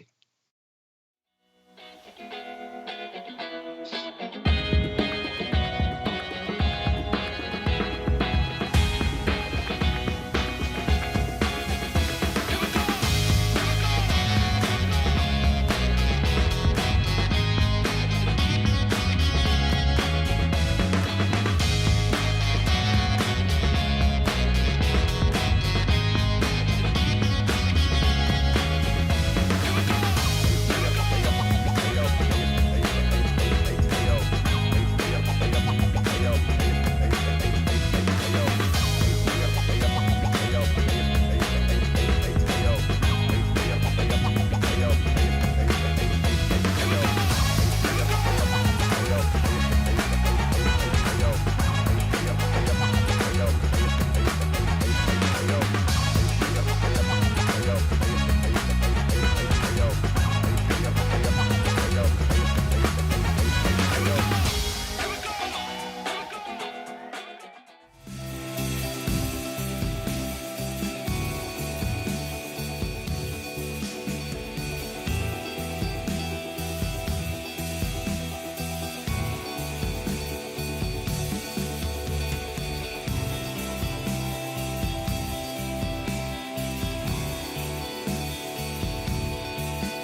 Welcome back to our continuing coverage of the 2026 World Rowing Virtual Indoor Championships presented by Concept2. Hopefully you're all refueled, refreshed, and ready for another block of terrific racing action. This is all about the 1,000 meters. We're going to have a number of relay finals and then individual finals for men and women across all masters age groups, adaptive 1,000 meter races as well. My name is Mike Arsenault. I'll be your host for the rest of this competition as we hand out medals in a variety of races. And I'm joined once again by Neve Hayes and Camilla Hadlin-Horrocks, who are our two expert analysts and commentators, and we're ready for an exciting, well, I'm going to say afternoon of action, but morning of action, Sunday morning of action for some, but it's been a great start to the final competition thus far, Camilla.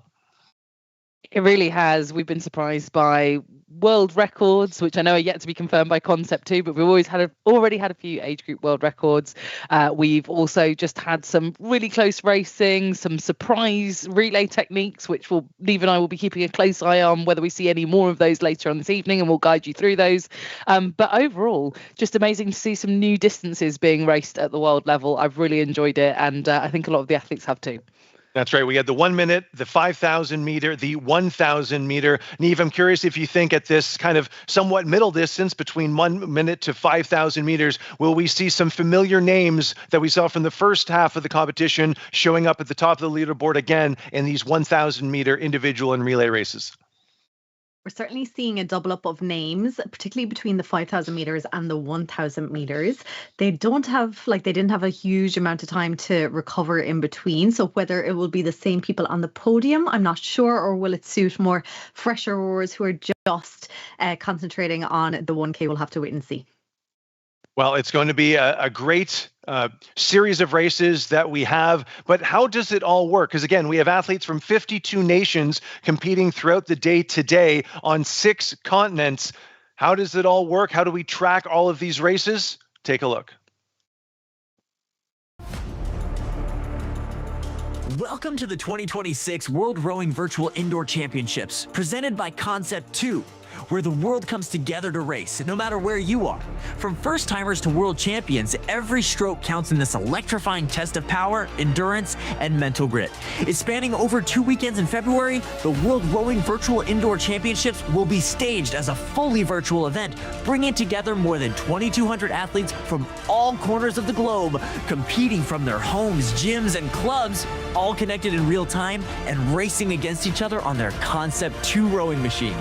Using Time Team's home race software, the competitors will be all connected virtually. While racing, competitors will know their placing as their indoor rower will be running in race mode. This will allow them to see their position in a race on their rowing machine's monitor. There are 3 types of races competitors can enter: individual distance races over 1 minute, 1,000 meter or 5,000 meter, and the relay races, where teams of 2 will race over 1,000 meters and teams of 4 will race over 5,000 meters. There is a new format this year. Qualified athletes will compete in knockout heats. It is then the world top athletes per category in each event that will qualify for the grand finals to determine the 2026 World Rowing Virtual Indoor Champions. Following the completion of the grand finals, medals will be awarded to the highest placed 3 finishers in every age category. Are you ready to take on the world? Join us for the 2026 World Rowing Virtual Indoor Championships presented by Concept2 and make history from wherever you row.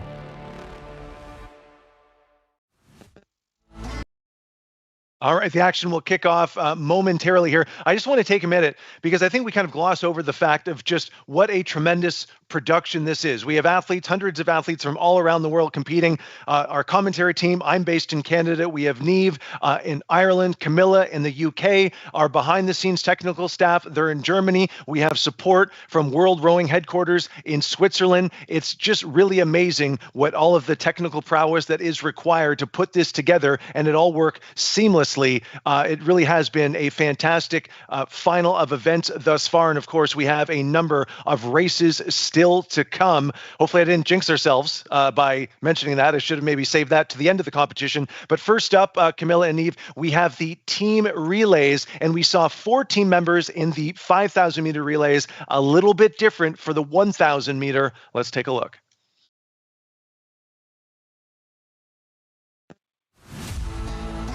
The relay Relays are a single distance row completed by a team of men, women, or a mixed team. There are 2 different formats this year. The 1,000 meter completed by teams of 2 and 5,000 meter completed by teams of 4.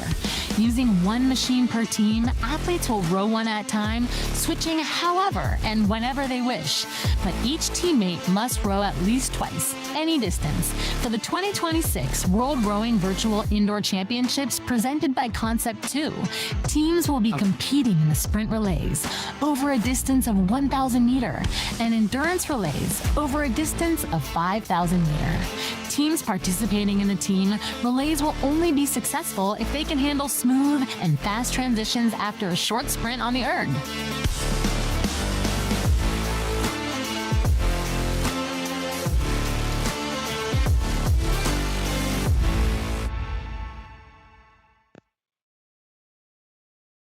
Well, the transitions is what I'm really going to be keeping my eye on, Camilla, for these 1,000 meter races. Because again, in the 5,000 with 4 competitors, your other 2 non-rowers or non-rowers at the time of your team can hold the straps. With a 2-person team, that's not possible. So how are we going to see these transitions for these 1,000 meter relay races coming up that we're going to start with the relay mixed under 19?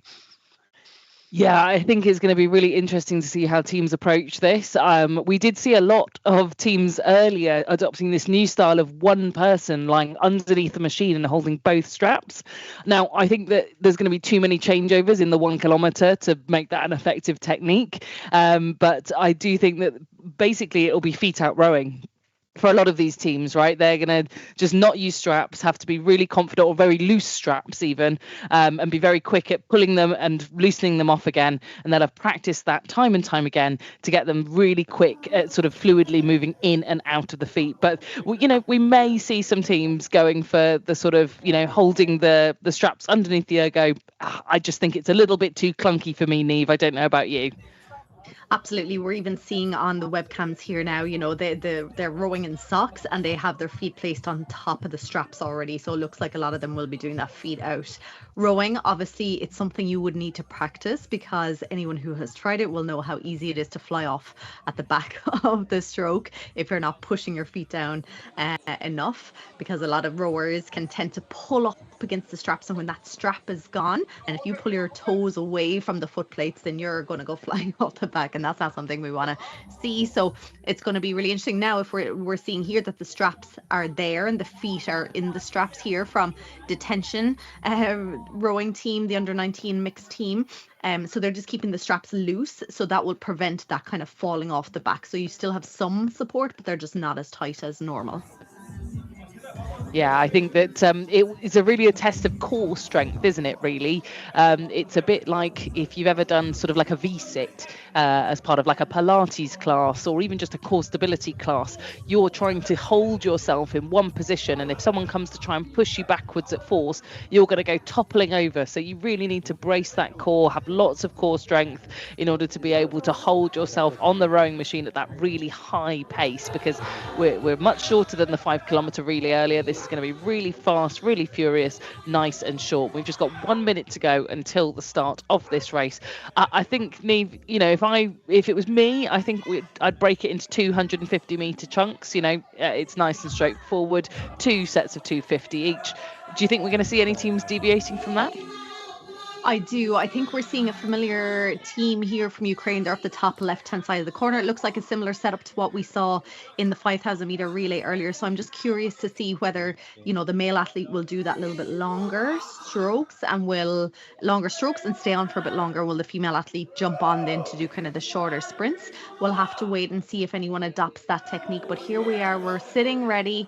They all have the handles picked up, and they are about to go in the first of the 1,000 meter relay races, and it is a false start. So the false starts, one is okay, but if there is a second false start, whoever kind of causes that second false start will be eliminated. Hopefully that won't happen. But what needs to happen now, everyone just needs to pause rowing. Everyone needs to just allow the flywheels of the ergs to come to a pause, to a stop, and then we'll get going again. So how this is working for the 1,000 meter relays, we have 2 rowers. This one is a mix, so we have 1 male, 1 female, and they have to do at least 3 changeovers. So that means each rower has to row at least twice.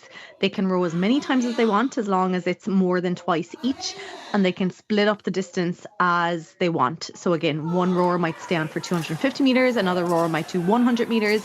Let's all wait and see. But here we go. We are off the first few strokes. We're looking at a time from the heats, 3:01.6 from that Ukrainian team we're seeing up the top left-hand side of our screen. They were the winning time through the heats and already off to a nice strong start, Camilla.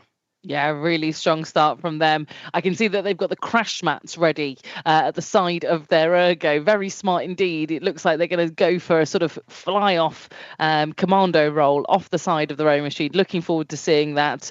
And indeed, it was almost kind of an up and off the seat and plop down. But brilliant changeover there from Ukraine, as you'd expect. Very different approach there from the middle of the screen. I think that's probably the team, the neutral athletes in the centre, who did a sort of parallel changeover, the athlete coming from behind to take the seat, and easier to slot their feet into those straps. So you can see there on the right hand side of your screen as well, a little bit of assistance coming from the teammate. I think that is allowed. So that is a little bit of assistance there from the pairing, which is good. But out in front, brilliant performance here from Ukraine. Yeah, it's really interesting. As soon as a changeover happens and that male athlete from Ukraine comes on, the splits just go way down. He's down to 127 there, really powering it out. So they're taking that bit of a different approach to what we saw earlier in the longer distance race. They're really going for those really quick changeovers and short distance on the ergs there. Their changeover was amazing. Just one fell off and the other one jumped straight on. There was no time delay there, and that's allowing them to hold on to that lead here. Second place then in the school rowing league. They finished second through the heats last week. They're just 12 meters behind the leaders, and again in these short races, it might seem short, but there is plenty of time to catch up here if you get the changeover right. Third position then is going to Estonia at the moment. They're 36 meters behind those leaders. Yeah, they only 36 meters behind those leaders. Still time to catch up. It's a short race, but as time ticks on, it's getting less and less likely. A very strong outfit from Ukraine. We saw them do extremely well earlier in the team relay of 4. What can they do here in this next youth event? Could we see them dominate across all of the distance classifications? I certainly have my money on them at the moment. They're up at 47 strokes a minute, not the highest. You can see below the Estonians up at 56 strokes a minute. That almost touched 60 a moment ago. I think Ukraine heard me though. They're at 61 strokes a minute on the changeover. Brilliant stuff. You can see there just the second pairing getting their breath back, and it is 2:58.4, a win there for Ukraine. Arms go in the air, and that must be a very happy and excited Jim indeed, after winning the team relay earlier in the 5K. Yeah, and they beat their time from last week by about 3 seconds. So again, if you practice the changeovers in that week and get those little things right, they're going to make up those very precious seconds in this very short race. So first position in the under 19 mixed relay going to that Ukrainian team, 2:58.4. Then we had the individual neutral athlete school rowing league, 3 minutes.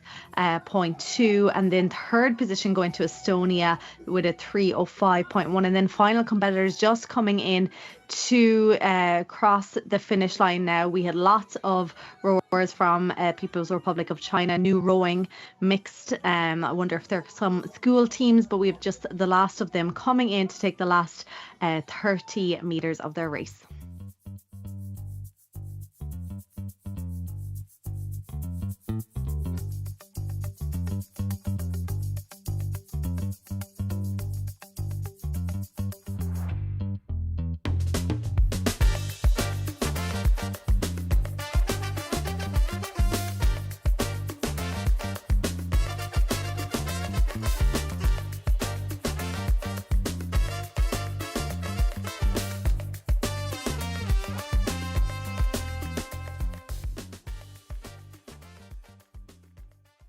And there's a look at our top three. Ukraine breaking that 3-minute mark. So that's kind of the magical mark we will keep a look at for some of these other relay races. Next up, we have the men's competition. So 1,000 meters coming up for the relay men, Camilla and Neve. Now, just very quickly, you mentioned something that you might see some teams use loose straps, which I understand, but for going straps whatsoever, what you kind of mentioned, but what is that technique to do that? Because again, if I tried that, I feel like I'd be flying off the back as we take a look at the start list for the men's 1,000 meter final. Yeah, two key things with that is number one is you have to make sure that you're pushing the toes and the feet down into the foot plates, because if the toes come away from the foot plates, that's going to cause you to kind of fall back. So making sure you're driving down into the plates at the end of the stroke, and as well stopping slightly short, so sitting up a little bit taller at the finish is going to help you to not fall back basically. And yes, we're seeing the map of the world here for the relay men's team. We have 13 entries here: Finland, Greece, Poland, Sweden, People's Republic of China, Ukraine, lots of countries, India as well, lots of countries being represented here in the men's race. I have lots of fond memories of the Finland racing setup with the neon disco lights from last year's World Rowing Indoor Championships, and I'm so glad to see that it's returned, bringing the party to the relay. And I have a strong suspicion we're going to see good things from Team Finland in the relay once again. But three Finnish teams to keep our eyes on, which is who's going to be the one to bring it home. But they've also got the silverbacks to contend with, our silver medalists from earlier in the 5K. What can they do here over the shorter distance in the 1K? Lots of differing techniques here again, Neve, I think, to reframe your mindset from that longer 15-minute sort of block of sprints. Now it really is kind of all or nothing. You've only got a handful of opportunities to make your mark. Absolutely. Here you can see the technique sort of goes out the window a little bit here. It's much shorter, it's much faster, it's not really full strokes. You can see the loose feet here now in the loose straps. It just means you're not getting as full of a drive out of the glutes as you possibly could if the straps were totally tight. But this is what you have to forgo when you are racing something like this, when you don't have anyone else to help you here. So yeah, things change a little bit. Maybe not as good a posture as Philip Doyle was speaking about earlier this afternoon, but definitely some still really good rowing here. And it is Team Finn, they're up the lead here now, and as I say that, actually Silverback's team have just overtaken them back into the lead, and Team Finland, so we have 3 Finnish crews, Team Finland now have moved into second, but with changeovers constantly happening, Finn now have moved back into second position. Yeah, this is the thing, isn't it? It's kind of dependent on when you catch it as to who's in the lead because of those changeovers. And it could be that if you time your changeovers correctly, you could end up being out into the lead. Absolutely, yeah. It is all about the timing, but you can see there actually one of the teammates, he was opening and closing the strap, so that crew were actually using they were closing the strap. So we haven't really seen that, but perhaps it gives them an extra advantage, and they know that they have to do that if they want to kind of contend here. But as we come into the final 200 meters, it is Finn who are in the lead. They had won through the heats last weekend, but again, Team Finland now, after moving up into the lead. So 2 Finnish crews in that 1-2 position with 100 meters to go. Who's going to time this changeover here correctly? Yeah, are you Team Finland or are you Finn? That is the question, because at the moment it is Team Finland that are out at the front of this field. They're pulling 119s down to the line. I think it is going to be Team Finland that win out over Finn, just about. Finn with their disco lights there, and they'll have to settle for silver this time around. The Greeks cling on for the final podium position, the Silverbacks in bronze medal position. And yeah, like you say, Neve, I think with this we're going to see a lot of teams who are having to try and choose between keeping themselves on the machine by tightening the straps, because that's what they've got the sort of technical capability to do if they want to go at their fastest, versus compromising that little bit of speed and perhaps risking falling off the machine with those loose foot straps. And if you've got the core stability and the experience, you can get it done.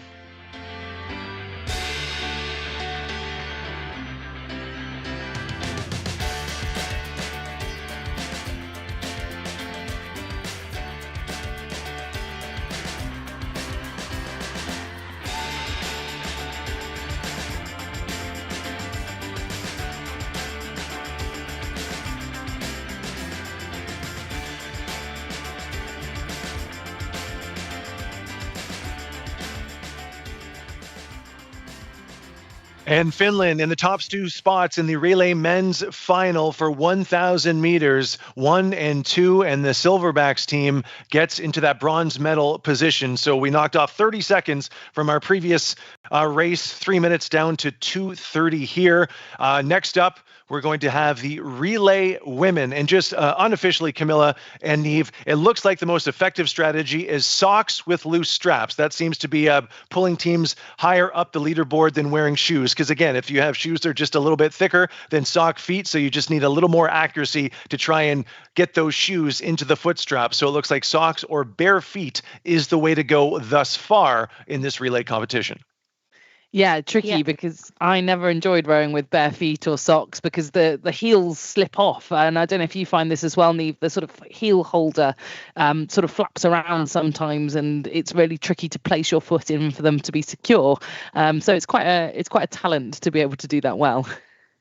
Yeah, I think rowers are well used to a bit of pain, and so sometimes it's about having to put up with a little bit of that because it is uncomfortable to row in socks, I find personally anyway.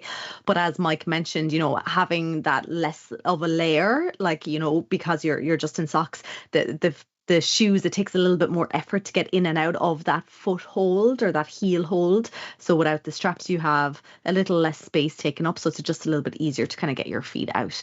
But yes, moving on to the women's relay. So 2 women rowers here. Again, they can row whatever distance they want as long as each of them row twice. And we have 9 entries here. Fastest time last weekend in the heats was 3:07.3. That was the team from France. And then we had a 3:08 from the Muscle Freaks in Hungary. But as we're seeing, like in the relays, there's a lot of change. And actually throughout all the races, the times are very much changing and people getting much quicker this weekend compared to last weekend. Yeah, that extra added level of, I think Mike called it pressure is privilege, but that pressure being carried with them in the form of rising to the occasion of the final, producing that best performance, that season's best, that personal best, or just competition's best in some of these cases. That's what we're seeing a lot of here in the finals. Absolutely. Yeah. And I think, you know, because they got a chance to practice last weekend, the heats, they are practice. And so getting, you know, if anything went wrong or if they weren't happy with their time, they had a whole week to kind of, you know, make a few changes, again, perfect those changeovers, get the feet right, whatever setup they wanted, get the distance right per rower, depending on the strengths of each rower. So that lead in time or the week between the heats and finals was a really good, a really great advantage for particularly these relay teams, giving them lots of opportunity to perfect all those little moments. So they're getting the command on their erg screens to stop rowing, so you can see them all sitting ready, picking up the handles, sitting up at the catch. They're getting that attention command now.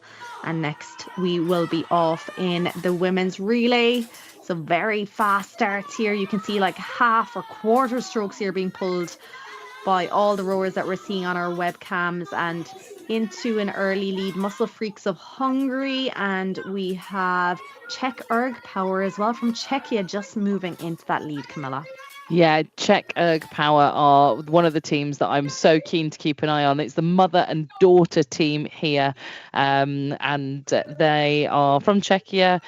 Teresa and Vanda, they were featured on World Rowing's Instagram page earlier on today and came here with the view and the hope of making the podium, and so that's looking really good for them at the opening few strokes of this 1 kilometre relay. How amazing is it? We've talked about the breadth and diversity of age categories we get here racing at the World Indoor Championships. Where else could you get a mum and daughter team doing a relay on the world stage? Absolutely phenomenal stuff. So we'll jump in with them at some point. But the lead has now changed, and it's the French team of Les Gravelinoises who lead out this race, really not by much, and it is changing with every single stroke and every single changeover. Like we said, Neve, you catch it right and it will just shove your virtual boat in front.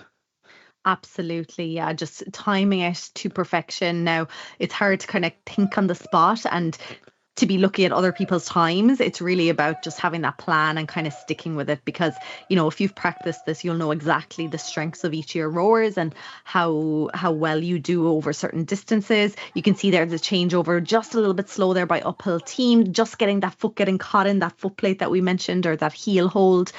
Here on our screen now, Hermana's Turno, nice solid steady strokes. What a view though out their window, beautiful view. I was just thinking that. I was like, I'd love to be rowing in Argentina right now with that view. That's absolutely gorgeous.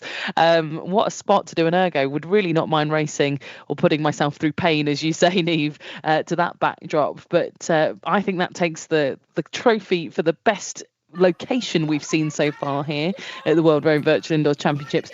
But the leaders change once again, Niamh. It's really keeping us guessing. Hungary have now moved into the lead of this race, and who knows what's going to happen now as we move into the last few strokes. And wow, it really is quite tight. Just 7 meters separating Hungary and France. Yeah, absolutely. So close here. We're coming into the last 150 meters or so. Muscle Freaks of Hungary still leading it out. They're down at 132, 133 strokes per minute. Les Gravelnoises of France in that second position. They have a lower split. They're down at 131. They have it down to 5 meters here coming into the finish line. Can they do anything special? I would think Muscle Freaks look like they're going to hang on. There's just 4 meters separating the top two. But yes, Hungary, Muscle Freaks, 3:05.6. They were second last weekend through the heats, winning today. Then the French, who won through the heats, 3:06.5. They still beat their time from last weekend though. And then NW Girl Power, 3:08.6. Really good times here by all competitors. And then that beautiful view from Argentina. That crew are just coming into their final 50 meters, followed in by New Rowing W14 from People's Republic of China. Well, big hugs all around, and that race ticked off there for all of these women's relay teams. And we're going to get one more shot of that beautiful view in Argentina to take us through the highlights.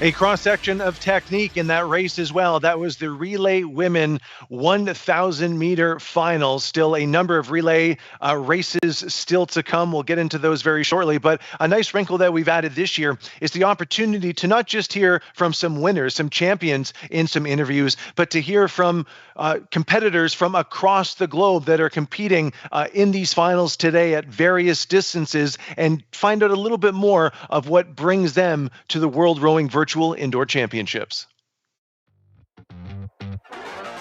Hi, this is Simon Alexander from Montreal, Canada. I'll be participating in the 1,000 meters for the first time. I have competed before, but I'm very much looking forward to this event. So best of luck to all the athletes. My name is Marcel Otum, and I'll be representing Uganda in this year's virtual indoor world rowing event. I'll be racing in the men's 17-18 1-minute category, and I can't wait to go out there and see what I can do. Hi, my name is Jeremy Davis. I row in the United Kingdom, rowed at school and university, and I'll be racing in the 65 to 69 lightweight men's 5,000 meters. Rowing on the Concept2 takes me back to my time on the river. Hello, I'm Pavanat from Bangkok, Thailand. I have prepared myself to this rowing competition and ready to row into lightweight 23 to 39, 1 minute and 1,000 meters. See you on Let's Fly. Bye-bye. Hello, my name's Ali Utram. I'm from the United Kingdom and I'm competing for Team RowFit, who've been a fantastically supportive community. Never done a rowing competition before, so I am hugely nervous, also a little bit excited, but bring it on. Good luck to everybody competing. Hi, I'm Rakesh from India. My club name is Water Sports Club Bursa Sudhar. I participate lightweight men and 2006 and I feel very good and the ergometer is too good. Thank you so much. Punjabi aage hoye. Great to see that global flavor of competitive.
Indoor rowing is more than just numbers.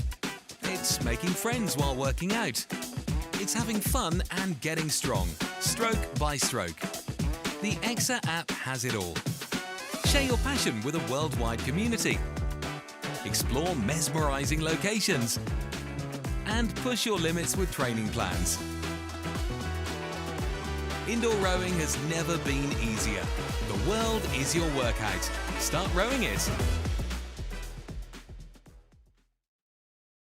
Okay, 2 minutes away from our next race, which will be the relay mixed under 23 1,000 meter race. But let's take a look at the results from the race we just saw, the relay women 1,000 meter final.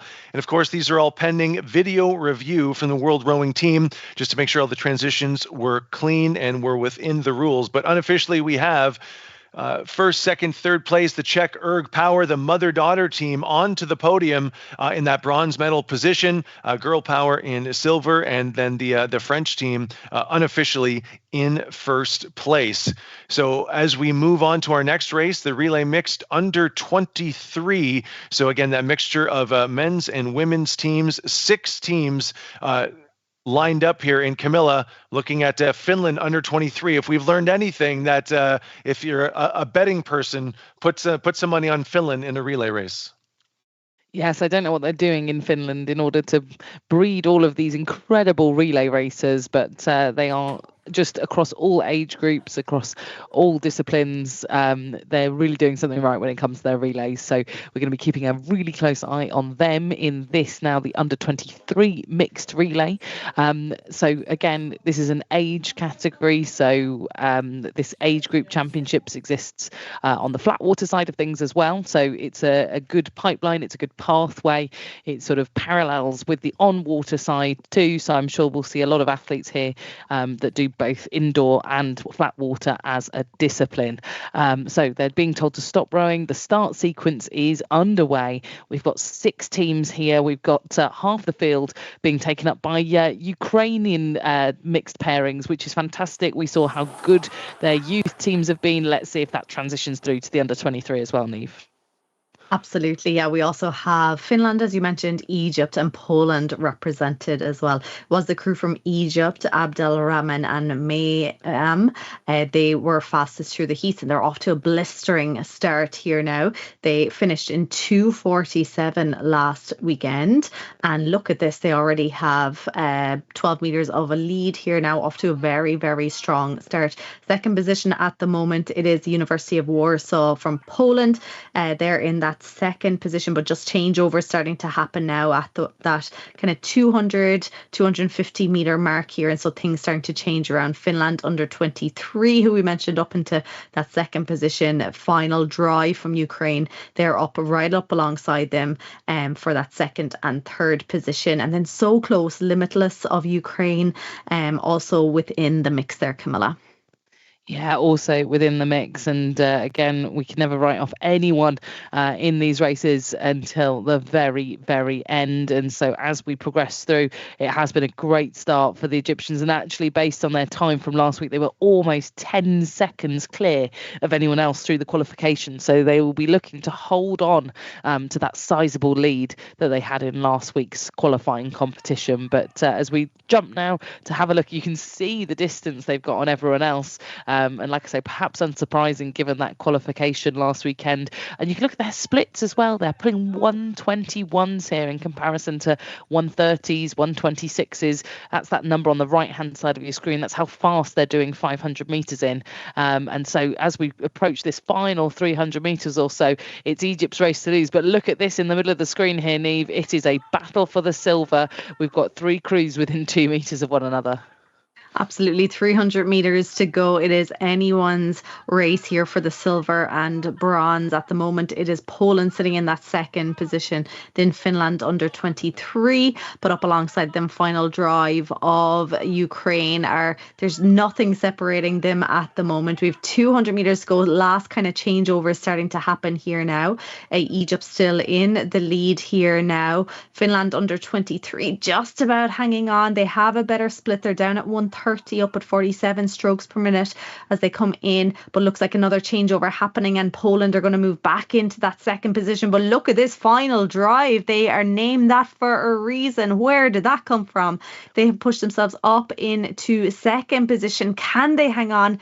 They have a split of 128. We're seeing a 122 under them. Yes, it looks like Poland potentially are coming to take back that second position. It is Egypt with a time of 2:45.9, Poland 2:53.8, and Final Drive, who had an amazing final drive there, representing Ukraine, 2:54.1. Yeah, they were waving the Ukrainian flags in the gym where they were competing. There was a real cheerleader right next to the rowing machine, and we'll look back at that now.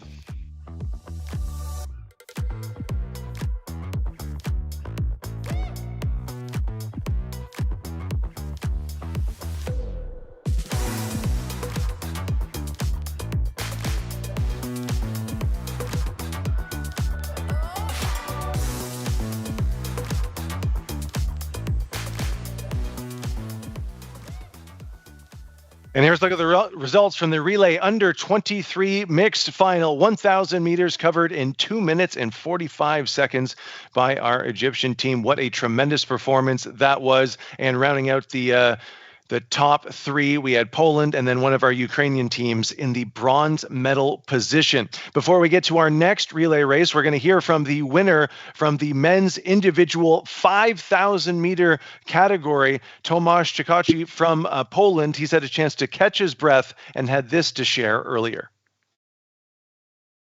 Do you know what? I'm very tired, but I'm very, very happy because like the second place on the world, I don't respect like that, yes? Because especially for my age category, I'm nearly 40, yeah? So I'm very, very happy about that place, yeah? Because I'm rowing now 25 years. I have a little bit short rest, maybe 1 or 2 years, but I start be on the healthy. So I try keep rowing the weights, everything, yeah? I have a very good coach. He's in China now. The Wojtek coach, he is very good lad. He helped me for the building everything. So I very happy for him helping, yeah? I'm very happy about it. Thank you, my friend. Thank you very much. Thank you. Take care. Well, just more evidence of the global aspect of this sport. We have a Polish athlete with a coach based in China, and it led to a tremendous performance in the men's 5,000 meters. Of course, that was the individual competition. We're going to switch gears now back to the relays. Next up, we have the relay mixed 1,000 meter final, and it looks like this is European heavy in the start list, Niamh. It is indeed. We have 3 crews from Finland again. We have Poland, Estonia. We do have Canada and Mexico, Great Britain and People's Republic of China and Germany. So all over the world here again, there's 15 entries, and this is going to be a great race. The time to beat from the heats was 2:39.8, set by 2.7 kilowatts is their name. Var Hansen and Locke Schalbetter Var, we saw earlier, incredible time. She has, world records in the 100 meters. She's just an incredible athlete. Of course, we have the Finnish crews as well. Two very strong crews here. Time from last week, 2:45.8 for Finn, and then Team Finland was a 2:48.8. The one thing is, a lot of these rowers, like we're seeing Joel Nakarin on our screen here now for Team Finland. This is his third race, I believe. Like, he did the 5,000 meter relay. He was in the men's relay just a few minutes ago, and here he is again. So he is really testing those lactic levels right now, Camilla. Yeah, it really is. And again, it's the opportunity for people to, like you say, could you do this realistically? And in an in-person event, you could, but it would be far more difficult, wouldn't it? When you're just in the comfort of your own gym, your own home, you're sort of refueling, your rest and recovery. So much easier when you've got all of those home comforts to hand, rather than being sort of an in-person event. So it allows for these doubling ups. There's Aubrey Oldham, I can see on screen, with Sarah Pidgeon.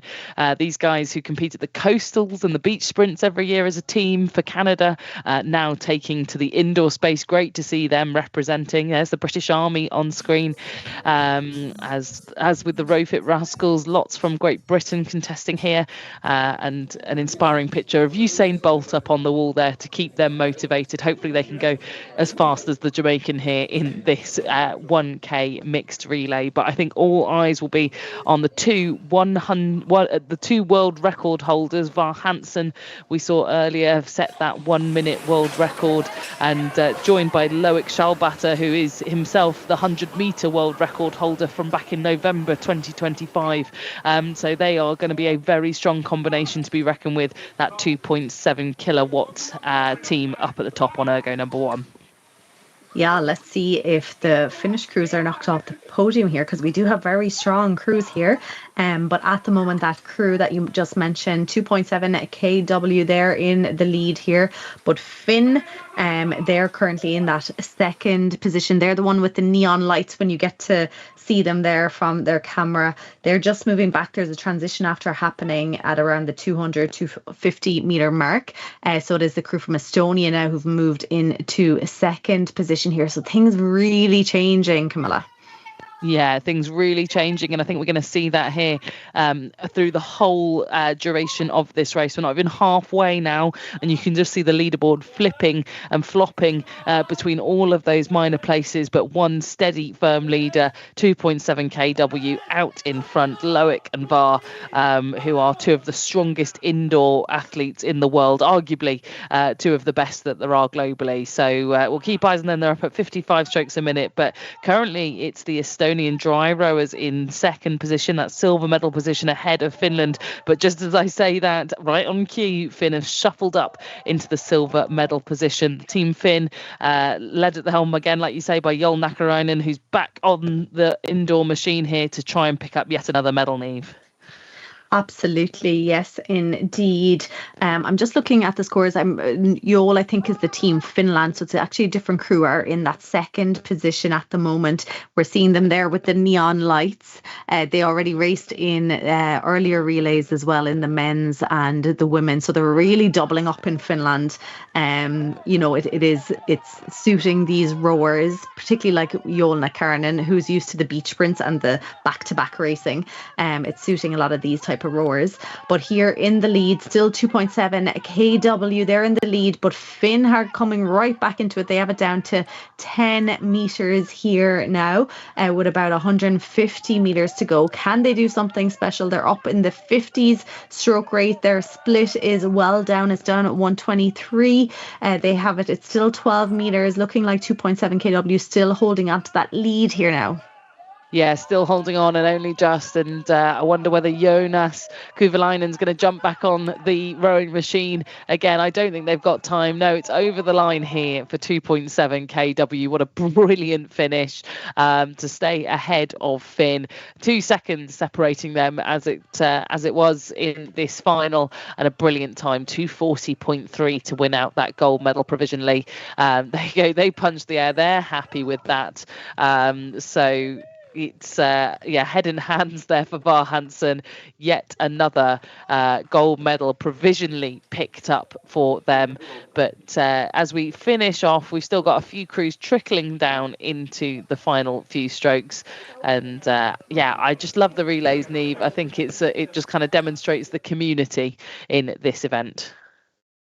It certainly does. Yeah, huge community here in the indoor rowing event. You know, whether you're rowing in a rowing club or in a gym, or whether you're just doing it at home, you can come together here into this amazing community. And we're seeing all that support here, seeing lots of highlights here from all the gyms, all the rowing clubs, all the homes around the world. And what a great way to finish off the 1,000 meter relays.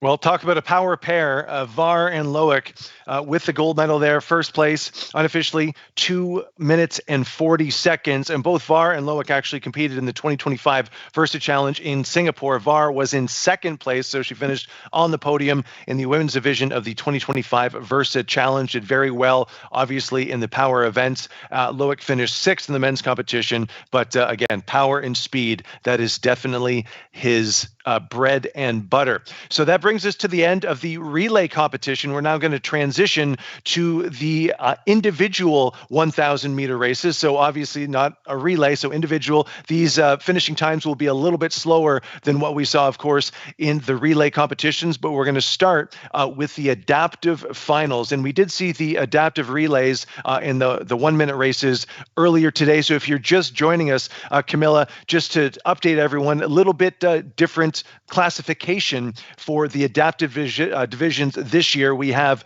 7 categories: indoor adaptive rowing 1 through 7, but they closely mimic other adaptive sport competitions, correct? Yeah, that's correct, Mike. So we've moved from the Paralympic classification that sort of mimics what happens at the Paralympic Games, PR1, PR2, PR3. So only 3 categories to that 7 category system that you've just described. So this gives a lot more breadth. It allows para athletes to better align with something that's more closely it closely captures their impairment in sort of narrower categories, as it were, but more of them. And so there's been quite a lot of really good feedback from the athletes. It's better alignment to things like the Invictus Games, and it also means that athletes who didn't have classification beforehand can now come and align themselves to a category here at the World Rowing Virtual Indoor Championships. So just in terms of numbers, you can see here on the screen, we've got where it says IAR2 men. That's the IAR2 category, which in this instance means that these athletes have got functional use of their arms and shoulders with some amount of trunk function. So they can't use their legs for rowing, but their balance is affected, and they have to row with a fixed seat. Whereas IAR1, IAR2, that's the kind of more impaired movement in relation to rowing. So a lot of fixed seat rowing or wheelchair bound rowing. And then we move through to IAR7, which is the least impairment when it comes to rowing. So it's those that have perhaps visual impairments, or an open category like IAR7, which allow for those who have impairments that don't allow them to use a sliding seat, but they don't fully meet the category for IAR4. So there's lots of different classifications, categorizations, not classifications, which is what we would have used in the PR system. And so we'll keep you abreast of where everybody sits within this 1 kilometre race and what category they're in. So we're starting to get ready. You can see the athletes who are able to sit forward on the sliding seat are ready to sit at attention and stop rowing. But obviously that is different for every category who are using the machine, dependent on their categorization. Sitting at attention will mean different things for different athletes here. So we'll keep an eye on the screen. It just means that they have to hold the handle still to stop the flywheel from moving and get into a position that is suitable for them, ready to start the race. Absolutely. So they're getting the command on their screen now to all stop rowing. We've 23 entries across 5 of the categories from IAR 2 down to IAR 6 in this men's category. So off we go. Again, it is 1,000 meters and they're seeing how fast they can row those 1,000 meters. So we will see varying times because of the different categorizations and different use of the body. So varying times. But if we look at the IAR 2 at the moment, Thibaut Wagner of France leading that one out after that initial 100-meter sprint, followed in by David Zeelenberg of Netherlands. Very close at the moment in IAR 4, going stroke for stroke here between Yusuf Dukan of Czechia and Igit Dukaran Bozkurt of Turkey. But out in the lead overall in the IAR 5 category, we have Zangan Pel Naryana of India and Abdullah Al-Hay just taking the lead from the Kingdom of Saudi Arabia. Down then into the IAR 6 category at the moment, it is Tonato of Ecuador, followed in by Sebastian Stewart of Germany, Camilla. Yeah, and we'll be jumping in with each of these athletes. There's David Zeelenberg of the Netherlands, who we see competing quite a lot on the world rowing stage. He's being really fought hard by Thibaut Wagner of France. They are stroke for stroke, just 2 meters separating them out at the front of the IAR 2 category. And each of these races actually has a pairing out in front. I was just looking down at the leaderboard. There's Thibaut Wagner, who is racing David Zeelenberg for the lead of the IAR 2 category. Yoni Rasanen also in that category on screen. But as we go down, the IAR 4 category has only got 10 meters separating Yosef Dukan and Igit Dukan Bozkurt from Turkey and Czechia primarily. There's also then a really good race, as you've already mentioned, between the Kingdom of Saudi Arabia's Abdullah Al-Hay and Seon Woon Choi of South Korea. Only 6 meters separating them in the IAR 5 category. So lots of pairs of athletes capped off by the IAR 6 category, where there is a 4-meter split between Ecuador's Brian Vincino, Chingchang Tonato and Sebastian Stewart of Ecuador and Germany, who are level pegging. They are literally 1 meter apart in that division. So it is just so much to keep tabs on for us, Niamh, but some very exciting racing across all of these categories. Yeah, very exciting racing. We're into the final quarter of the race for a lot of these rowers. Less than 250 meters to go here. Abdullah Al-Hay of the Kingdom of Saudi Arabia leading out his category, and overall the IAR men, he is keeping a rate of 38 strokes per minute and has a split of 1:33. So he's coming into his final descent, final sprinting, and holding off Choi of South Korea in that second position. Then back to, if we go to the IAR 4 category, Yosef Dukan of Czechia has over 30 meters of a lead now over Igit Dukan Bozkurt. And here we have the start of those rowers coming into the finish line. 3 minutes, 0.9, Abdullah Al-Hay of Kingdom of Saudi Arabia, followed in by Sunwon Choi of South Korea, 3:05.2. That's the IAR 5 category. And then coming into the finish line in the IAR 6, we have Sebastian Stewart of Germany taking the lead there, 3:16.5.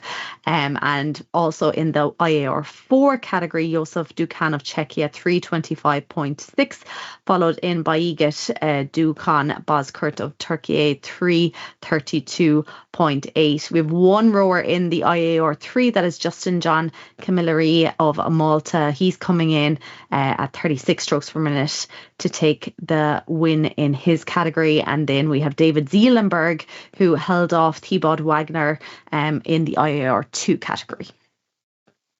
Yeah, and as it all sort of starts to come to a close here in this adaptive men's 1K, some of those close races ended up drawing out a little bit by the finish, but still great to have such great competition in each of these different categories. And that was something, again, like the feedback had been given, that it means that there's that better alignment, that breadth allows for that good competition within category. And that's absolutely what we've seen here today as our final few athletes come in towards the line. You can see just how much this is paining everyone here racing at these championships. And a 1K effort is a sprinting distance that really takes it out of you.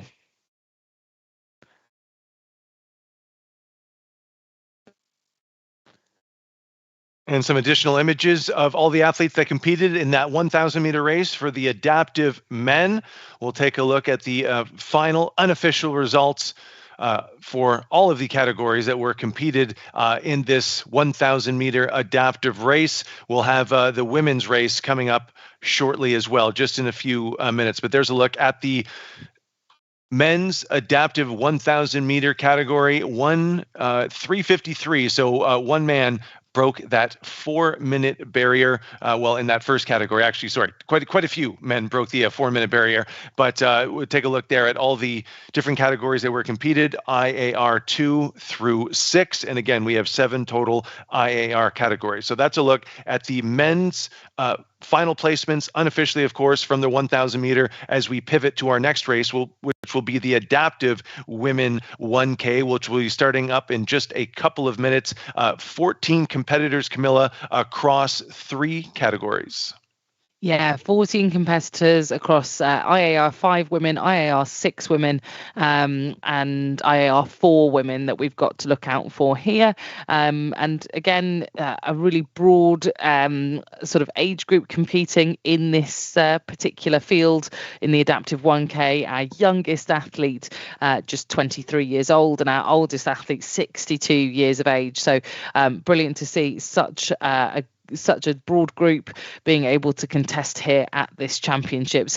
Speaking of breadth, here is the map of the world that we show to show you just where all of our athletes are based, and a couple out there all the way over in New Zealand. Great to have them tuning in. And I think we heard from Eric Murray earlier, it's Sunday morning for them rather than Saturday evening for like myself here in Europe. So hopefully not such an early start than we saw for the 1-minute races, but back now and ready to roll. And some of these names familiar, Neve, so they'll have raced already this morning, I think, in the 1 minute. Absolutely, yeah, we're seeing lots of doubling up here. Nurkan Kakaman there in the IAR 5 category.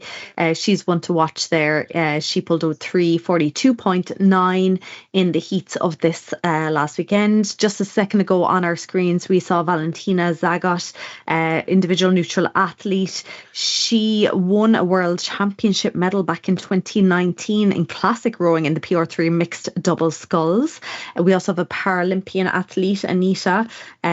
She also rowed Paralympic athlete back in Paris 24, and she rowed in Shanghai last year as a para athlete as well. So lots of classic rowers coming over into the indoor rowing scene, and so we're just getting going. They're pulling their last few strokes here as their warm up before they'll get the command to stop rowing. So yeah, we have 13 competitors, one in the IAR 4, that's the little yellow boat on your screen. Oh, last person just joined there now, so that's our 14 entries just after popping in. We have 7 in the IAR 5 and then 6 rowers in the IAR 6. Yeah, and you can see all the different colours there on the left of your screen correlate with the classification, the category that these athletes are in. So you'll be able to see just where they sit in relation to the others in their group.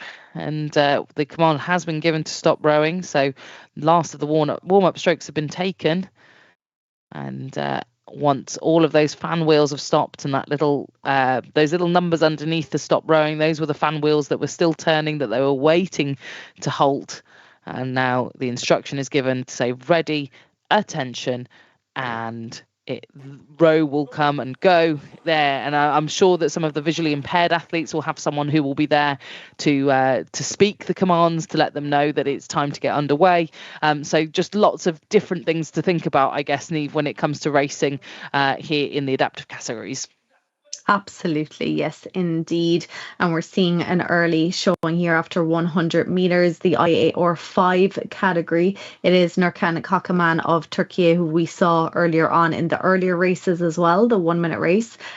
She was fastest through the heats last weekend, and she's leading this one out. Still very close at this stage of the race. Marie-Laure Robillard of France, then in that second position, followed in by Roya Beck-Portania in that third position. It's close as well in the IAR 6 at the moment. It is looking like it is Marta Piccinino of Italy in that lead, followed in by Tara Leroux of France in second position. But things moving fast here. We're already 300 meters done, 700 to go, Camilla. Yeah, they'll be counting down the strokes as they come in towards halfway, and roughly, if you're using the full slide like the athlete on screen there is, it will be around about 50 strokes for 500 meters. Obviously, that will vary if you're not able to use the sliding seat. Obviously, your stroke length is much shorter, and therefore your stroke rate will most likely be higher. So that will depend on the athlete. But lots of the athletes we've just seen on screen, all part of the sliding seat categories. There's Stacey Adam from New Zealand, who pushing hard, but in fourth place at the moment, leading that category still. Piccinino of Italy. There's Anna Kristen Closer of Germany, who we're just getting a little bit of movement on her camera, but here's the full picture. Turkey leading out the full run of the leaderboard, both in category and in and overall, but a very close race with Iran here, just 1 meter separating them out there at the top of the board, Niamh.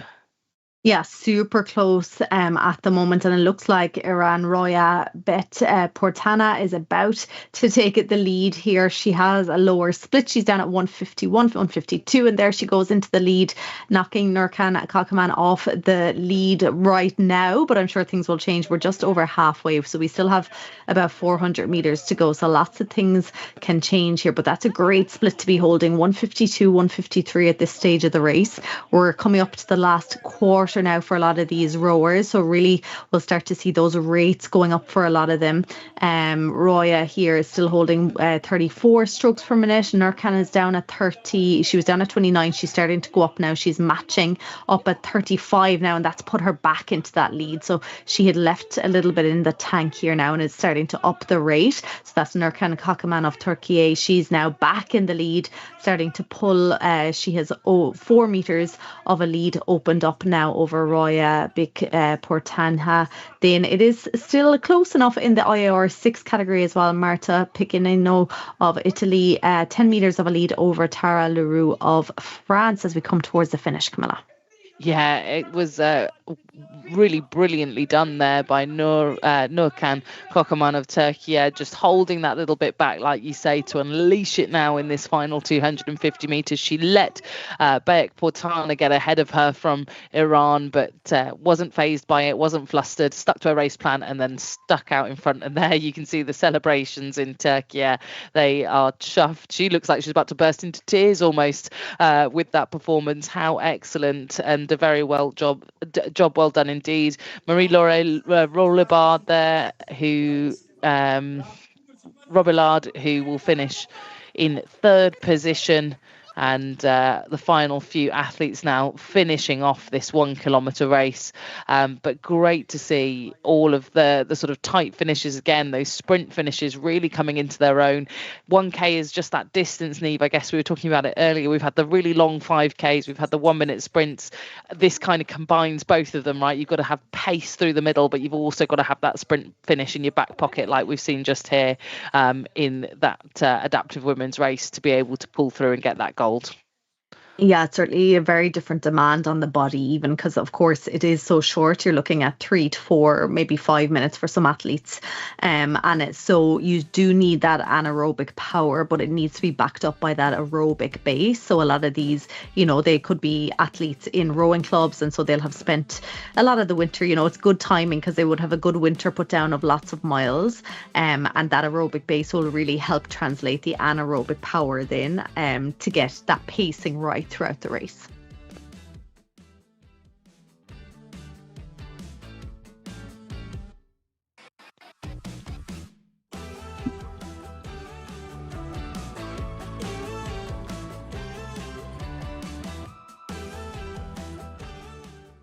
And that wraps up our adaptive competition for the 2026 World Rowing Virtual Indoor Championship. Some great scenes there from the women's adaptive 1,000 meter final. Utter exhaustion etched across the faces of those athletes. Here's a look at our unofficial final results from the AR5 side of the race for the women's final. 339.3 from our gold medal winner. As mentioned, that wraps up the adaptive competition. Here's a look at the AR6 final results. Marta Piccino, number one at 344.3. And we see rounding out our 6 competitors there in the IAR6 category, and then IAR4, one athlete with a very strong performance, but again, it was just utter exhaustion etched across the faces of all athletes. Before we get into our last remaining races, the 1,000 meter sprints, I guess we're going to call it the sprints, with a little bit of strategy mixed in there as well. A nice complement from the 1 minute sprint from the 5,000 meter to that middle distance of 1,000 meter. Earlier today, of course, we had the mixed relay 1,000 meter won by team 2.7 kilowatt, VAR and Loic, and we had a chance to talk to them after their victory. Well, it is great, of course. Relays are sort of my specialty, so it's always great to do a relay because it's a team event, and indoor rowing can be quite lonely at times. So I like this team aspect of relays. Our plan going into it was to do as last week, same strategy, and hopefully end up a bit faster than the heat with, let's say, a bit more adrenaline and better shape on the day. Sadly, I think we messed up a few transitions, so we ended up still on first place, but with a much smaller gap to the second team. So congrats to them. Thank you so much. Bye. Well, Loic says that the relay is his specialty. I didn't get a chance to see if he was wearing socks or shoes. So then we'll really get the answer. What is the most effective strategy to have on your feet for a 1,000 meter 2-person relay competition? So congratulations to Loic and VAR. Of course, we'll go to the lightweight women. We have 3 races coming up. But first, a short message from Concept2 and EXR.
Indoor rowing is more than just numbers.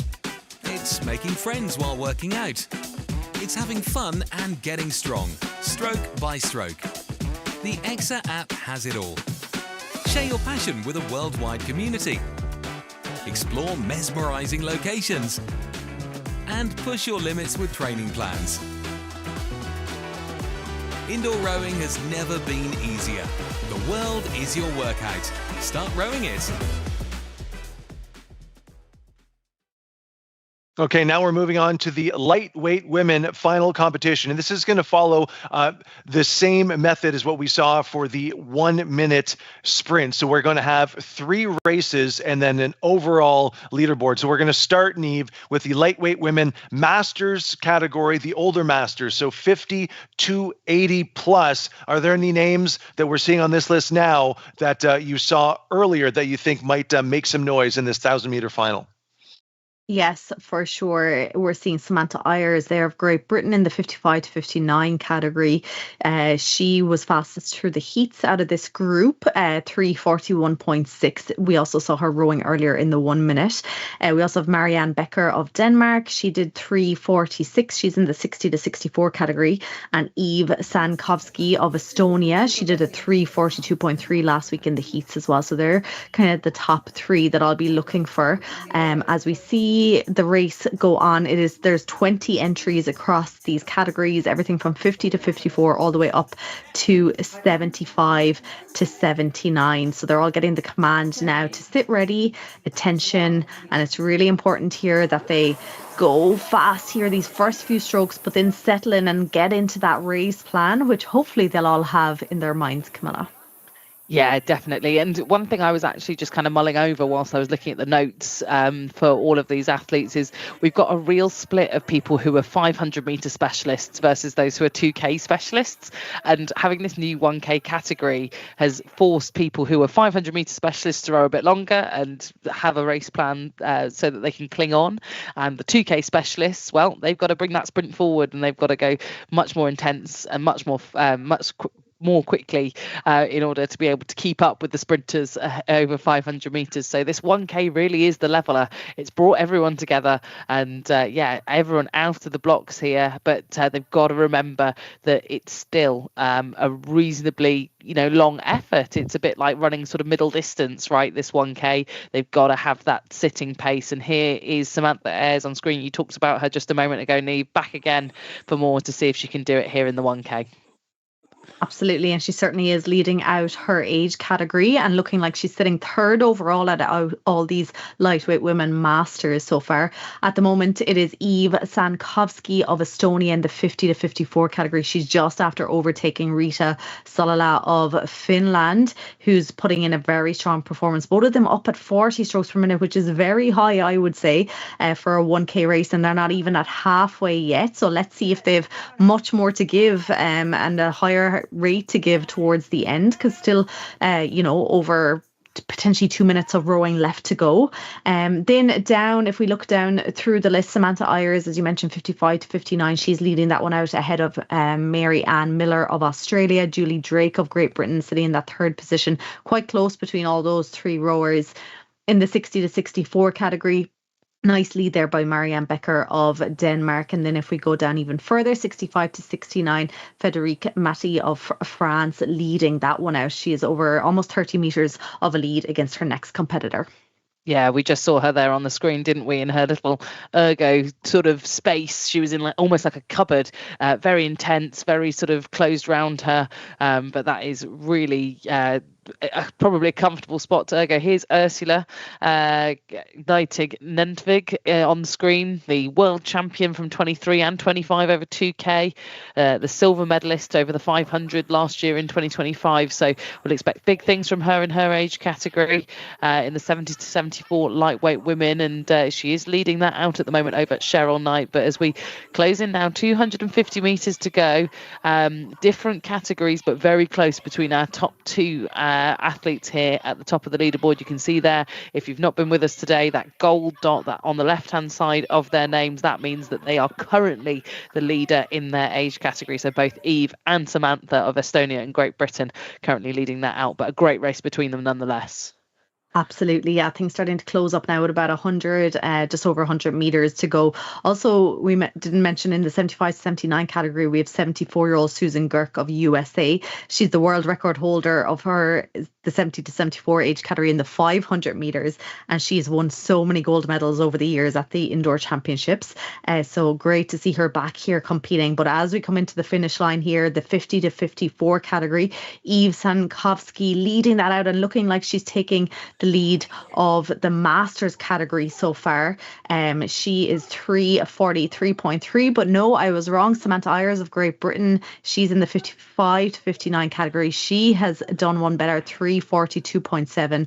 So she is not only leading her own age category, but also the lightweight women so far. We still have 2 more races to go to crown the overall champions, but here we have lots of them coming into the finish line.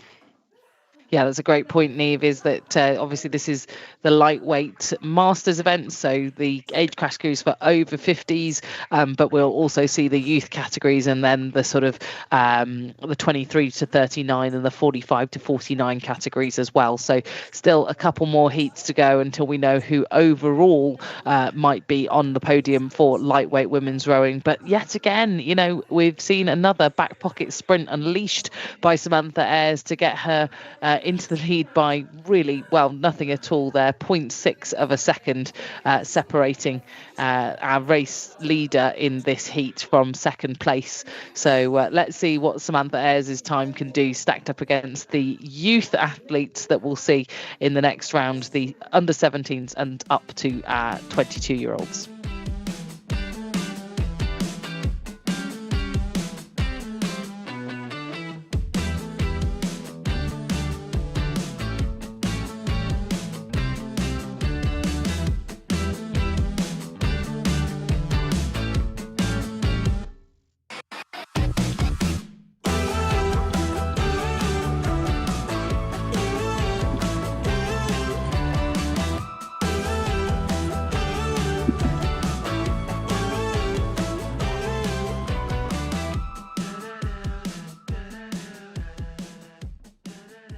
A great close of competition for our older masters female athletes. There's a look at all the categories: women's 50 to 54, 55 to 59, 60 to 64, 65, 69, 70, 74, and 75 to 79. Terrific performances from all of those masters women to close their competition for the 2026 World Rowing Virtual Indoor Championship.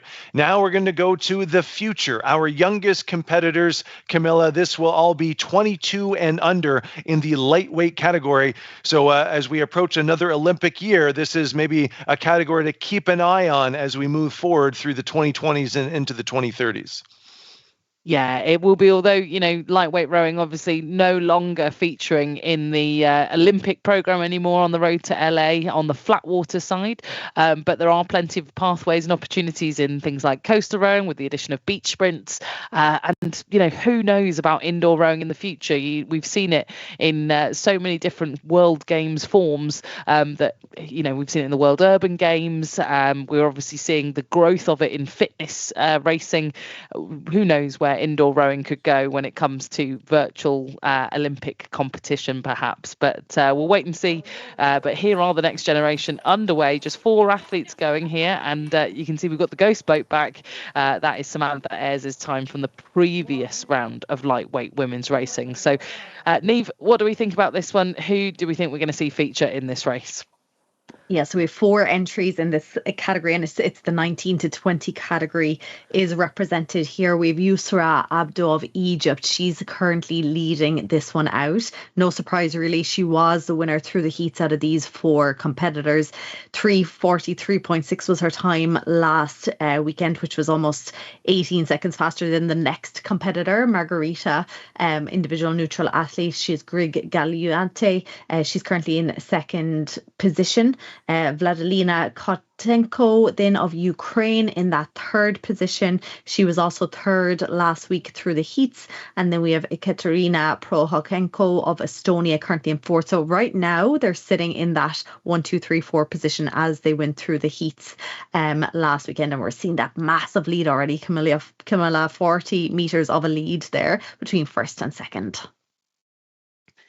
Yeah, just that big lead climbing with every single stroke, isn't it? And just goes to show you how talented Abdo is, and we'll continue to see whether that time that she set through the heats last week will fall. 3:43.6. She's been rowing for 5 months, also a swimmer. So you can see maybe all that fitness and that strength from swimming playing into rowing as a sport that plays to her strengths, and we've seen lots of people that have transitioned over from different sports into rowing as well throughout this championships. So Abdo as one of them, and currently leading out the time from the previous round by Samantha Ayres. So let's see if she can keep that up into this second half of the race. Close at the back of the field as well between Katenko and Prohorenko of Ukraine and Estonia, just 10 metres or so separating those two. So again, still with 500 metres to go, both the back end of the field can change, but I think our leader pretty much set here into the final 400, Neve. Absolutely, very much set here. She's holding on. It's kind of going between kind of 35, 36 strokes per minute. She goes up, sometimes she goes up to 40. So it's like she's kind of changing rate every few strokes or so, but she's trying her best to keep that split under the 2 minutes is what it looks like to me. But yes, she has 95 meters of a lead here now, which is absolutely huge. And then if you look at your cameras, we're seeing the other competitors. It looks like the three competitors are actually all alongside each other on the ergs here, going by the webcams. So we have Margarita, individual neutral athletes. We have Vadina, Ukraine, and Ekaterina of Estonia. Maybe I'm wrong, Camilla, but it looks like they're all in the same room. No, I think you're right. I think at least two of them are in the same room between the... no, I think you're absolutely right. Looking at them all side by side there, that's brilliant to see.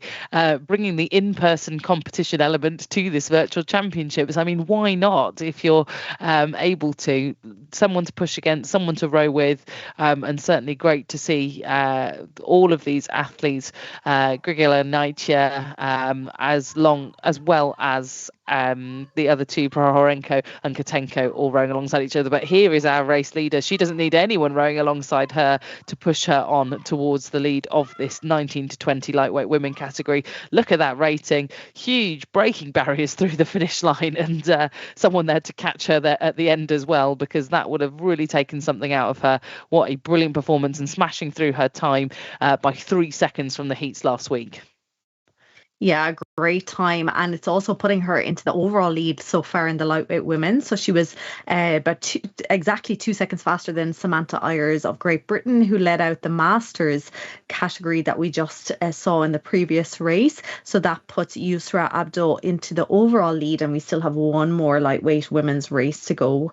The elite rowers, they're yet to go. And I'm sure they're going to have some great times as well. But coming into that finish line here now, we have the final competitors in the lightweights 19 to 20 category. So I'm sure they're going to have many, many years of rowing ahead of them.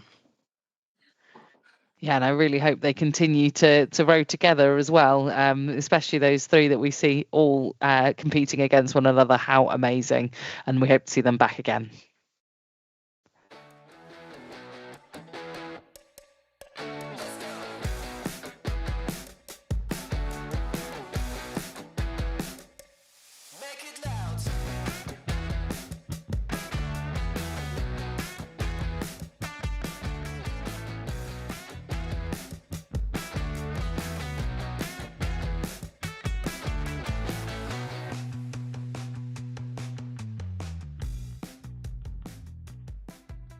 What a dominating performance by Yusra, won by 27 seconds. And Neve, before we get into the next race, I wanted to ask you, what would the advice be to Yusra's coach during that race? Because she was almost 100 meters ahead at one point. So obviously she was cruising to first place in her race, but there's still one more race to come, right? We don't know exactly what these athletes coming up next, the open category through the younger masters, what they're going to put forth. So we'll see where Yusra's time will shake out. But what is the message internally to kind of forget about your race and push forward for women who have yet to race?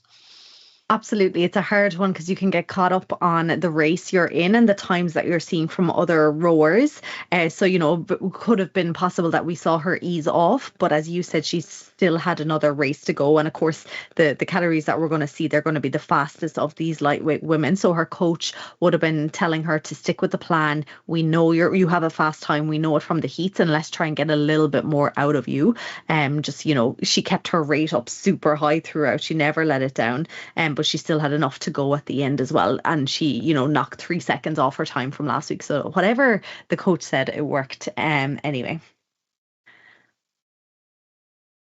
And so we move on to the elite category of the lightweight women's. This is the 23 to 39, 40 to 44, and 45 to 49. 17 entries across these 3 age categories. So they'll be looking to do their best in the age category to be crowned champions within that, but also to look for the overall times. And at the moment, 3:40.7 that was set there in the last race by Yusra Abdo is the time to beat.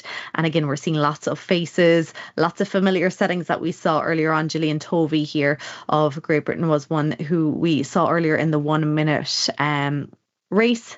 We have Laura Allen here on our screen as well. Lots of support here for Dora Alicia Escobar. And we're going to see some very quick times, I think, Camilla. Yeah, I'm particularly looking forward as well to seeing the Palacios twins feature. They were in the Paris 2024 Olympic Games last year. Both Alessia and Valeria, great advocates of the sport. Brilliant to see them racing here at the World Rowing Virtual Indoor Championships.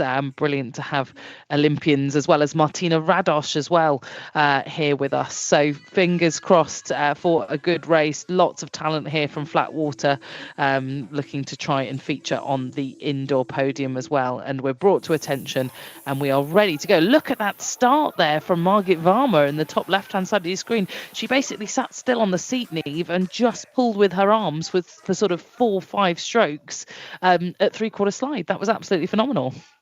Yeah, she's a very powerful athlete to look at. So I'm sure she was trying to use that upper body strength, get that flywheel going, get that split down nice and low.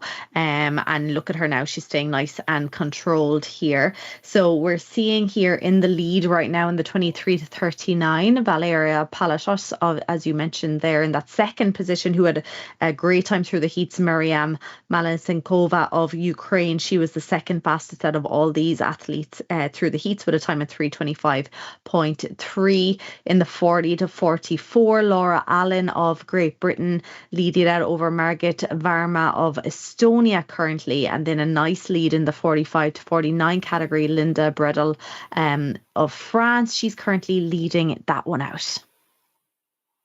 Yeah, and we've not only, like you say, we've got the two sort of aged categories to keep eyes on here, the 23 to 39, which we were just featuring with there, and now the 40 to 44 lightweight women, which is being led out by Laura Allen of Bewdley Rowing Club. Very pleased to see Bewdley being represented. That was one of my very first regattas at Bewdley Rowing Club out on the flat water, so fantastic to see Laura Allen here racing and representing. But Margit Varma in second place, who we saw do that very staccato start, and here she is on screen with, just as I say, she was up at 3/4 slide, just pulling the arms, something that I've not really seen done on the erg at this championship so far. Hee Jin Yun here in 5th position in this 40 to 44 lightweight women's category, and like we've already said, we've got to sort of concertina the results, weave them in with all the different age groups as well as the overall picture as well as the previous 2 rounds. So we're going to try and update you as much as we can here, but currently looking good. Down at 142s, we've got Miriam Mamalakova of Ukraine, who's not been on the screen just yet, but is just 1 meter shy of Valeria Palacios out in the lead. Yeah, this is an incredible race. There's 3 rowers here. Martina Radosh, as you mentioned at the start, an Olympian for Poland. She's right up there, and I think she's just about to put herself into the lead. She has the lowest split, 140, 141. She was the fastest through the heats out of all these rowers, and with 250 meters to go, she's timing this beautifully, and she's really pushing herself now. She's up at 38 strokes per minute, and slightly, I'm going to say slightly, starting to pull away here. But looking at the splits now, Miriam Malasikova of Ukraine now just down to 1 meter and looking like she has a nice low split as well. So I think it's going to change back and forth between these 1, 2, 3, 4 rowers here, Camilla, as we come into the final stages. Yeah, and they'll be able to see that on their screen, because on their screen they'll be able to see the race leader and then the people who are in front and behind them and by how much. So those first four rowers, Radosh, Mamalakova, Oliveira and Palacios, will all be able to see one another within just 10 metres. And there we are over the line. Radosh held on. She responded really well and she managed to get that victory there by a second. And Mamalakova will have to settle for second overall. It will then be Ines Oliveira who comes over the line in third, just 0.5 of a second separating her from Valeria Palacios Carrillo as well. So the twins next to each other on the leaderboard in fourth and fifth, and then looking down now to the 45 to the 40 to 44 category. Well, that was Margit Varma, who those few strokes really helped her out, because it was just 0.2 of a second average that managed to get her in front of Laura Allen in the end, and it was a 0.4 of a second victory over the line in that 1K. And then finally Linda Bradell for the 45 to 49 lightweight women's category had a comfortable victory of just over 10 seconds ahead of Marina Lindstrom.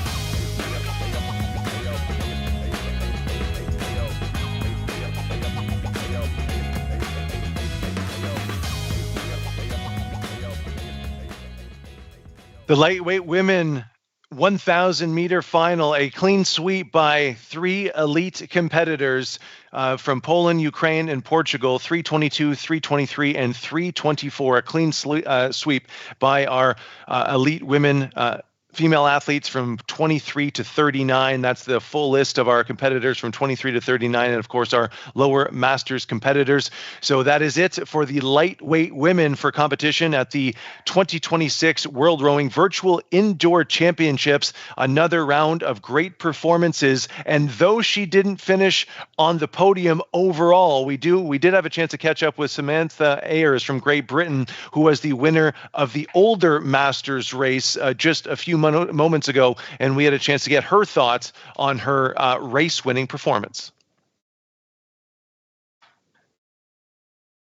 I'm very pleased that I managed to get through it. I was just fighting not to stop because I tired myself out so much from the 1 minute earlier.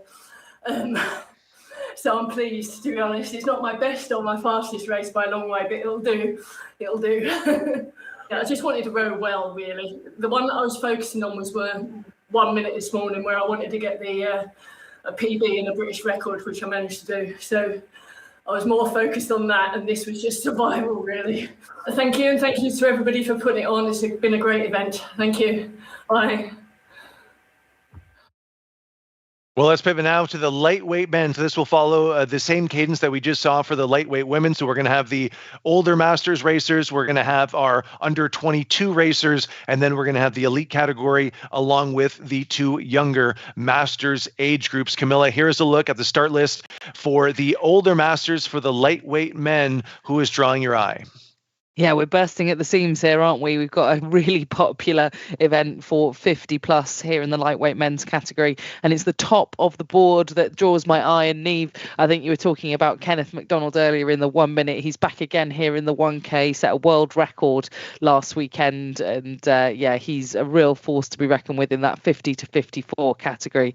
It seems that it's kind of dominated in the Western Hemisphere here for these lightweight men.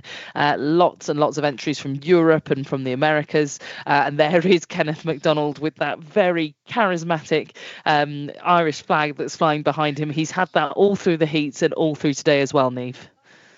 He has indeed, yeah, set a world record last weekend and then smashed it again this weekend in the 1 meter race. So last weekend in the 1K race, he pulled a 3:10.2, an incredible time. But we also have some very fast times. Carlos Retegu, he's in the 55 to 59 category representing USA. He did a 3:05, so really quick time there. And we're also seeing Jose Yerman Rendo Inamo of Spain, 3:08.3. So lots of strong rowers in this category. We also have an 89-year-old, I believe that may be our oldest competitor here on the finals weekend, John Porter, 89. He'll be 90 in May. He's in the 80 plus category, and he mentioned how he's looking forward to actually turning 90 so that he can attack all of the British records in the over 90 categories. And he's been rowing since he's 15, so that's pretty incredible. I was just having a look there. He rowed where my husband rowed and went to school, but back in 1951. So absolutely extraordinary. A sport for life is rowing, and so excited to watch this get underway. Every race has been just such a treat and a gem for us to commentate on, Neve, and I'm sure this will be no exception, especially with the number of categories we've got to keep watch on. So here we go. We're underway here in this 50 plus race where we have all those different colours representing all the different categories. There will be a sort of race winner for each age group, and the little golden dots that you'll start to see appearing will let you know who's currently in the lead. Exactly, yes. So 1,000 meters, they're going to see how fast they can row this race. And currently at the top of the leaderboard, Carlos Retegu of USA in that lead, along with Massimiliano Guidi of Italy. They're names that we were seeing earlier on in the earlier races as well. So they're currently leading out the 55 to 59 category, but also overall all these masters categories. In the 50 to 54, no surprise really, Kenneth MacDonald leading this one out down at a 1:33 split with 37 strokes per minute. In the 60 to 64, Pablo Fabrizi of Italy is leading this one out, and then close throughout that rest of that category.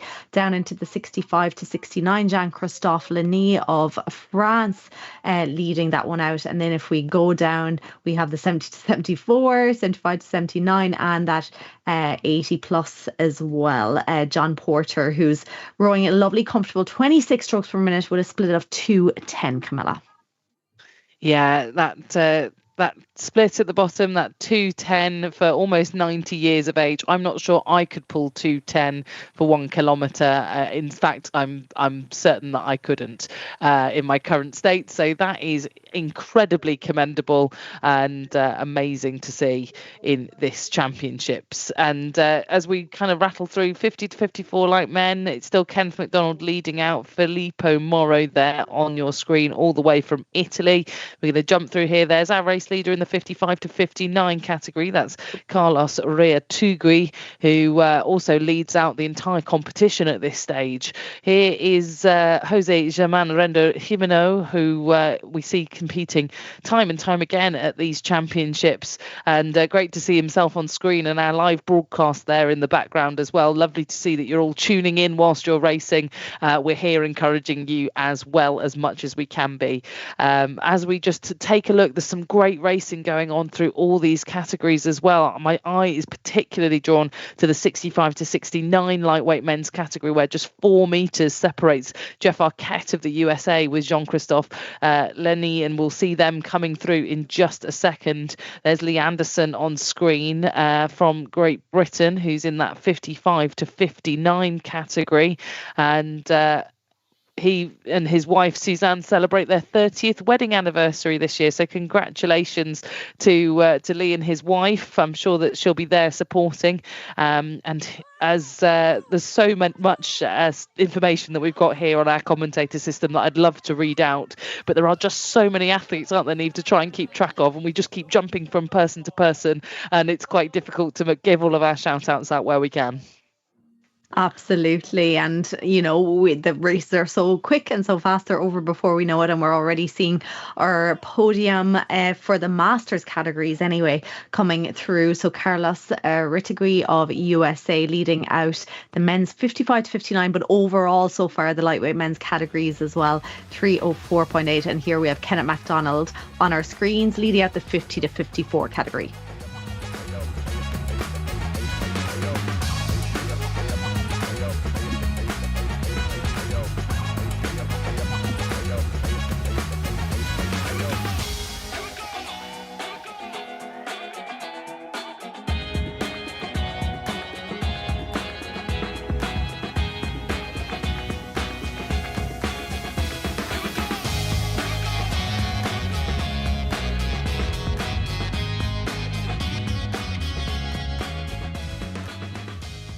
And here's a look at all the results from our older Masters category, stretching from lightweight men 50 to 54 all the way to lightweight men 80 plus, almost 40 competitors across 7 different categories, and some really impressive times as well. It was great seeing in some of that highlight footage that some children of some of the competitors were watching, cheering dad on, and that's how you bring the next generation to the sport of indoor rowing. We mentioned it is a sport for life. John Porter started rowing when he was 15, and he'll be 90 later on this year. That is absolutely incredible. Okay, before we get to the youth, the under 22 lightweight male competitors, let's go get one more message from Concept2 and the XR.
Indoor rowing is more than just numbers.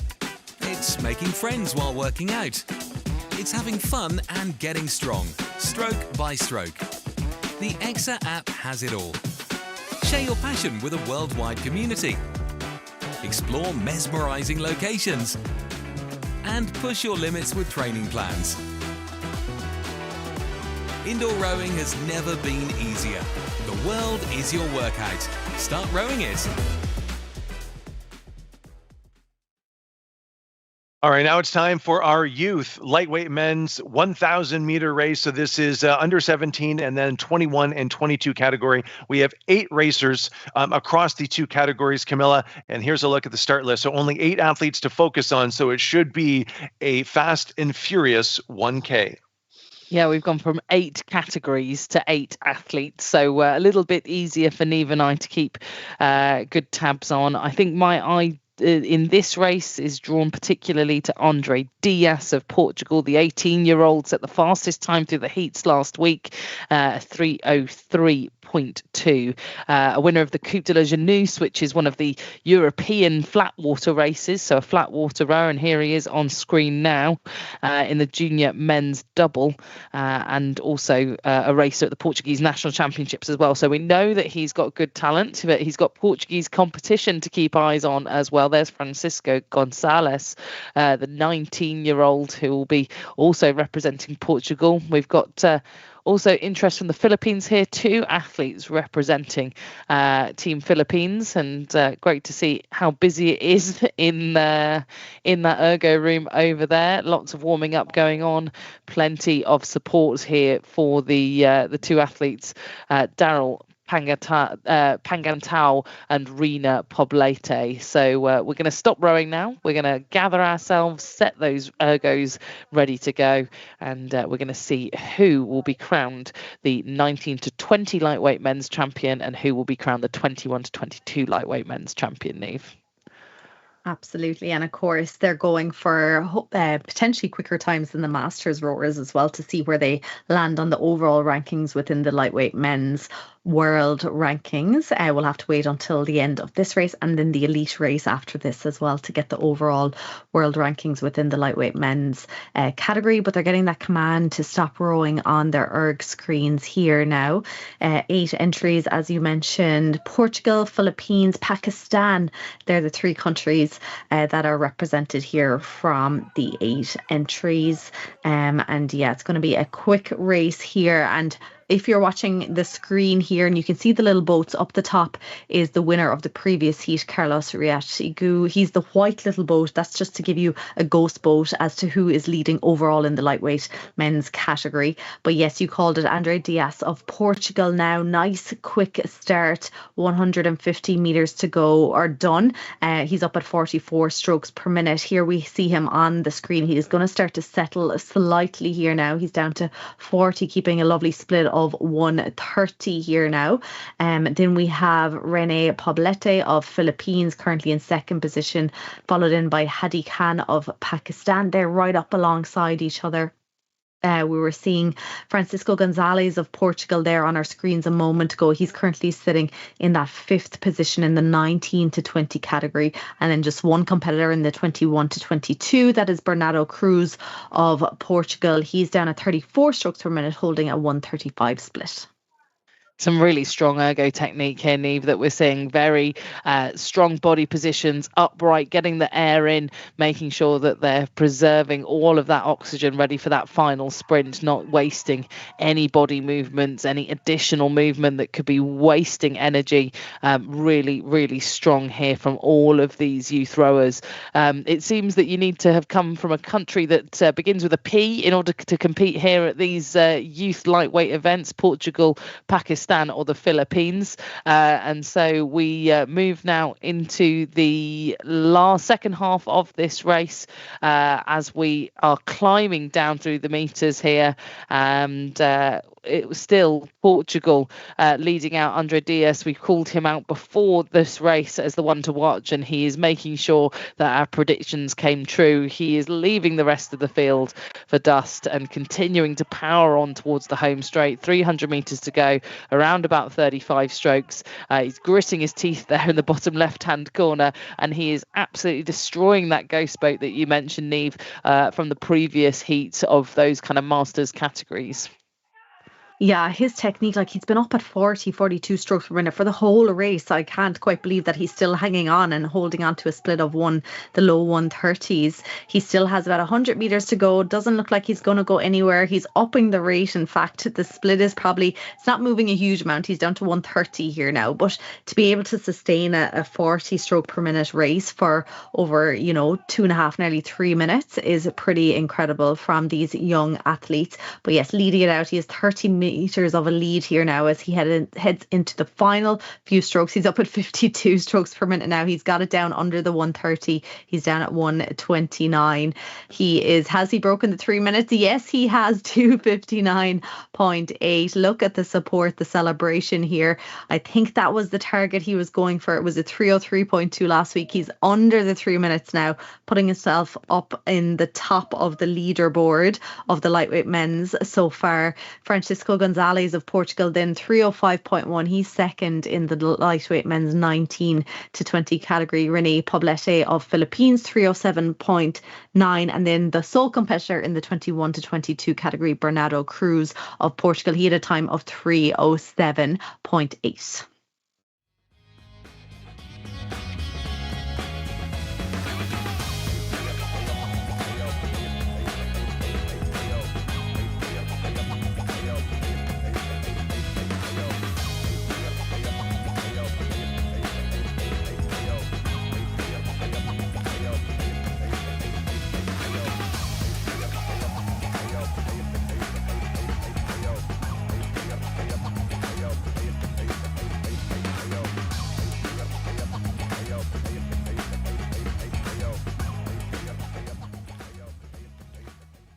A wire-to-wire victory for Andre Diaz, breaking that magical 3-minute barrier. And just to put that in context, so that's averaging 129.9 for the entirety of that 1,000 meters. What a tremendous performance. We'll see how that number shakes out as we prepare to see our elite competitors. So again, that is 23 to 39, that open level competition, as well as the younger masters, 40 to 49. We'll see how many of those athletes, if any, can break 3 minutes with Andre, and we'll see if maybe Andre can make his way on to that podium. But a terrific performance. And Camille, I believe you mentioned he's 18 years old. So really, there's just a lot more strength, a lot more power to come as he gets older through his teenage years and into his 20s as we take a look at the start list for the elite level.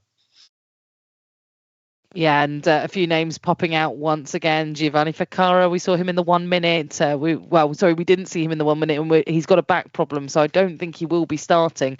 That's my fault. We did not see him. He withdrew, so I'm sure maybe the same of the 1,000 meters. We'll have to wait and see if he appears on the start line. But some really strong athletes featuring here in this open sort of 23 to 39 category, one of the biggest that we've got. And we've also got athletes all the way up to the lightweight men's 45 to 49 category. Here's the spread of where people are dialing in from on their rowing machines. A few littered around North America, lots in Europe, and a few contenders over in Australia as well. So once again, a nice, good spread.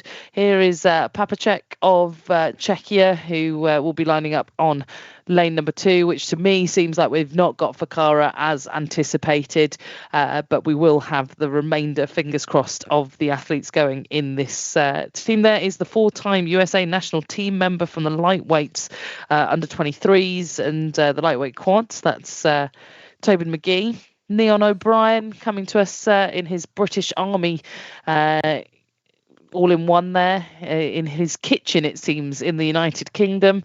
We really do have rowing machines cropping up all over the place. Jeffrey Dill coming to us from Canada.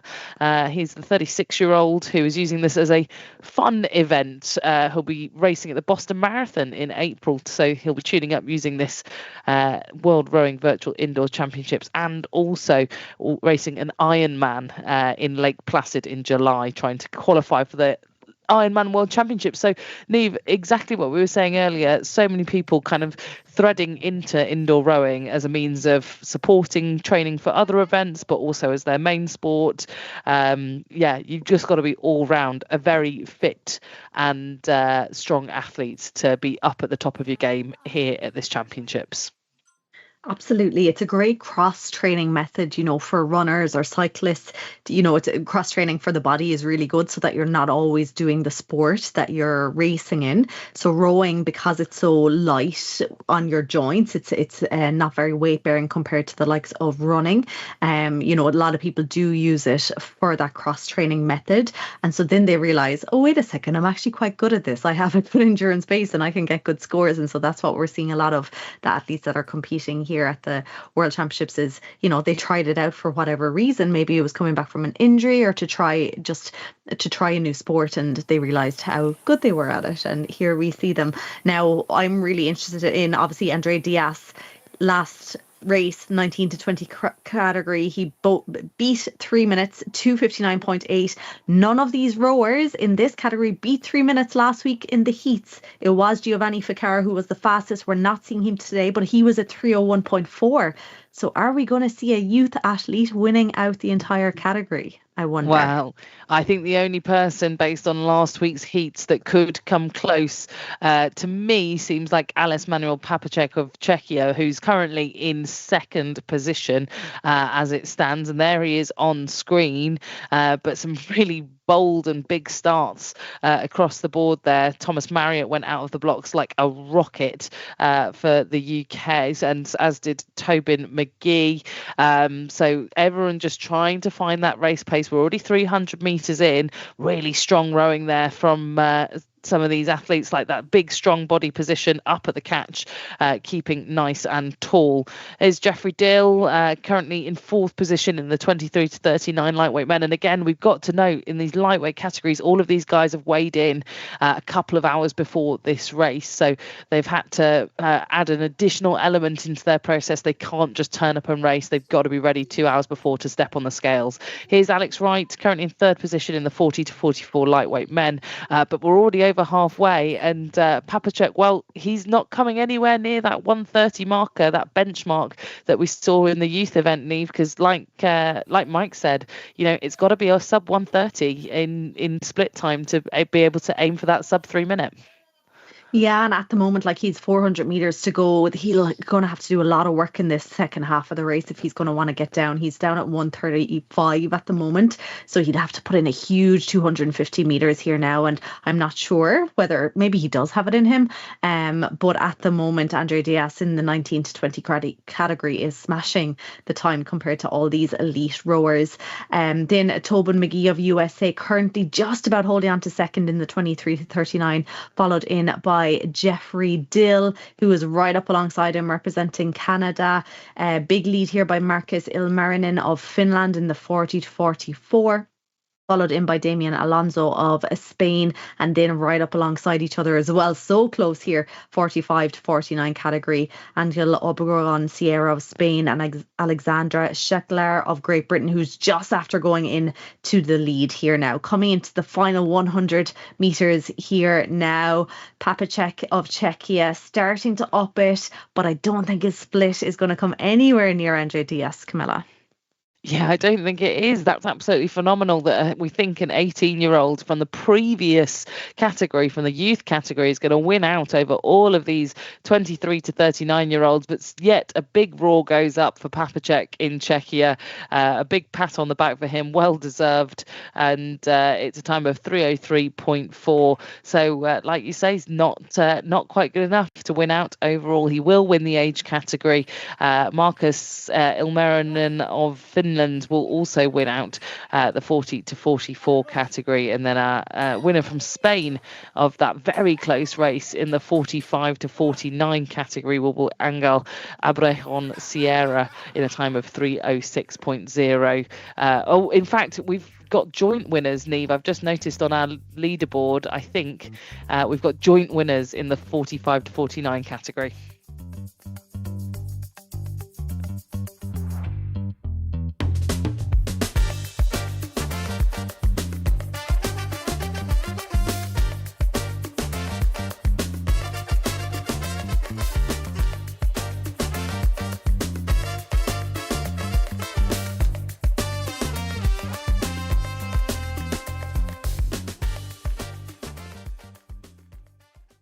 And here are the results from the elite race for the men, 1,000 meter, the lightweight men. But really, I think the big story, Andre Diaz at 18 years old from a previous race is the overall winner, breaks 3 minutes on the 1,000 meter, a tremendous performance. And I'm wondering if you heard me brag about all the Masters athletes that were winning the 5,000 meter. And he said, hold on a second, Mike, I have something for you. And as a teenager, he claims the gold medal in the 1,000 meter race. Hopefully we will have an opportunity to talk to Andre before the end of the day's competition. We do have another interview coming up. This was from an earlier heat, the older Masters category. Carlos from the USA was the lightweight men's winner in the 50 to 59 category, and we had a chance to catch up with him a little bit earlier. One thing I do want to apologize, I did not show up for the 5,000. I really wanted to give another go at the 1,000 record, and I did not think that was going to be possible if I did the 5,000 as well. Big kudos to Massimiliano for doing all 3 of them and then putting it down a respectable time for this event after a pretty awesome time in the 5,000. I just couldn't do that. But no, looking forward to getting back on the water. And then who knows, if plans work out, maybe I'll see you guys in Bled too. Well, that was an age category record for Carlos, and he set it, Neve, by 0.2 of a second. So really the margins are just so thin, but 304.8 in the 55 to 59 category. And then we have, of course, 18-year-old Andre Diaz with a sub 3 minute. Tremendous performances from these lightweight men.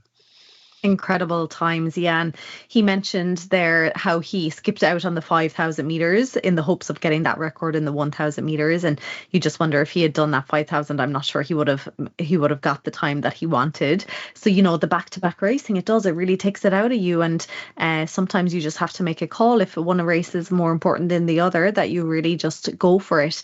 But here we're seeing the start list of the women's race. So we move on to the next 1,000 meter race. This time it is the women, the open women, and just similar to what we saw in the lightweights, we have 3 races back to back. We'll have the women masters, we'll have the youth, and then we'll have the elite, after which we can crown the world champions in the masters category. And here we're seeing all the countries represented. We have Canada, we have USA, we have Norway, France, Great Britain, Austria, Estonia, Norway, Australia, France, Sweden, so many countries here. And again, it's going to be from age categories 50 to 54 all the way up to 75 to 79. So we're looking at times around, I would say around 3:30, but potentially with some athletes beating that today, Camilla. Yeah, we'll keep our eye on the clock, but it seems to me that it's around about sort of 3:30, 3:35 that's going to get you to the top of these masters categories. Talking of doubling up, you know, we just heard that from Carlos, that he was very complimentary of those athletes that were doing all 3, or at least doing 2 of the different events on offer here today. And I'm looking down the list. Nancy Cook's back again for the United States. We already seen her set a new world record, yet to be confirmed by Concept2 earlier, but back again here to race in this 1K race. They just cannot get enough of racing on the indoor rower. Amazing to see some really nice familiar names to be able to come back. And there she is, Nancy Cook, who is getting ready to roll once again. Leslie Duffy, all of these different categories lining up on the start. 50 to 54 women, 55 to 59 women, 60 to 64 women, 65 to 69, and 70 to 74 women, and 75 to 79 women. My apologies. We have 78-year-old Merete Bolt from Denmark competing as well there at the bottom in orange. So we'll keep you abreast of all the different categories that are racing, and we are about to get underway here all around the world with our penultimate category, the women's 1 kilometre race, as they're all instructed to stop rowing. Quiet moments here. There's a lot of athletes choosing to row this race solo, Neve, without any support around them. You can see a couple there just in the zone by themselves or with one supporter, just like you said that you would like to do if you were racing this kind of race. Yeah, we also have to remember it's a Saturday night for a lot of these people, so maybe there's no one left at home or in the gyms, and they're by themselves. Other people, it's very early morning, but we are seeing some rowers there with some support, but definitely I would be opting like the rowers there that we're seeing by themselves, Bunny Trash there in the middle of our screen. Yeah, I definitely feel like I would be like that by myself. But yeah, we're just getting going. I'm not sure, was there a false start there potentially? Start. Yeah, we've just had a false start. So if you weren't with us earlier, false start means that everybody gets awarded a warning. So they don't sort of penalise the first false start or attribute it to any particular athlete. But if there is a second false start, that's where somebody, the next person that defaults on that false start will be disqualified. So we will await. Everyone will be very patient getting underway this second time around, I am sure. There's Bonnie Tratt, who's dialing in from Australia. The 57-year-old, huge collection of Australian records and racing on the world circuit. And here we go. We are underway successfully this time around. And as it is out of the gates. Oh, can barely tell who's shooting out in front. If anything, I think to me it's the French athlete Séverine. I think it's probably, the French athlete Séverine Santoyant, who was going out in front alongside Bonnie Trat and Anne-Marie Fouquet. Yeah, Bonnie Trat, we saw a lot of her on our screens there a while ago. She's in the 55 to 59 category. At the moment, she's leading out every age category here. She has a split of 142, holding 33 strokes per minute. Anne-Marie Fouquet then of Canada, currently leading out the 50 to 54. So she's in that second position overall. She was one of the faster athletes through the heats. She did a 3:30.6, so I'm sure she'll be aiming to beat the 3:30 here today.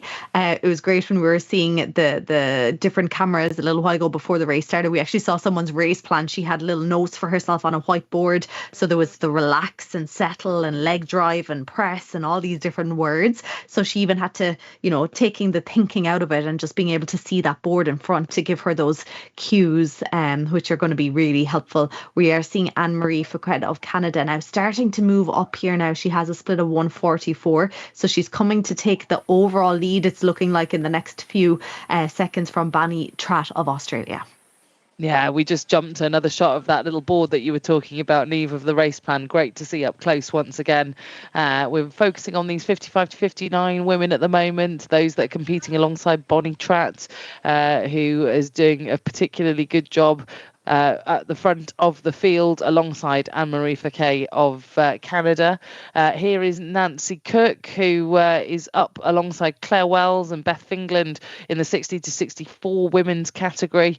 Level pegging, it seems, with Claire Wells for second place in the category is Celia Whittam, who currently sits in second by 1 metre behind Klein of Germany. I can see her son Paul there alongside her. I went to university with Paul, so know the Whittams, and great to see Celia back. She's been competing at the World Indoors for a number of years now, so work to do still. 3 metres behind Klein for the lead in that 65 to 69 category.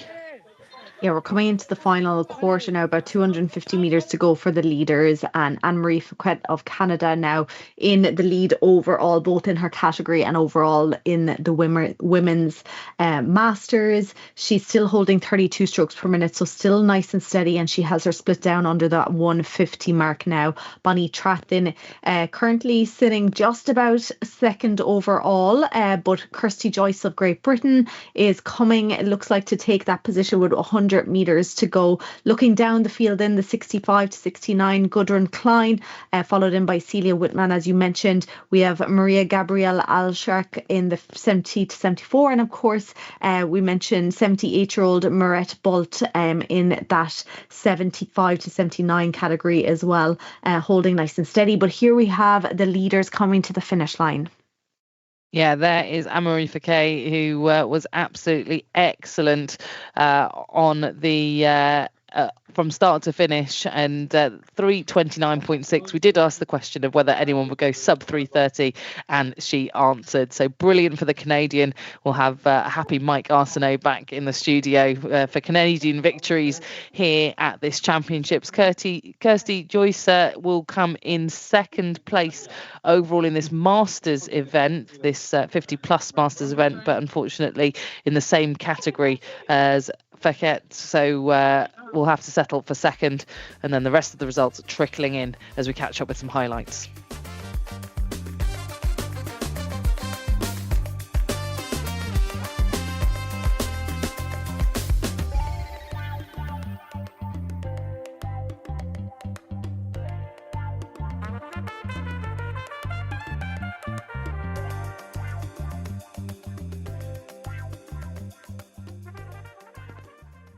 Always nice to see some Canadian content. So Anne-Marie with a 3:29.6. So we'll keep an eye on that. Of course, that time will be the ghost boat in our next race, which will be the women's youth. So under 22, under 17, and then 21 to 22 is our next race. This, of course, are the final results from our older masters category. So 50 plus tremendous performances. So that is the end of the competition for the open level of our Masters competitors. And then, of course, we have coming up now under 17 to 21 to 22 looking to hit 329 if they can, Niamh. Yeah, certainly. And we have sometimes from last weekend's heats that did beat that. So if we look down in the 17 to 18 category, Nana Kerr of Denmark, 324.7. That was a very strong time. We have lots of 325s as well, and a 321 from Maria Angles Marcion as well from Spain. She'll be one to watch here, and she might be putting herself into the lead. And who knows, maybe it'll be a youth athlete wins out this category overall as well at the end of the 3 races. So we'll just have to wait and see. But all athletes here being told on their erg screens to stop rowing. So they're all going to be sitting ready. Last few deep breaths here before they get into that race mode. So what you're seeing on your screen, it just means that whoever's in lane 13, they're still rowing, or their flywheel hasn't come to a stop yet. So it's giving the command to them to stop rowing. So everyone has stopped, and it's just we're giving a second to allow the flywheels on those ergs to come to a stop so that everyone is starting from a very even keel. We're sitting ready, attention, and we're off in the youth. The women's youth of the 1,000 meter race. Again, 321.6 was the fastest time out of all these rowers in the heats. Let's see if they can do one better and even beat a 320 potentially, Camilla. So currently in the lead, it is currently Dimitra Sofia Boschi of Italy leading out the under 17s. Yeah, it is, Niamh, and let's keep an eye on that time. That 321.6 through the heats could very easily be turned with that sort of rising occasion to a sub 320, which would put her in a super strong position. There is 13-year-old Yi Xiling of the People's Republic of China, our youngest competitor in the field. Brilliant to see both her and 14-year-old Sofia Boschi of Italy also competing here. There's Anna Prentowska of North Macedonia. Brilliant to see her competing here, 5th in this under 17 women's category. But we've got the whole slate of women's under 17, 17 to 18, 19 to 20 and 21 to 22 to factor in. We're showing you a snapshot of each of these different segregated categories that we've got. Here's the under 17 women. That's Clementson, who is in 4th position currently for Denmark. And speaking of Denmark, race leader Nana Kerr, who recorded one of those phenomenally fast times, Niamh, that you were talking about, and we could be seeing a brilliant performance from Kerr as she goes 144 currently through the 500 meter mark. Currently leading out though, it is Massian as expected, down at 139. This is really remarkable stuff, and that would be a huge time if she continues at that pace. Yeah, incredible time. We did just see on our screens there Ukrainian rower Solomia Lovozva. She just stopped rowing. I'm not sure did something happen in her race, but she came off her erg there, stood up off her erg. So she is currently out of this 1,000 meter race. But in that overall lead, Maria Angeles Macion of Spain holding 142 with a 33 stroke per minute rate, and she's into her last 250 meters now. So very powerful performance. Doris Meinbeck then from Estonia, she's in that later category, the 21 to 22s. She's down at 35 strokes per minute, also holding a 142. So that's they're very strong splits here now. We're coming into the final sprint here now. So you can see on the leaderboard, it's between Maria and Doris. There is 17 meters between them, so probably not enough space for Doris Meinbeck to get into the overall lead, but she's certainly leading out her category. Yeah, and brilliant to see Meinbeck back again, who's been racing all day today. So kudos to her for tackling the 1K as well, and still being up there at the front of the field of the youth category. Hats off to her. A brilliant performance to go back to back on racing at this championship over the different categories. But it will be a huge time. 3:17.8 for Maria Angeles Macian. That is going to be tough to beat. 3:20 for Doris Meinbeck after racing in the 1 minute earlier on today. I think we also saw her in the 5K, but I was furiously trying to find my notes. That would be amazing to produce that time if she's raced already twice today. And then Nana Kerr, that 3:25.4, enough to give her the win in the 17 to 18s category. Winner of the under 17s, well, that was Dimitra Sofia Boschi in a time of 3:31.2. There are the Spanish flags waving for Massian. What a performance from her. I'm astonished. That is a huge time. And I think we're going to see that beat a lot of the open categories in the 23 to 39s. And you can see why she's got such a crowd supporting her, Niamh, because I think they knew that she was going to put in a big performance today.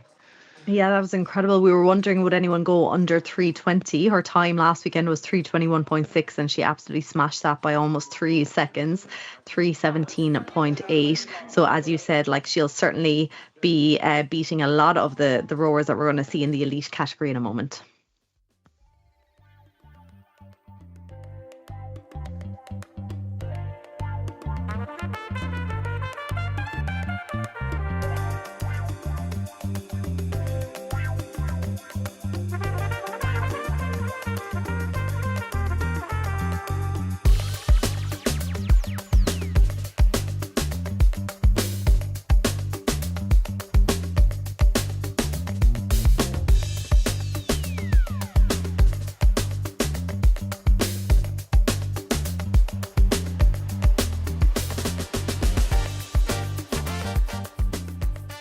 Maria Massian moves toward a potential gold medal. What a performance. Sub 3:20 there. We'll have to see how that shakes out as we have one race remaining in the women's category. The elite women will be coming up very shortly. First, let's hear from some more athletes from around the globe, and also a quick message from Concept2 and EXR. Hi, my name is Daniel Romanenko. I'm 11 years old and I'm from Germany. I compete in a 1 kilometer race. I want to take part in the World Rowing Virtual Indoor Championships because I like to challenge myself and compete against other athletes from all the world. My name is Luke Dovery from the USA, rowing in the 5K men's 23 to 39 on Saturday in the finals. I really enjoyed the 2K finals last year, competing from the basement here. And this year, 5K is a little more my specialty. So Saturday, I'm hoping for a personal best, and I'll see how high that gets me on the leaderboard. Looking forward to it. Hello, I'm Sevtun Algan Sofyalı from Turkey, racing this year's 1 minute, 1,000 meters and 5,000 meters, like challenging myself in the lightweight 40-44 age group. I'm a sports medicine physician, actually, a medical doctor. I work hard hours, but I love this machine. It tells you the truth, whatever you are, and rests my mind. So see you there in my living room at race time. Hello world, my name is Jack Rohanner. I'm representing the United States of America in the men's U17 1,000 meter event at the World Rowing Indoor Virtual Championships. Sitting on my rowing ergometer before fast P-sieves gives me a feeling of butterflies in my stomach. However, once I start, it all fades away. Hello, my name is Carolyn Drew. I'm from Canada and I've entered the women's 1,000 meter, and I enjoy sitting on my ergometer, my rowing machine, because I am currently fighting neuroendocrine cancer in my liver and my leg. And sitting on that machine helps me feel strong, and yeah, it's just the workouts are helping me fight cancer. I'm not even kidding about that. That's totally serious. All right, thank you very much, and I'm looking forward to the contest on Saturday.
Indoor rowing is more than just numbers.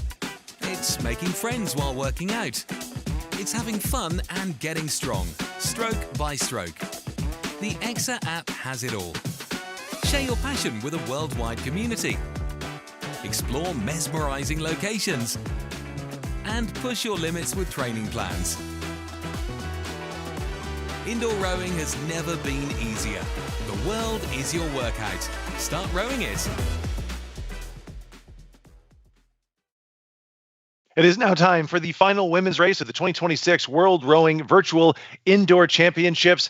And Camilla, I don't think anyone is watching as closely as Maria Massian, who has set the pace at 3:17 as one of our youth competitors. So now we're going to see the elite women to see if they can eclipse that over 1,000 meters. Let's take a look at the start list for these elite women from 23 to 39 to our younger masters categories. Yeah, and I think based on the heat results, it's going to be some doing for Maria to win out overall. Adele Ada of Estonia was a 3:10 through the heats, and similarly Sophie Sauer, who I know set a record in Italy for the 1K, the former Netherlands athlete who now is representing Italy, looking to get onto the Italian team for Los Angeles 2028. Well, she recorded a 3:11.5, so it's a steep hill to climb, but certainly anything sub 3:20 puts you up into the top end of this open women's category. So you can see on your screen now, there is Sophie Sauer in the top right hand side of your screen, Adele Ada in the top left-hand side of your screen. They're the two athletes that I think are going for gold here. And Neve, last time we're going to see the women on the roster, who's your money on? Yeah, so much pedigree in this race. So many names that we know from classic rowing, but also indoor rowing circles as well. And I have a feeling we might get under the 3:10 for these women, and that would be absolutely incredible if they get there. Adele Ada of Estonia, as you mentioned, former weightlifter, new to indoor rowing, but she's using that strength and power to transfer over into indoor rowing. And she had an incredible time through the heats, and she'll definitely be one I'll be looking to beat that 3:10. Sophie Sauer, as you mentioned, she has what a start from her here after 150 meters. She's after putting herself nicely into the lead representing Italy. She's down at 1:33, 1:32, up at 42 strokes per minute. Let's see if she emulates what the lightweight rowers did earlier on and keep up at that 40 strokes per minute. It's very hard to do. Not everyone can do that for a whole 1,000 meters, but she's certainly keeping it up nice and high right now. Down into the 40 to 44 category, then Ashley Drayton of Canada leading this one out, but very closely followed by Amy Adderley of Great Britain and Elizabeth Gilmore, of course, a name that we always see in indoor rowing, Versa competitor over the years as well. She was quite sick last weekend in the lead up to the heats. She still pulled a pretty decent time to get herself into the finals, but I know she had mentioned that she is chasing a world record, which is currently at that 3:11 for her age category. Yeah, and that would be very impressive after the setbacks of not being particularly well. I'd also seen that, Neve. So somebody that we'd expect to see up at the top, and there she is, Elizabeth Gilmore at the top of that roster. There's Lena Ballinger, already a winner here today, but looking to go once more in this 1K distance. That would be a huge achievement to get herself up into the top few of this 40 to 44 women's category. Amy Adderley now on screen. She's currently in third position overall in this 40 to 44 women, and we are really rocketing down through the meters as we pass through 350 meters for our leader Jordan Falcone there on screen, and the leader of the 45 to 49 women, and jumping to Sally Brearley as well, third currently in that category. But our race leader is now Adele Ada. She's managed to push herself in front of Sophie Sauer of Italy in that 23 to 39 category. She's on a 1:36, Sauer on a 1:39. We're going to stick with the 45 to 49 women on screen at the moment, but we'll give you an overall picture. And there it is, Adele Ada, who's come to this from weightlifting into the world of indoor rowing and beating out the international flat water athlete of Sophie Sauer. 1:34s. She is absolutely powering down the final straight here. Last 10 strokes to go, and she is walking away now, Neve. She is, absolutely. This is the power and the strength that she's bringing with her from that weightlifting. Look at the strength. She's just shortened up the strokes and just going for it. Everything she has, she's up at 50 strokes per minute, keeping that 136. Let's see what her time is. Can she beat the 310? It is 309.4. She's done it. She's got under the 310. What a time, not only winning her age category 23 to 39, but also unofficially we'll say the women's open category, the 1000 meters world champion in that. Sophie Sauer, not too far behind her at all, 3:14.3, a brilliant time as well. And Vara Hansen, who we've seen multiple times today at 3:15.6. I'm sure her body was feeling it there by the time she came to that race. In the 40 to 44, Elizabeth Gilmore, 3:13.9, so a little bit off her target, but still a really good time after being sick last week. Second position then from Ashley Drayton of Canada.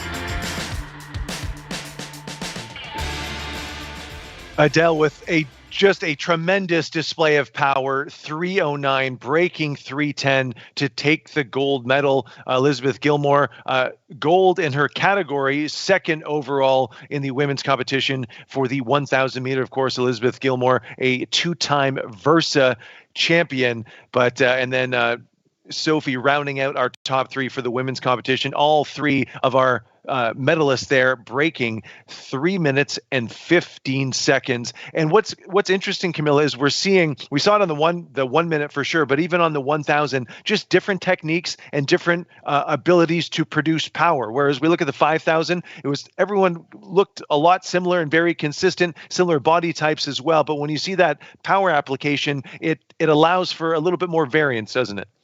Yeah, it does. And I think that people kind of pace the race in different ways. There are many ways to approach it in that it allows for pacing, right? It's different to the 1 minute. You can break it down into 4 250s, 2 500s. You can go out hard and then stay consistent, or you can go out hard, try and hang on, or you can try and negative pace it. So there's so many different approaches to the 1K, whereas I feel like the 5K, there's such a chunk in the middle where it is that kind of aerobic work that you don't really have too much wiggle room. You've got lots of time to play around with pace, but you don't necessarily have a different pacing strategy per se to many others. So I wonder what we're going to see now on the men's side as we enter into the final categories here. As per all of our other races today, we're going to be starting with our 50 plus categories here in the men's 1K. Yes, indeed. We have 42 entries across these age categories, all the way up to 80 plus. We have 85-year-old Bruce Livingston representing USA. He's our oldest competitor here in the 1,000 meter men's open, but we're getting a great chance to have a look at right around the world here. Slovakia, Finland, a couple from Ireland, Great Britain, Norway, USA, as I mentioned, France, Canada, New Zealand, Denmark, Peru, Netherlands, Spain, so many countries represented here. And of course, just like the earlier categories or races, we will have 3 races here kind of back to back. Starting with the men's masters, then the men's youth, and then followed in by the men's elite, whereby at the end of the 3 races we'll be crowning the world champions in the men's 1,000 meter race. And of course, they're also competing for medals and rankings within each individual age category as well. So after this race, they're going to know whether they came or made the podium and will receive a medal in their individual race categories. Well, it looks like there's a party going on in Denmark there with Martin Mario Jelani, and we also saw that with some of the other athletes alongside him that are competing in Denmark. They've flooded out the hall there to support on a Saturday night, to join us here on the broadcast as well. Hopefully, there's nowhere I'd rather be on a Saturday evening than ramping up to the climax of this event, the World Rowing Virtual Indoor Championships, the last few races to finish off this year's competition. And like you said, Niamh, this is a monster entry here we've got in the 50 plus men's category, and from all over the world, from the Americas to Europe down to the southern hemisphere and Australia and New Zealand. We really do have it all. So let's get ready with all of our athletes here, and taking a quick look down the roster in terms of times. Well, we've got a couple of athletes here that recorded a sub 3 minute 1k in the opening heats. Ivan Milan of Slovakia, Jani Maikinen of Finland, 2 athletes to watch, and also a 2:57 from Joseph Norton of Ireland as well. So we could be foraging into numbers that start with a 2 from as early as this opening heat.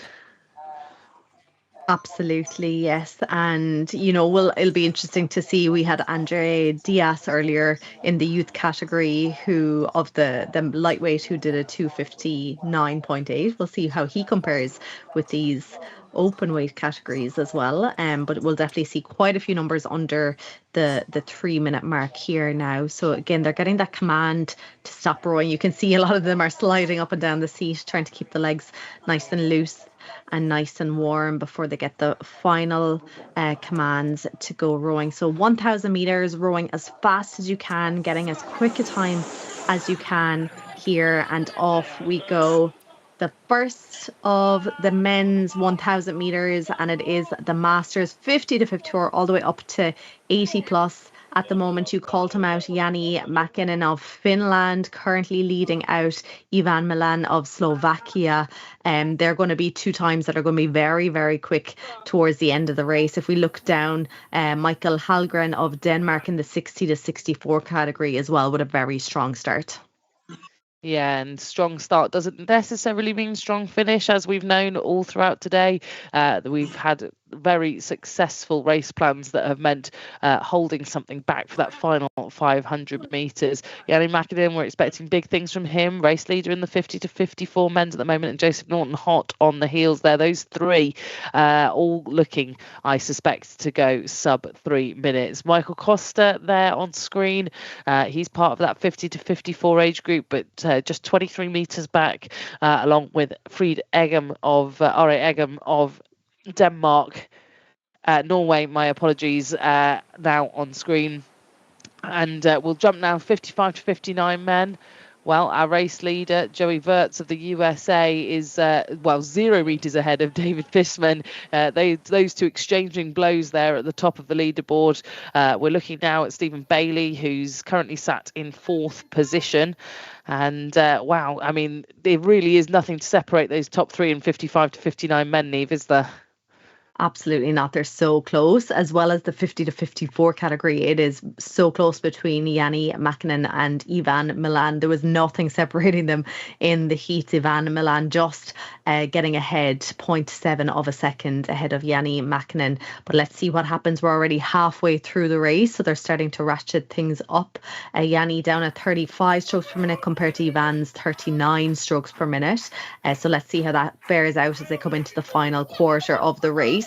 So close still in the men's 55 to 59, as well as the 60 to 64 category here. Michael Hallgren of Denmark, Richard Tomlinson of New Zealand, who did a 3:01.2 in the heats. They're very close, as well as are the 65 to 69. Actually, Camilla, if you look right down the board, even down to the 80 plus, only 3 meters separating first and second. Yeah, this is really extraordinary stuff here. We've got such tight racing in every category, but I think Maikinen just starting to make a bid here to stretch out that lead over Milan by a little bit more. So there is Maikinen. You can see the pain on his face that it's taking to do that. A real grimace with every single stroke, and shouts on from the supporters alongside. Well worth it. 2:52.8. That is wonderful, and beating out his nearest rival rival Milan of Slovakia by near on 4 seconds. And when the final occasion came, you can see we've got a heap of athletes there, all under 3 minutes. Joey Wirtz winning out the 55 to 59 category in the end, and Richard Tomlinson coming with a great sprint to beat out Michael Hallgreen in that 60 to 64 category. He was behind until the final 200 meters or so that must have been a real comeback for him from New Zealand.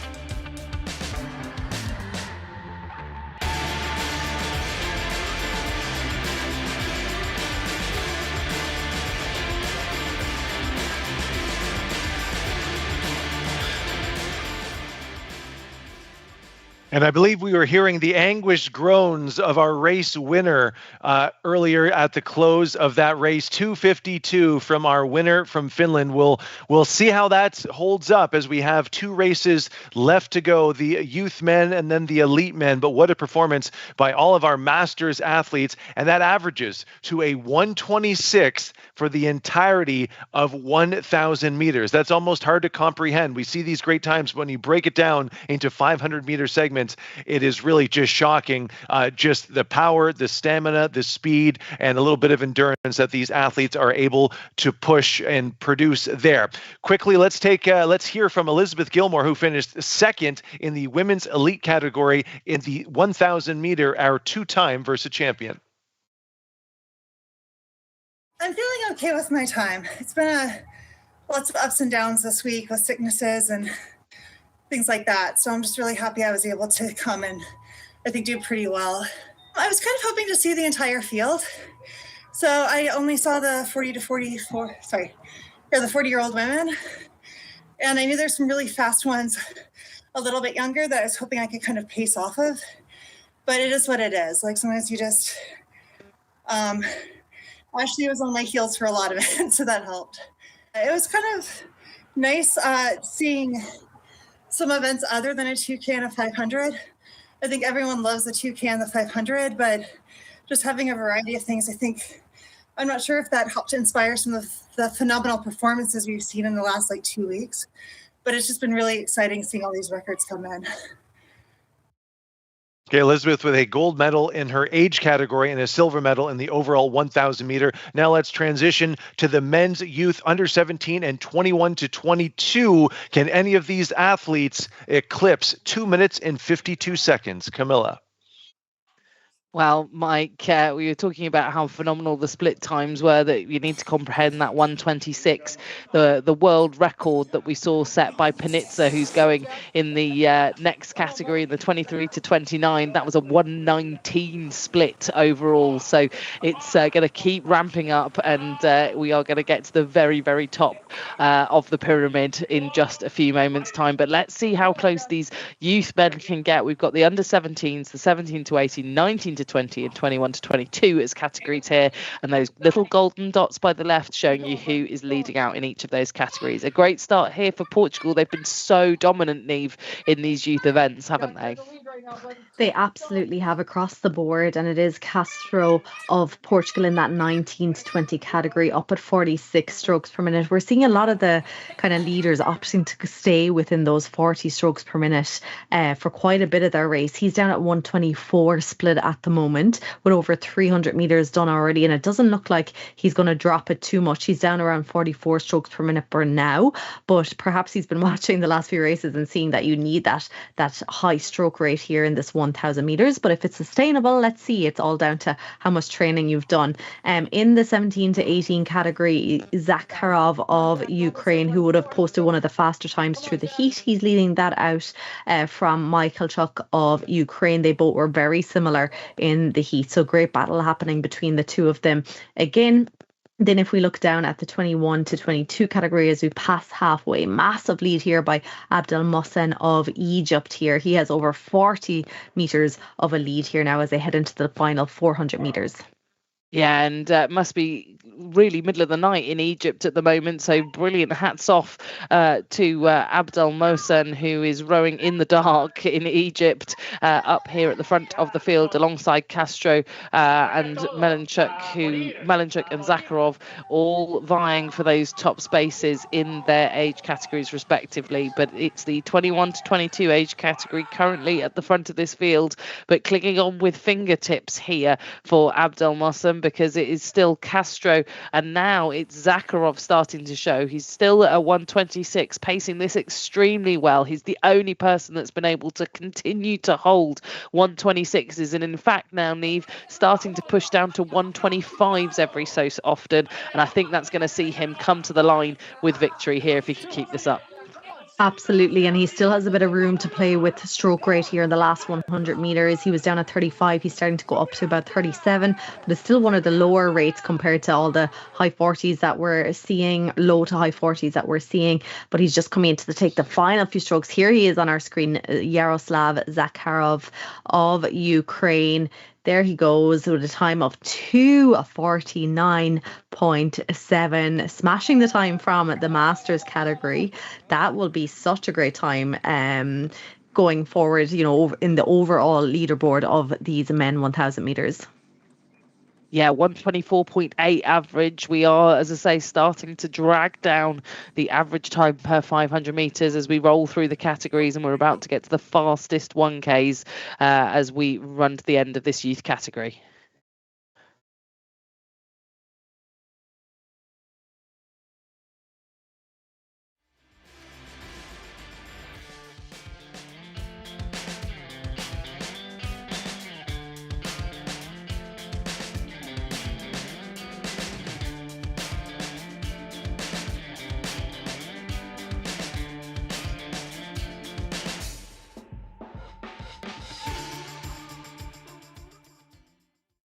And here's a look at the results from the under 22 race, our youth competition, 1,000 meters for the open level of men. 249.7 from our athlete from Ukraine is in first place thus far, and 251 from our athlete in Egypt, Mohammed. So right now they are first and second in this open men's race for the 1,000 meter. And of course, we still have our Masters competitor who is in third place. Unlikely that is going to hold up, as we have our elite level race coming up momentarily, 23 to 39, as well as our younger Masters categories. Neve, we've seen the pace go down to, what was that, 124? That's the average for 1,000 meters. Which of these athletes, or how many of these athletes, will eclipse that and potentially be on top of the podium? Yeah, well, we're probably looking at getting under 240 for a lot of these athletes, which is going to make, you know, a huge difference to get them up on the podium. If you can get under 240, that's going to be an incredible time. We have countries Italy, Denmark, Iran, Germany, Belgium, Great Britain, Australia, USA, People's Republic of China, Sweden, Australia. Again, they're being represented here in the final race. And Camilla, some big names here from the world of rowing. Oh, I'm so excited to see Vintner of Denmark and Panizza of Italy go up against each other here in this final. Thomas Vintner, well, he was so close to Andrea Panizza through the heats, just 0.6 of a second separating them. But since then, Andrea Panizza has gone on to set the world record in the 1K just last week with a 1:19 split. He recorded a time of 2:38 exactly. So that is the best time in the world. We're going to see him go again tonight. Can he do it twice in a week? Can he go under 2:38? Who knows? It's a big ask, especially it'll be near on 20 past 10 now in Italy. But he's got a big crowd there to support him, and he'll have Thomas Vintner breathing down his neck from Denmark, the 26-year-old.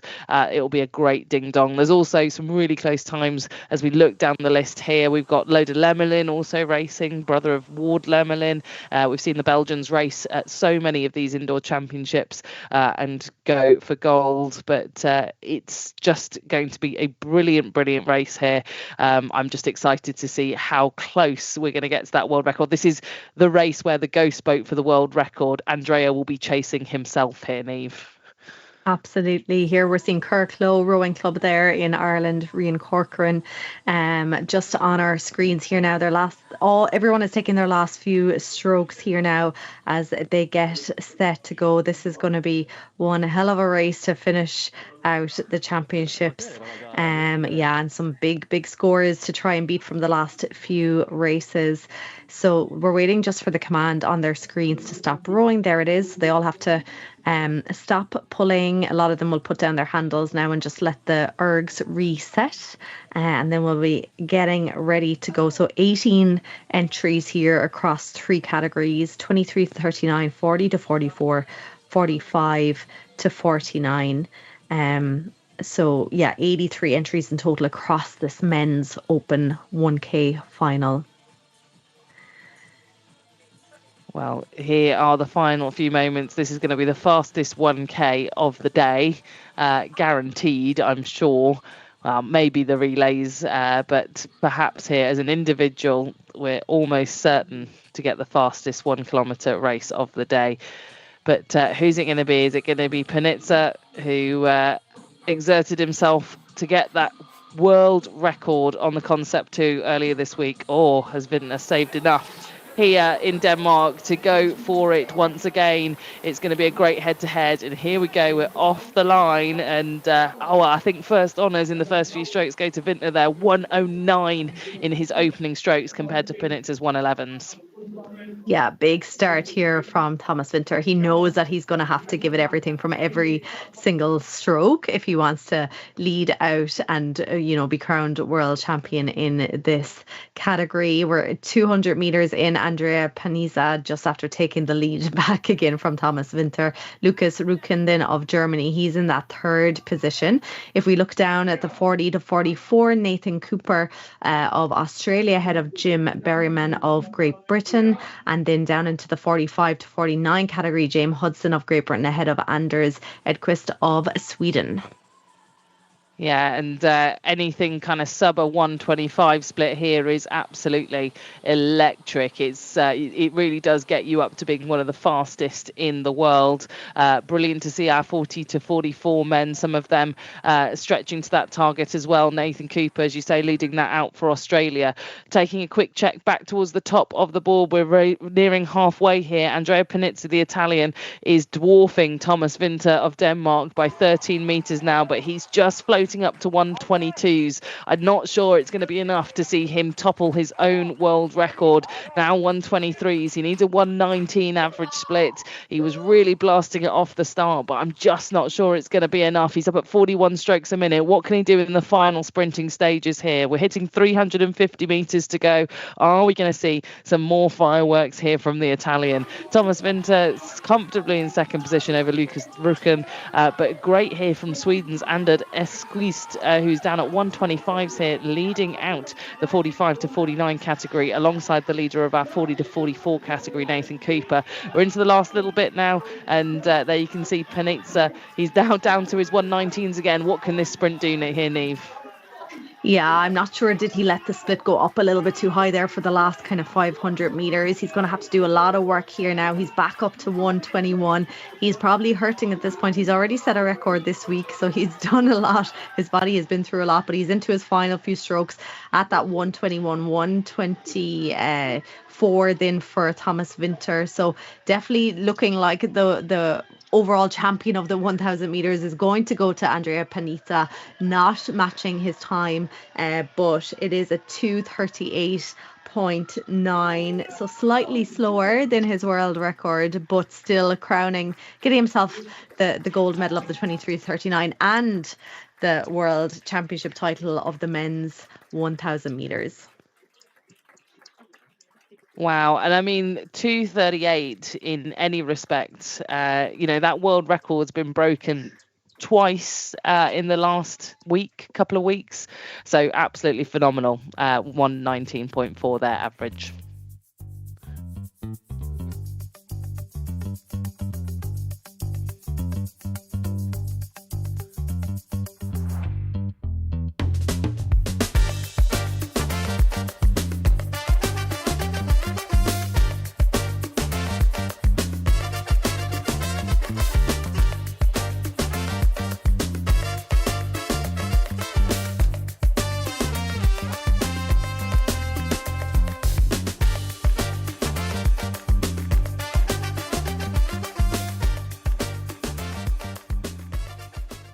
Well, a tremendous performance by Panizza, a 2:38, averaging a 1:19. But if we look at the previous race, the youth winner, 10 men in this race eclipsed that 2:49 that was put up by our previous winner. Just a tremendous performance, a great race, which I think pushed our top three to those performances. And again, that 1:19, Camilla, for 1,000 meters. I don't think I can pull one. I don't think I've ever pulled 1:19 for 1 second before. And these guys are averaging that for the entirety of a 1K race. It's almost hard to fathom. And I don't know if I'm inspired to get back on the rower at the gym later this weekend, or it's just, I just throw up my hands and like, well, I can't put something together like that. But it has been really just a fantastic day of competition, hasn't it?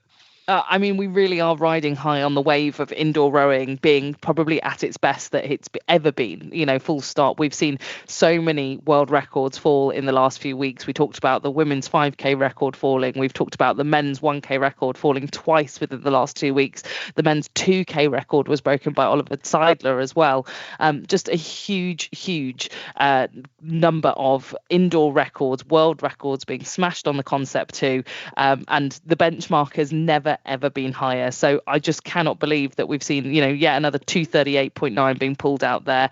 Panizza is one of the best in the world. He's an Olympic champion for a reason from the men's quads in Paris, but also now a world record holder still. And we are on a real high for indoor rowing at the moment.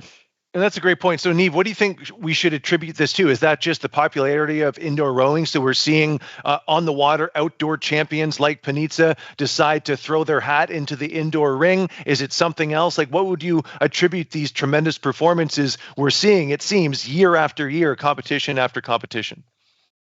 Like, as we know, if you're a rower, classic rower, coastal rower, any type of rower, you're going to be spending an awful lot of time on the indoor rower, on the erg, particularly during the winter. And I think a lot of these athletes were doing the training anyway, and perhaps maybe weren't putting themselves forward for the competition. But actually what we're seeing now is all these big names and a lot of Olympians are coming forward and saying, hey, this looks like a bit of fun. I've done the training. Why don't I try my hand at competing on a world stage? So I think we're seeing a lot of that. But we're also seeing a huge number of new people to the sport and people who are coming back to it, who rode back in their teenage years and are now coming back in their 60s, 70s and 80s and saying, I loved it then, and now I'm finding a new way to love it again. And I think technology probably plays a big factor as well, right? As technology improves, as people's ease or comfort level with technology improves, we're going to see just more people decide to give it a go and give it a shot. Like we talked about this earlier, there are a lot of moving pieces to pull off races like this, and we didn't really have any technical issues whatsoever. A couple of false starts, which really, if you think, should probably happen more when you have people globally competing, but it's just such a smooth process, Camilla, that I think we're going to just see, again, these competitions just continue to improve, but it's just going to attract more people globally around the world. It honestly astounds me every year. Like, I think back, I don't like to think that I'm that old, but when I used to race on the Concept2 against others, you used to have to be in the same room. You used to have to plug your rowing machines in with wires and cables, and it was really complex, and you had to have the right software. And it still astounds me to this day that you can just decide to enter a global competition, log in and be racing with the best people in the world on every continent in the globe. It is just phenomenal that we've come that far in 15 years or so, that we've gone from hardwiring ergos in the same room together with time to race each other globally, and it's just getting better and better every year. Well, it puts the three of us in a very exciting position because there's, again, going to be great, even greater performances, I'm sure, still to come.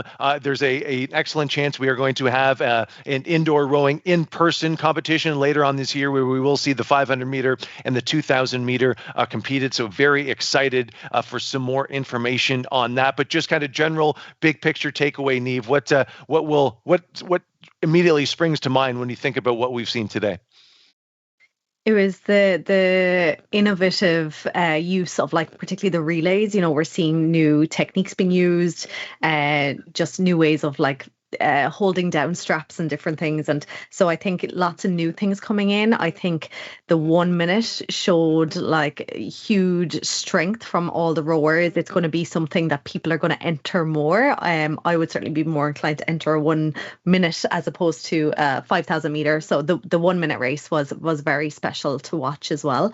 And then the 5,000 meter, of course, you know, that suits a completely different type of athlete. So I think actually, you know, it was a trial, I guess, to try out these different events, and it really worked out. We saw some amazing performances across all the different categories. Well, when I covered the Super 60 event in Singapore and they had the 1 minute event, there was just a different buzz around that because it's 1 minute. Everyone can do it. Everyone is rowing for the same amount of time. It's the distance that is different. It's not like you have to row 5,000 meters and someone finishes 2 minutes ahead of you and you're just kind of rowing by yourself. Everyone competes at the same distance. So I think there is kind of a terminal velocity reached with that distance, and hopefully we see it a lot more. Camilla, your biggest takeaway from the day?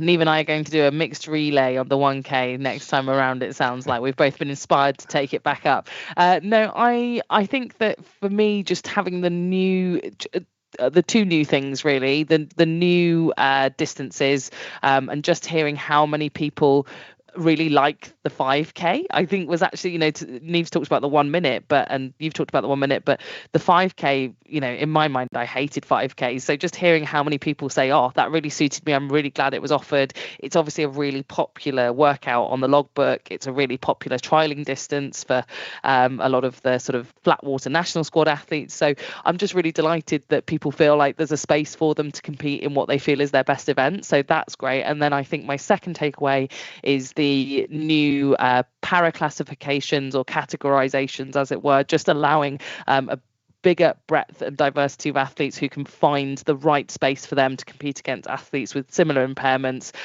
opening up wider sort of channels and pathways to be able to race in a similar category in the Virtus and in the Invictus Games. Well said. Well, what a fantastic day of competition. This brings to a close the 2026 World Rowing Virtual Indoor Championship presented by Concept2. For Neve, for Camilla, for our technical team in Germany, for our Race for Time team who kept everything organized and made it feel like a smooth operation, which it was, our World Rowing team in Switzerland, helping us with all the stats and letting us know when world records were falling. Again, thank you all for watching our coverage, and hopefully we see you again later this year in person and then next year for the 2027 World Rowing Virtual Indoor Championship. Have a great weekend.